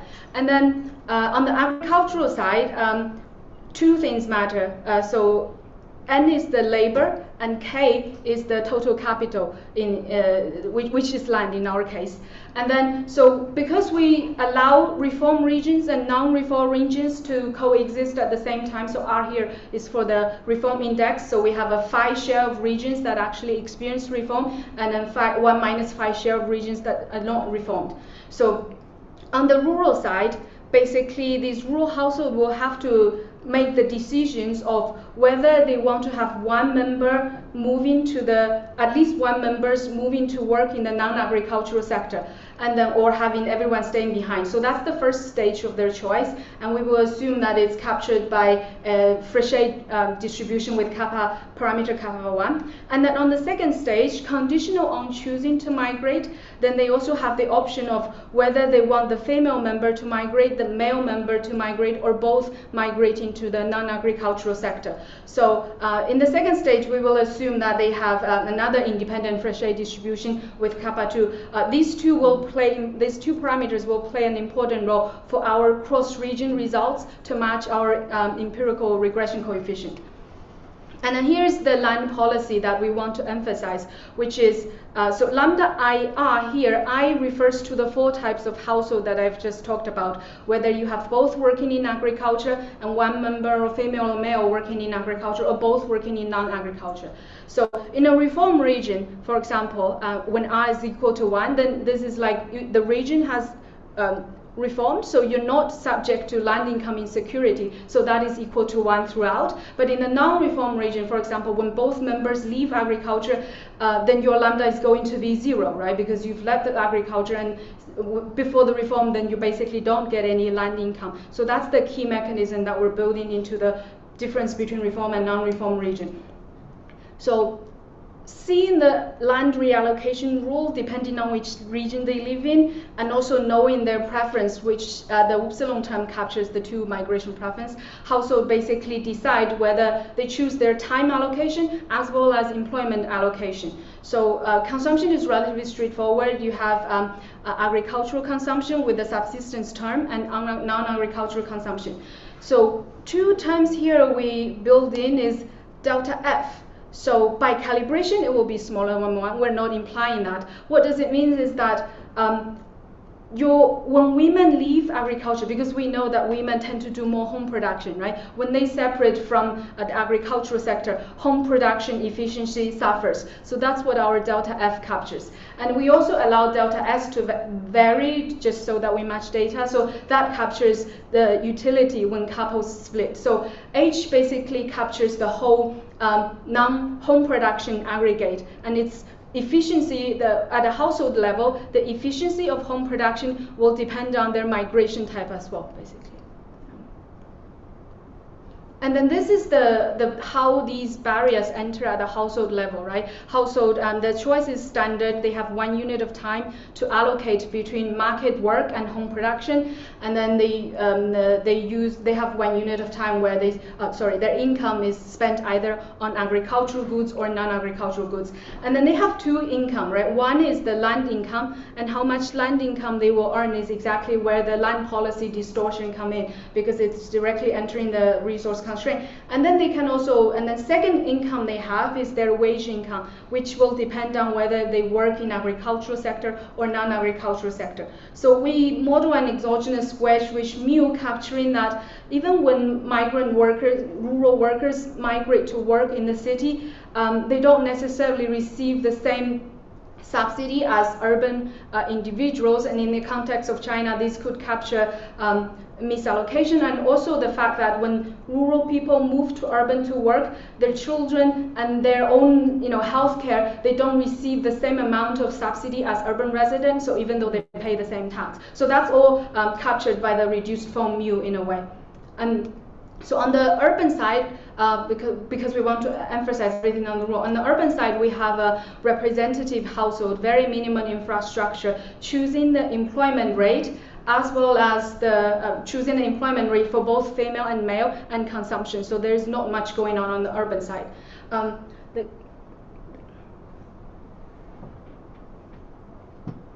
The key of this paper is how, and I won't talk too much about the calibration, but there are 3 things that I do want to talk about because it's how we match the data. So as I was saying, so lambda represent the land reallocation policy. So when in the reform region, because reform has already taken place, whether you have someone staying behind guarding the land is irrelevant. So in that case, lambda is equal to 1. But in the non-reform regions, then your migration choices will matter for your land income. So if both couples leave agricultural sector, so B for both, so you receive land income of 0.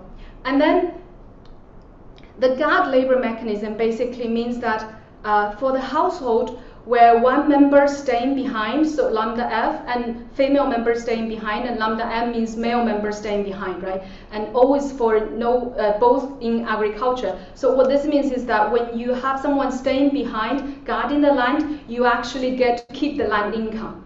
So I will show you a counterfactual exercise where we don't have the gag labor mechanism, but for now this is our baseline calibration.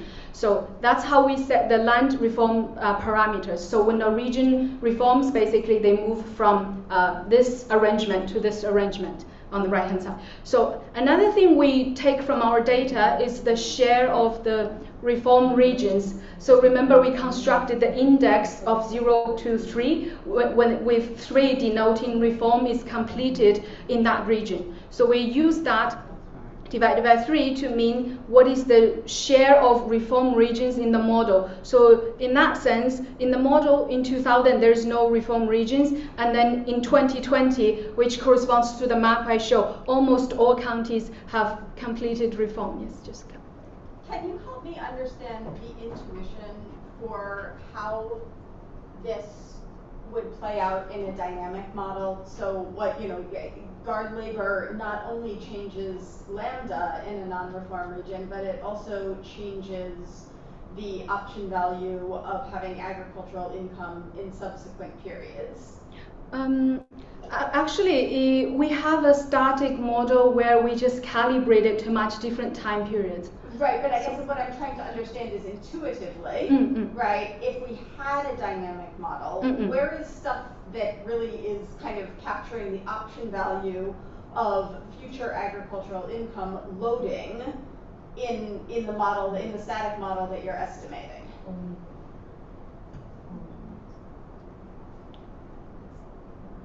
So if I have a, if part of your choice to choose guard labor is not about the income that you receive, the share of the income that you can preserve this period, but it's actually because in some period in the future you want to be able to have that income, right? Then how is that reflected in this static model that you, right? Like where's the distortion coming from, assuming that away? So I think that we don't directly model that uncertainty, right? But when you ask people, I think it is indeed the case that they take into their future probability of land reallocation as well. So so our model will not be able to directly speak to that. But one thing we do in the model is that, so despite all of that, we will make sure that, relative to empirics, our model is capturing what is our empirical is telling us in terms of migration. So we're not overstating or understating, at least relative to our empirical benchmark, the impact of reform. So. But I think that the question was, since the parameters in these models, right, are going to be pinned down by equilibrium conditions about relative, your main distortionary parameter in the end to match everything is going to be, I believe, mu. Mu will help. And then the other one. So I think the question was, where are these distortion loading in terms of your wedges in this current model? Even if you don't have a dynamic model, if you're trying to match the data, this distortion has to load somewhere for you to match the equilibrium, since they're pinned down by the equilibrium condition in your model. That's true. So what you mean is basically we are loading these other parameters, but but what we do is basically we will let these parameters vary as well to match the time varying targets in that sense, and then we will then isolate the impact of reform alone. So then in that sense, I think we're still quantitatively fine with.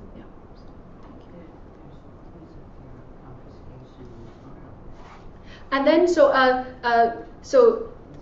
to match, as I was saying, because we want our model to match our empirical coefficient, right? So the three reform margins that I showed you basically imply a certain amount of female migration and male migration, and we use the kappa 1 and kappa 2 in the model to exactly match those two parameters, such that the model's cross-region comparison is the same as what the empirical predicts. So so in the aggregate trend, our reform, and so here what I'm showing you is basically what happens in the reform region and non-reform region, because the weighted average of these two gives you the aggregate picture, which is what our model matched. But this one is a prediction. So one obvious thing you see is that in the reform region, you have much higher share of the black line, which represents both couples working in non-agriculture. And the household pattern implied individual outcomes are the ones that you see in column 1. So basically, these are also what we computed from regressions. So in the reform region, female employment rate in non-agricultural share is higher by 8.4 percentage points relative to the non-reform region. But this is the baseline where we use the guard labor mechanism to match that, right? So you would want to ask maybe what if the guard labor doesn't exist? So we perform a counterfactual exercise where we hold all the other parameters the same, but we change the amount of land having one member stay behind can help you secure. So when it's 0.5, it's basically saying you can secure the land for yourself because you were there, but you cannot secure the land for the partner who migrated to the non-agricultural sector. So that's what we mean by setting lambda to be equal to 0.5. So in this case, what you see is actually in the reform region and non-reform region, the difference across these two regions is actually symmetric across gender. So you see about 7.5% increase in both female and male non-agricultural employment share. So that's basically, now in both cases, the baseline and the no guarding case, women disproportionately work in agriculture because for two reasons. One is that it's still the case that agricultural sector is more female intensive, and when women leave agriculture, home production suffer. But in the baseline case, in addition to that, having some women having a household member staying behind can help you guard the land, which means women take on that role disproportionately. So when you reform, removing that, you actually get a larger share of women moving out of agriculture because of the interaction. It's a small question. Isn't it also the case that their children can only go to school in that area, so they have to stay in that area if they have children of a certain age? Yes, yes. But when their children age out, then it doesn't matter, then it's not binding. So you're exactly for that reason, that's why the home production term is particularly relevant, yeah, because children are only allowed to go to school in your hukou registration place. It's not that you move to urban and you can go to urban to school. So yeah, so but that so we're not directly modeling that. We have lambda f capturing that as a residual term to match the data. Yeah. So basically with this, I hope I convince you, the interaction term between the guard labor mechanism and women's role in home production and their market, work actually interacts such that land reform disproportionately affect women. So then that remains the aggregate question, right? How much of the observed structural transformation by gender can be explained by land reform? So responding to Jessica's question, we do have parameters varying over time to match the model, right? So there are 4 set of parameters that we vary over time. One is the share of reform region, and one set of parameters is the productivity growth and urbanization process, and then mu and delta S reflecting gender neutral change. And then psi U, psi H, delta F, these are women's role in market and home production, right? So, so the real change, because we matched our aggregate model to data on that respect. So we have female, for rural household, female non-agricultural employment increased by about 34 percentage points throughout the period, and male increased by 45 percentage points roughly. So the question is, we do a sharply open decomposition basically to isolate the impact of each of the 4 terms set of parameters that I talked about.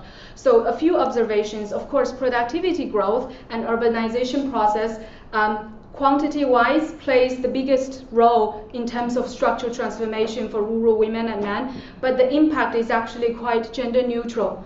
And then the share of reform regions the increase in the share of reform regions over time explains about 11% out of 34% for women. So that's a much larger share, about 33% of women's structural transformation, whereas it only explains about 10% of men's structural transformation. So reform is the only, and relative to the other terms, so the mu and delta S, these are gender neutral, but because delta S capturing disutility or attitudes towards couple splitting, over time it's becoming more acceptable, so that's why you observe more male only moving to non-agriculture. And then the gender specific terms, psi U, psi H, and delta F representing women's role in market and home, these things are actually quantitatively not so important. So reform is actually not just quantitatively important for women, but it's the only force, at least according to the model-based decomposition that we have, that explains more women's structural transformation than men. So on the urban side, because our model has a small urban side as well, so it predicts that female employment, the flow of labor, especially the relative increase of female migrants, will decrease urban females' employment rate and wage rate relative to urban men, which are consistent with our empirical predictions. So I'm early on time, actually. So what we do in this paper is based on a quasi-natural experiment in China and then also a quantitative model. We show that land reform has important implications for structural transformation by gender. And then the way it works in the story that we're proposing is the interactions of the guard labor mechanism and women's role in home and market production. And now the type of policy we focus in the context of China, but the type of land insecurity that we talk about are actually quite common in developing countries, especially in Africa. So we think this has wide implications beyond China's context. Thank you. We still have some time for questions.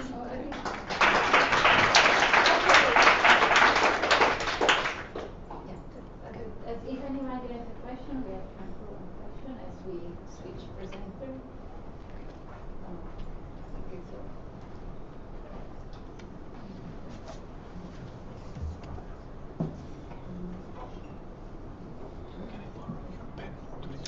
Yes, do you take it?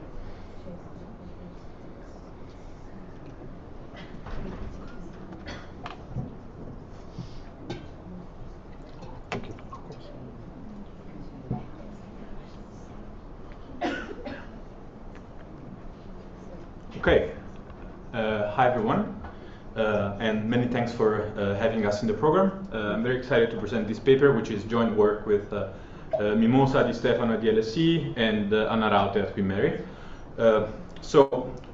Despite improvements in recent years, we still see quite stubborn gender gaps in labor markets around the world. And as many papers, including many that we've seen in this workshop, show that a lot of these gaps arise when children arrive. And in response to this, policy interventions have largely focused on the supply side, meaning policies such as parental leave or childcare interventions. And evidence as to the effectiveness of these policies in bringing women back to the labor market permanently is at best mixed.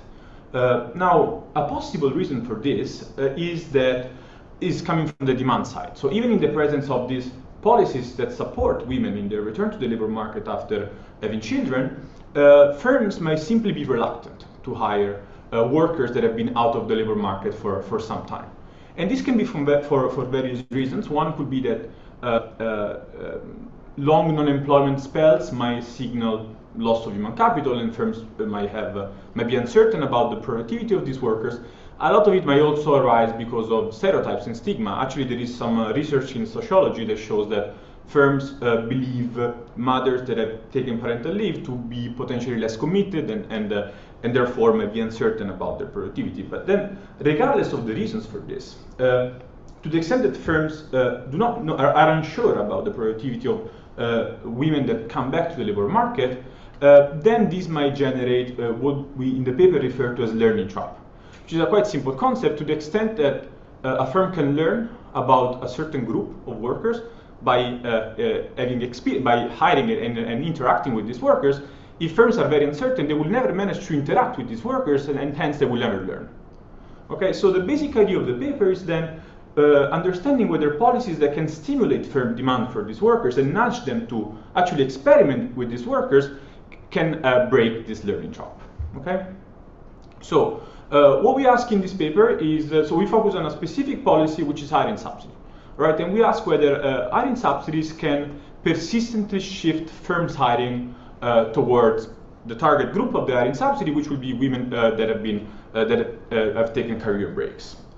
So we study a policy that was implemented in Italy, quite a peculiar policy, was named Bonus Donne, which consisted of a 50% payroll tax cut for firms hiring women with at least 24 months of non-employment.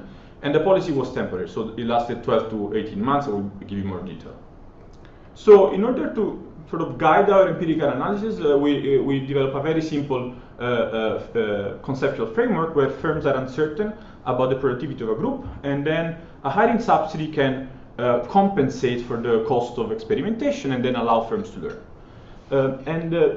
We then turn to new data, and we use quite unique social security match employer-employee data for Italy, which has a unique feature, which is that it allows us to directly observe take-up. So we know the workers and the firms so the workers that are hired through the subsidy and the firms that make use of it.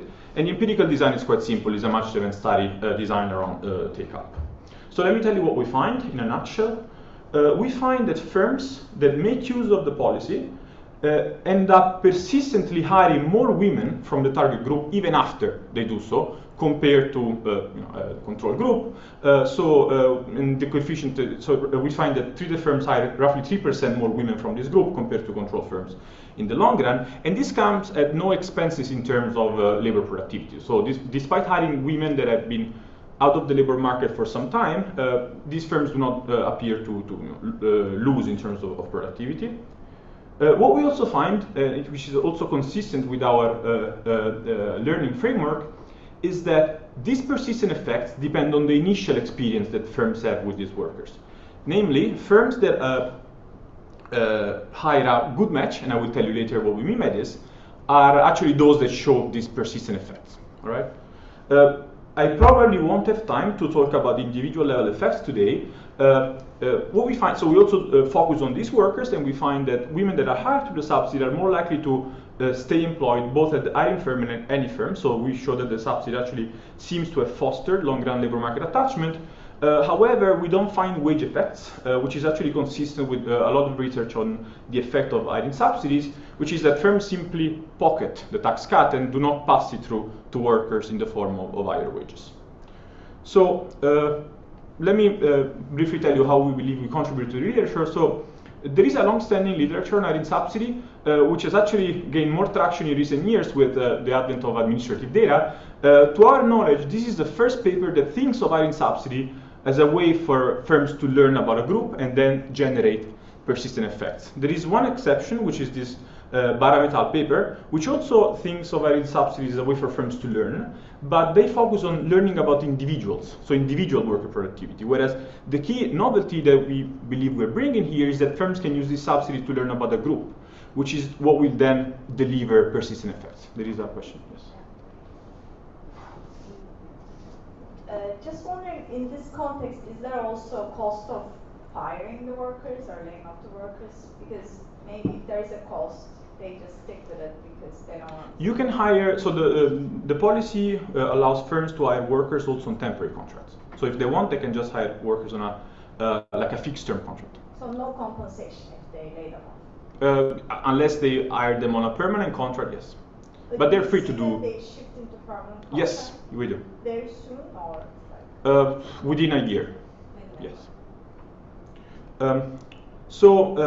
We also contribute, we believe, to a kind of a parallel literature that studies policies that aim to increase representation of minorities, for example, affirmative action policies. There is, for example, work by Coral Miller that shows that affirmative action policies can have persistent effects, even if they're temporary. And we believe, so we kind of present hiring subsidies as a policy that can also have persistent effects, however, with kind of a different mechanism, and I will tell you a little more about it at the end. And we also contribute to, in a kind of a minor way, to a more theoretical literature about experiential learning that shows that firms' long-run behavior can be driven by their experiences with workers, and we contribute to it by showing that this experimentation can actually be favored by policy interventions. So, can I ask you a question? Sure. So I was a little surprised when you said something about, firms do not pass through the subsidy, right? Because I thought, so you are essentially you want firm to hire these women that are returning to the labor market. They probably have depreciated, right? And so the firms are really uncertain. Sorry, the word is but so firms are uncertain about their quality. Their knowledge has sort of depreciated. So you're surprised about the lack of pass-through? Yeah, because the subsidy is exactly should be the mechanism, right? So what you want, these women, because they've been out, they're already, they're maybe less productive. So you will expect firms to pay them even less? No, that the subsidy would be enough to get them with a foot in the door, get all this group in the door, and the firm would learn that it turns out that their average quality is pretty good. And then this then kind of propagates. Yes. So it's the subsidy that is trying to convince the firm, right, to try. This may partly answer your question. So we find, was there also a follow-up? Yeah. No, I think that it gets to the previous question, which is you hire someone whose human capital is depreciated, and you may have had very little experience with someone, let's say, who was a physical therapist for a while and then was out for a while. You're not quite certain exactly what skills have depreciated. So you might hire them at some lower wage, okay, but now you're getting this subsidy. The question, I think, goes back to the question before, which is, I can hire the person if I have the ability to just get rid of the person, okay? Yeah. But there may be either actual or firm level reasons for not wanting to hire people and then let them go. I mean, it creates sort of a bad environment, depends how many people are in the group, okay?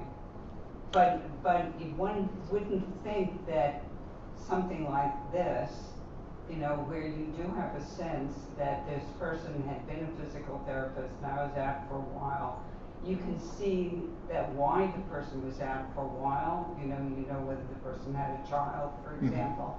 Why should there be such reluctance that requires you to have subsidy? Yeah, so I mean, I think this, we can talk about this for very long, so I'll try to keep it concise. So we find that, if anything, workers that are hired through the subsidy, I mean, there is mixed evidence, but they appear to be slightly positively selected, right? So that's a first answer. And I also agree with you that the way that these workers are hired, the fact that they can then lay them off afterwards is actually also part of the answer.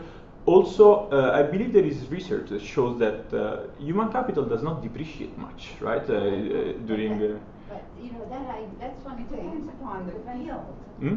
It depends upon on the actual job, yeah. But, and also, you're trying to, you're asking this firm to try to learn it there. If there is a planner that knows these women are high quality, but the firms are not willing to take the risk of hiring them. So that's what the subsidy is doing, I thought. No? Yeah. Was there another? Sure. Different question for yeah. you. So I don't know how large this program is, but are you going, and I know you're focused kind of on productivity at the firm level, these guys who are being affected by the policy, but are you going to be able to say anything about general equilibrium effects and the impacts on men? So is this just like reshuffling the jobs between men and women? Yeah, so or is it actually like growing the firm? Good point. So I will tell you a little bit more about the size. Let me anticipate that the size is tiny. Okay. It's tiny, which is quite surprising to us. But I will also be able to tell you something about men. Very little happens to men. This will come with the results. Okay. So I guess you had plenty of time to look at the roadmap. So let me see. Let me tell you a little bit more about the policy. So first, about the setup. Italy is sadly a very good setup for us because it's a country where there are still quite big gender gaps, especially in employment rather than in earnings. And a lot of these gaps are actually explained by the child penalty. Italy also has a dual labor market where we have insiders, which have permanent and very protected jobs, and outsiders which have more intermittent labor market participations, and women are actually overrepresented in the outsider category. So in order to address this, a policy, this bonus-donne policy was implemented in 2013. As I mentioned, it consisted of a 50% payroll tax cut to firm social security contributions. It amounts to roughly 10% of labor costs, and it's similar in size to other hiring subsidies cited in the literature. So what was the target population? Was women that had been out of the labor market, so non-employed, for at least 24 months. Okay? And the subsidy lasted for 12 months on fixed-term hire, so temporary contracts, which then increased to 18 months if these were converted to permanent jobs, or if they were permanent jobs to begin with. There were also important requirements on the firm side. The main one was that for a firm to be eligible to use the subsidy, it should have not shed workers on net in the previous 12 months. So this is actually a quite restrictive requirement, especially at the time. So Italy was going through a recession at the time, right? So, and we believe this actually, and this goes back to that point, which is that this policy was was not used a lot. So we compute on average between 2013 and 2019, which is the end of our sample, that only 4% of eligible workers were hired through the subsidy, which is tiny. All right. So to be fair, the take-up has been increasing over time. If we computed this today, I believe this will be much larger. The policy is still around. It has also become more generous. Actually, now it covers 100% of payroll taxes. So it's huge. But at the time, it was not so many. Just 180,000 workers had been hired through the policy. So very little. Yes. So can a firm repeatedly hire workers with this subsidy? And are you going to speak to whether the effects that you find are from these repeat subsidized hires? So thank you for this question, because this allows me to tell something that I would have told at some point. So this is precisely, so this kind of persistent effect is precisely what we care about in the paper. We would love to distinguish, this is like top one in our to-do list, to distinguish between firms continuing to hire to the group through the subsidy, which will also might be driven simply by cost saving measure, they can potentially, or through a learning story. I will go back to this when towards the end of the talk. The unfortunate part is that at some point the Italian Social Security system, which provides fantastic data, just cuts the access, and we would really love to do that, but again, let me tell you that towards the end I will show you evidence that reassures that the persistent effects that we're seeing do not seem to come from this kind of cost-related reasons, but really from this, we believe at least, from this learning part. So I will go back to this point later. So I was just going to ask you, the extent to which a woman who's been out of labor force for 2 years or more is signaling dedication seems like it depends a lot on the availability of childcare for kids under 2. So you defer it if it's coming, but how easy would it have been to get childcare for those very youngest kids? So childcare is relative. Italy is depends also on where in Italy. Yeah, exactly. So in certain areas of the country, there's broadly based on the network, on family network, and so on. Whereas in like more urban areas and in the north, you have larger availability of childcare. I would say it's fairly available. I should have a better answer to you. Child could have aged out of childcare. Potentially, yes. It's at least 24 months. It's at least 24 months. Potentially, yes. Sure, but just for at least 24 of those months, if it's an environment where childcare is very scarce, that seems like it's and that's why she's out of work. Sure. Okay, yes. now she's the kids are in school and she's going back. Right. What are we learning about? Heavily depreciated. Mm-hmm. But thanks for asking me, because I need to, I shouldn't have said depreciation. Sorry. This is on to me. Anyway, but thanks for the question. I think I want to have a more precise answer to your question. Let me tell you briefly about the data. It's much employer-employee data from for Italy. It's on the universe of private sector workers and firms.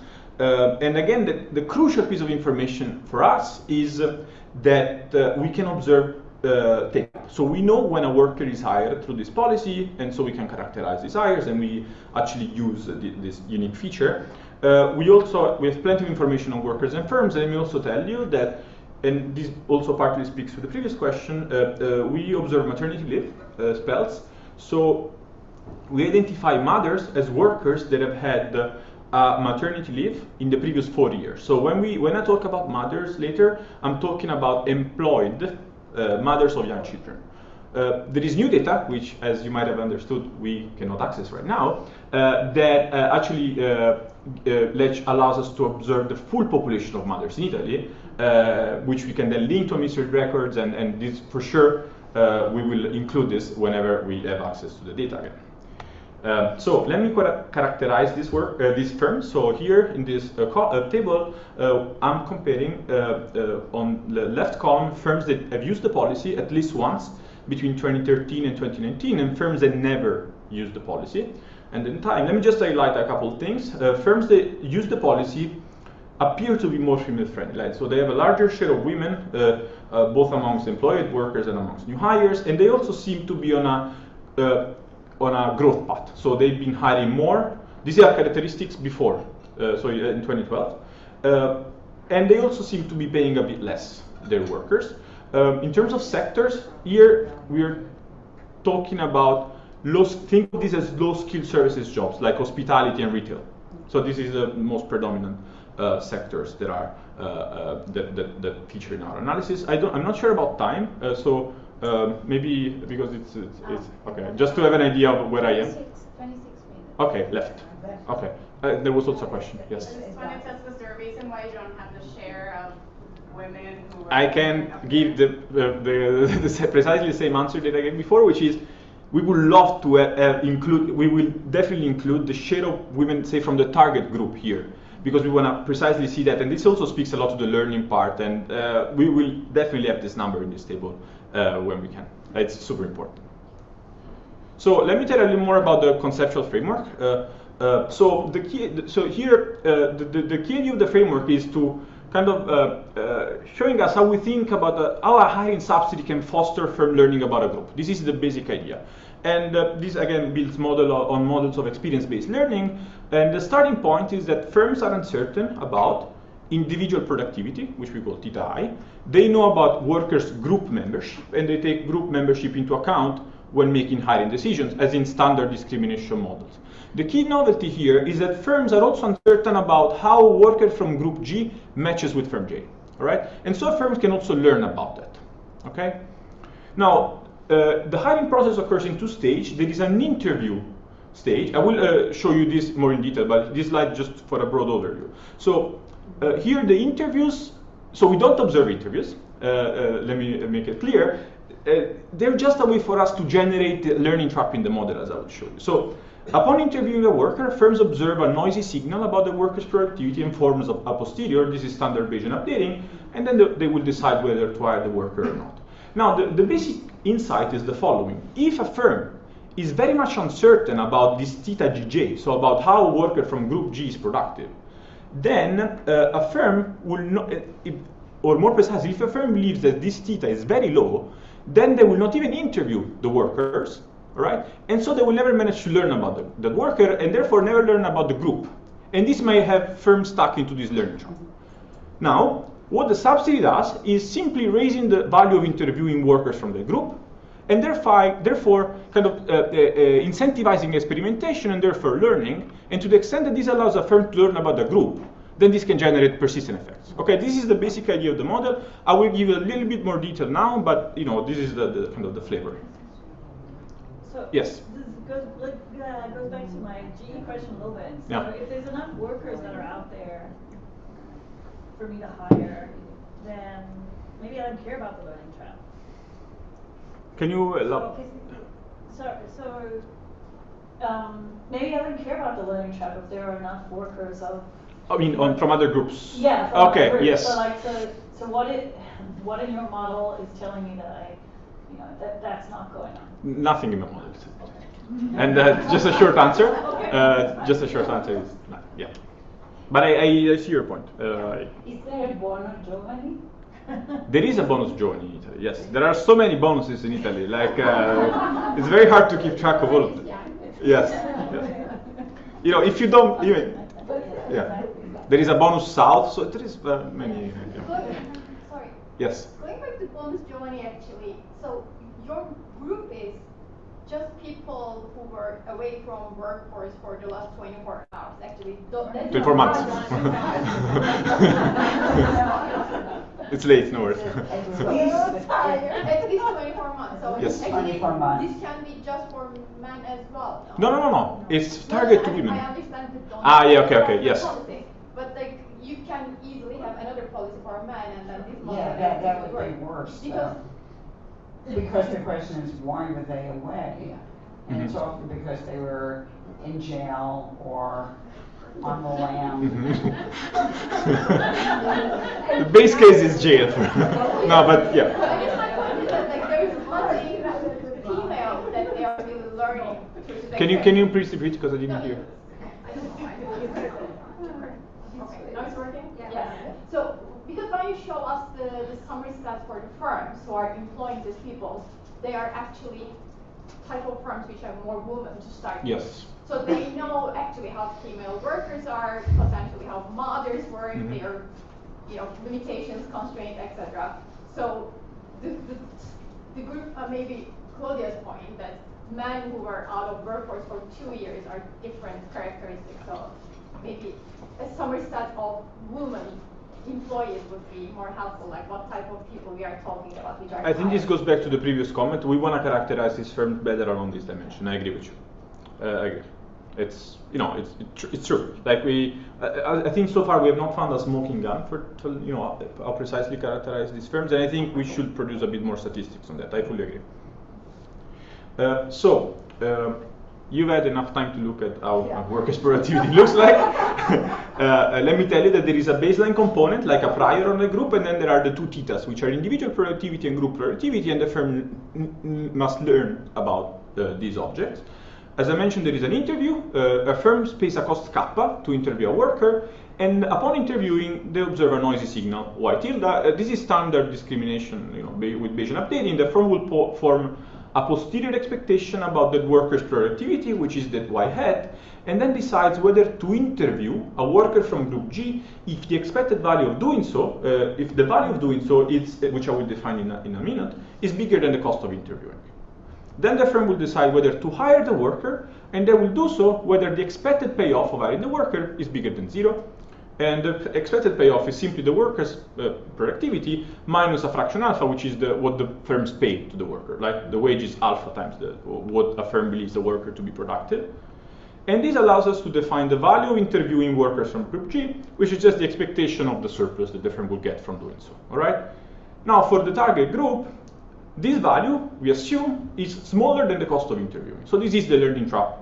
As I explained. Now, what a subsidy does, and sorry if I'm rushing a bit here, I just want to show you the empirics, is a subsidy, so the hiring subsidy, the bonus donne, subsidizes a portion beta of the wage. So this pushes up the value of interviewing workers, and if this is high enough, then now the firm will go above the cost of interviewing the workers, and the firm will then begin interviewing workers from this. This is a very strange group, though.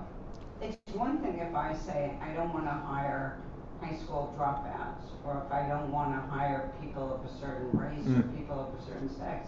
But I would have to actually know a lot about this person before I put them in this group. I would have to have their CV, and many of us have looked at resumes and CVs and realized that we can't really figure out whether someone had a gap of a certain number of years. Well, at least the way we... I'm just saying that it's an interesting group, and what I'm suspicious about is I have a subsidy for this, and now I'm going to go out and find these people. Well, I mean, this was the goal of the policy, right? And at least, and this is also based, as I mentioned at the beginning, on some research in sociology, firms believe mothers that come back to work to be, for some reason, less committed, potentially because they have to take care of their children, and so this might generate these low priors from firms. But probably we can do a better job at characterizing this group, which is... No, in fact, what you're saying is a little more. You're saying that these firms believe that mothers with children of certain ages are going to be less productive not that Group, women yeah. who are Yes, out of the labor yes. force who are applying. Yes. They should have fired all of their workers Mhm. with young children. And of course, we know there was a time, even in this great country, when that was the case. Mhm. Okay, and that in fact is the first that is the first Title VII case, Okay. which is Martin Marietta. Okay. So Okay, we have what I mean, it's I see your point. Thanks for it. Can I? Yes, sure. One possible mechanism that maybe addresses this is unrelated to motherhood. If you're out of the labor market for a certain period of time, the interview might be less informative. So like in your model, do you have anything that distinguishes between the signal being less informative for certain groups relative to the prior level, and like is there a way to distinguish that? So there is a noise in the signal, so but we don't. So in the model here, we don't distinguish between certain groups. We could probably think of extending it. Well, I'm suggesting this in part because this kind of provides a mechanism that doesn't have the same issues that you're bringing up Yes. here, which is that you have a learning trap in part because the interview isn't as informative for this type, Mm-hmm. and so Okay, I see. already employed mothers, you have information, you have a signal that's less noisy. Okay. Thank you. I noted it down. So let me tell you one last thing about the model, which is that if you write down the posterior expectation, so upon observing the signal, the firm not only forms a posterior about individual productivity, but also about group productivity.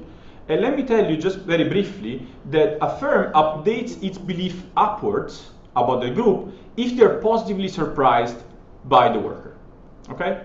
And this generates another empirical prediction here. So that the firm updates their belief upwards if the signal is higher than the prior. And let me tell you one last thing, which is that upon forming a posterior, upon updating their belief about the group, then in the next period, the firm will have a new distribution. So the distribution of a firm's expectation about the group's productivity will be centered around a new mean. So in period 2, even if the subsidy is not there anymore, a firm that has updated their belief will access that group of worker anyways. Right? So again, this is what I've told you already. So now in the empirical part, we want to test these two things. We want to test whether firms that use the subsidy thereafter increase their hiring of workers from that group, whatever that is. And second, that these effects should be more pronounced for firms that have better initial matches, again consistent with this experiential learning mechanism. So let me move to the empirical part. Now, the empirical design is quite simple. I will show you the math. Can you just, okay, very briefly, unless you have a question about the previous part. I just wanted to test, do you have variation in how easily observable productivity is across firms? You mean productivity of the workers? Mm-hmm. So we do not have variation. Okay. No. So the empirical part is quite simple. So this is a firm level design. We compare a firm that uses a subsidy to a firm that does not. This has all sorts of selection issues. I will tell you more about it later. And then we want to make sure that these firms look similar under observable characteristics. That's the key idea of the design. So treated firms are those that use the bonus done at least once between 2013 and 2019. And here, what I call event time or time zero is when they use, or T star, is when they use the subsidy. All right. Control firms are firms that look similar. So we implement a simple propensity score matching on previous wages, employment, and female share, and also like growth path. The second requirement that they impose on control firms is that at time zero, they also hire a woman, but not through the subsidy. This is not like an innocuous choice. Right? You can make different choices here. Here, the basic idea is that treated firms, so we want control firms to, again, look similar to treated firms, and also some of the outcomes that I will show you will not be defined for control firms if we don't impose that they also hire women at time zero. Okay? Let me tell you that results that I will show you, they don't vary much when we kind of play around with this choice of the control group. We end up with a final sample of roughly 40,000 firms. you don't have to worry about differential firm survival. They're all surviving in the period that we look at. And this is the equation. It's a much staggered event study design. We also experiment with several fixed effects. We include the industry year fixed effect, province year fixed effect, pair year fixed effects, and results that do not change. We also have an alternative design where we just get rid of the control group. We only look at treated firms, and we exploit staggered timing in the adoption of the reform. This rules out selection into the reform. These does not rule out dynamic selection into the reform. We are fully aware of it, which is why, and I will briefly comment on that later, we both here in the paper, we are careful with implying too much in terms of causal evidence. Here, we are a bit more confident about causality in the individual level analysis. So, what do we find? The outcome here is the average non-employment spell length of female new hires at the firm. So, this is basically telling us that in the years prior to the use of the reform from the treated firm, the treated firm was hiring women that came from very similar non-employment spell length compared to control firms. Then at time zero, a treated firm hired women that have on average 1.5 more years of non-employment spell of previous non-employment spell than control firms. So this is a big effect, it's a 50% effect, but of course this is sort of mechanical. The firm is hiring, by law, firms that have been out of the labor market for longer. But even afterwards, as you can see, the treated firms keep on hiring more women, women that have been out of the labor market for a little longer. Referral. We get this point about referral too, and for now we cannot rule that out. This is a similar outcome. This is just the number of new hires that have been out of the labor market for very long, so this is at least 3 years. And again, we see similar patterns. And this is mothers. Again, similar pattern. So firms keep on hiring more mothers afterwards. Okay, this is log, so this is a 2% effect. Okay. I had a question earlier on about men. So this is male new hires. So we're not. I cannot tell you much about incumbents right now. But as you can see, firms, if anything, they seem to hire even more men afterwards, and as a result, they increase in size. After the use of the policy. Again, we are very careful about not implying too much. Trends look great, but of course we do matching, so we don't want to claim too much. Okay? So, this is firms value added, which also goes up, so value added per worker doesn't move. So, firms do not appear to lose in terms of labor productivity.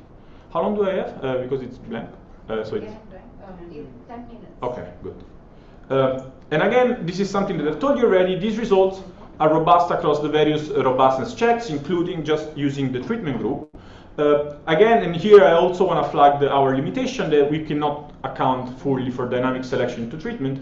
In a way here, our goal is not really to say the causal effect of the bonus donne is this, but here we really care about understanding how a change in the group of workers hired at the firm, which is brought about by the subsidy, then subsequently changes hiring behavior of the firm. Which then brings me to tell you more a little bit about learning and also addressing some of the comments that I got earlier on which I promised a response. So, recall what the model told us. Yes? On the outcomes, if you also look at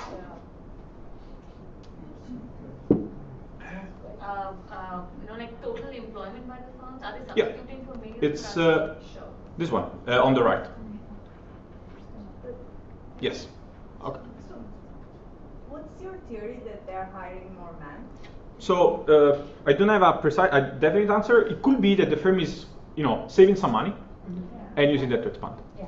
I mean, could it also be like treated firms were already going to hire, and then they see, okay, it's a good deal now, let's hire more women. Sure. I mean, again, this is also a reason why we are careful about implying too much causality here. Even though pre-trends look good, but again, I'm sympathetic with your point.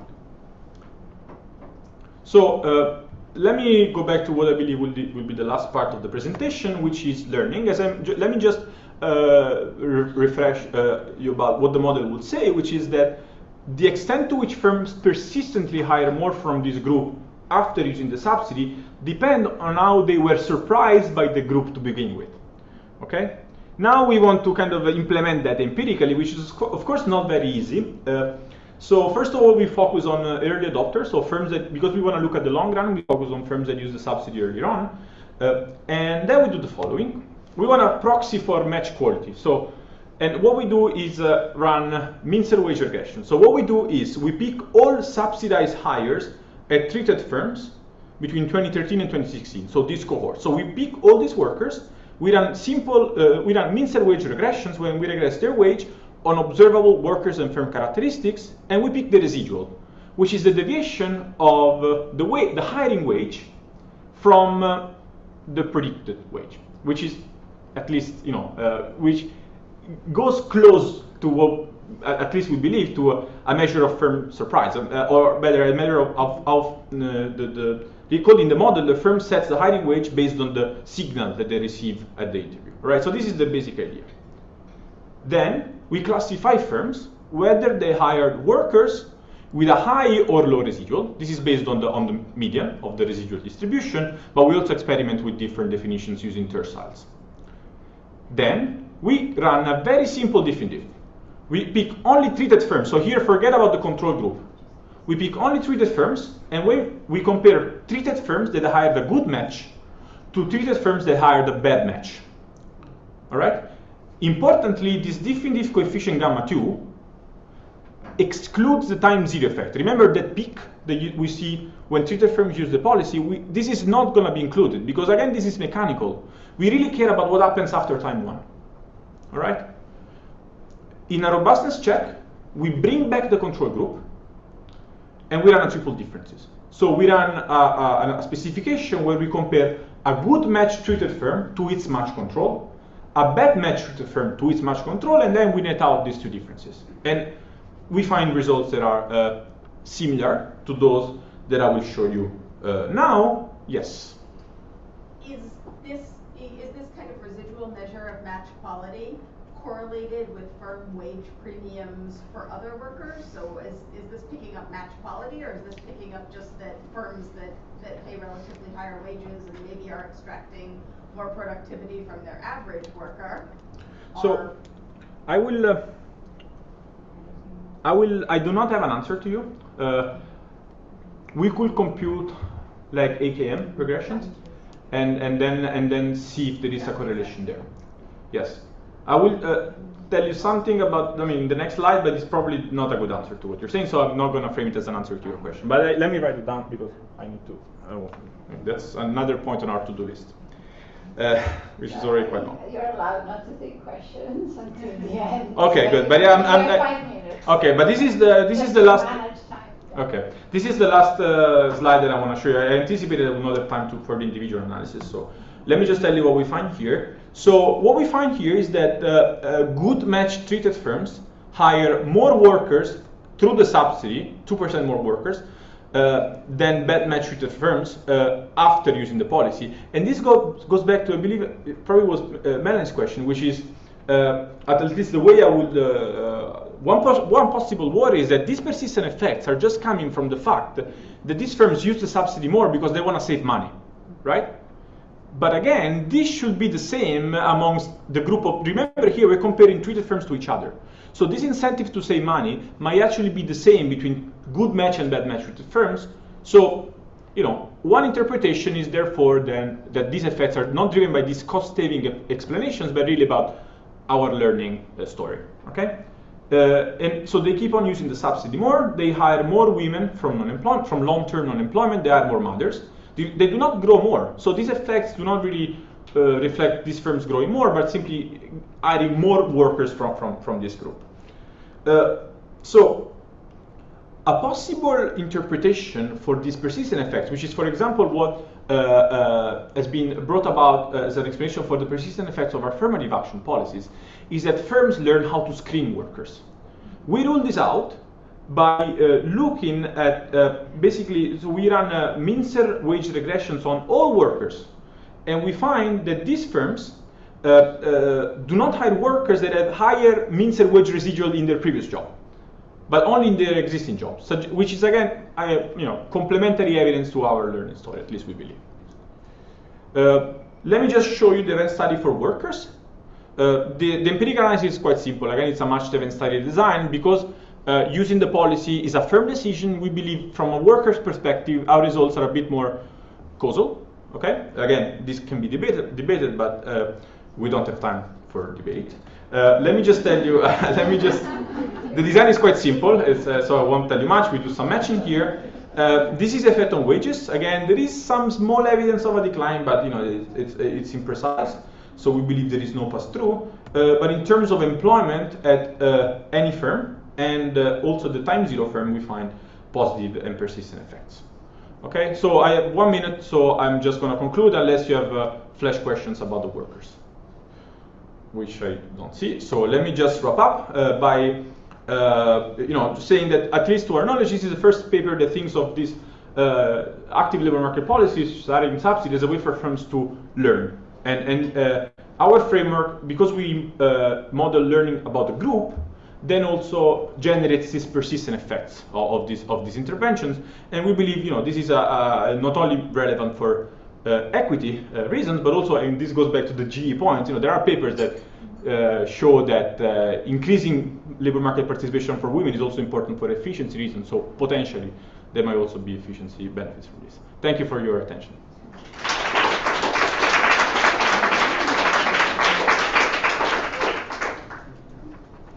So this paper concludes our program for this year.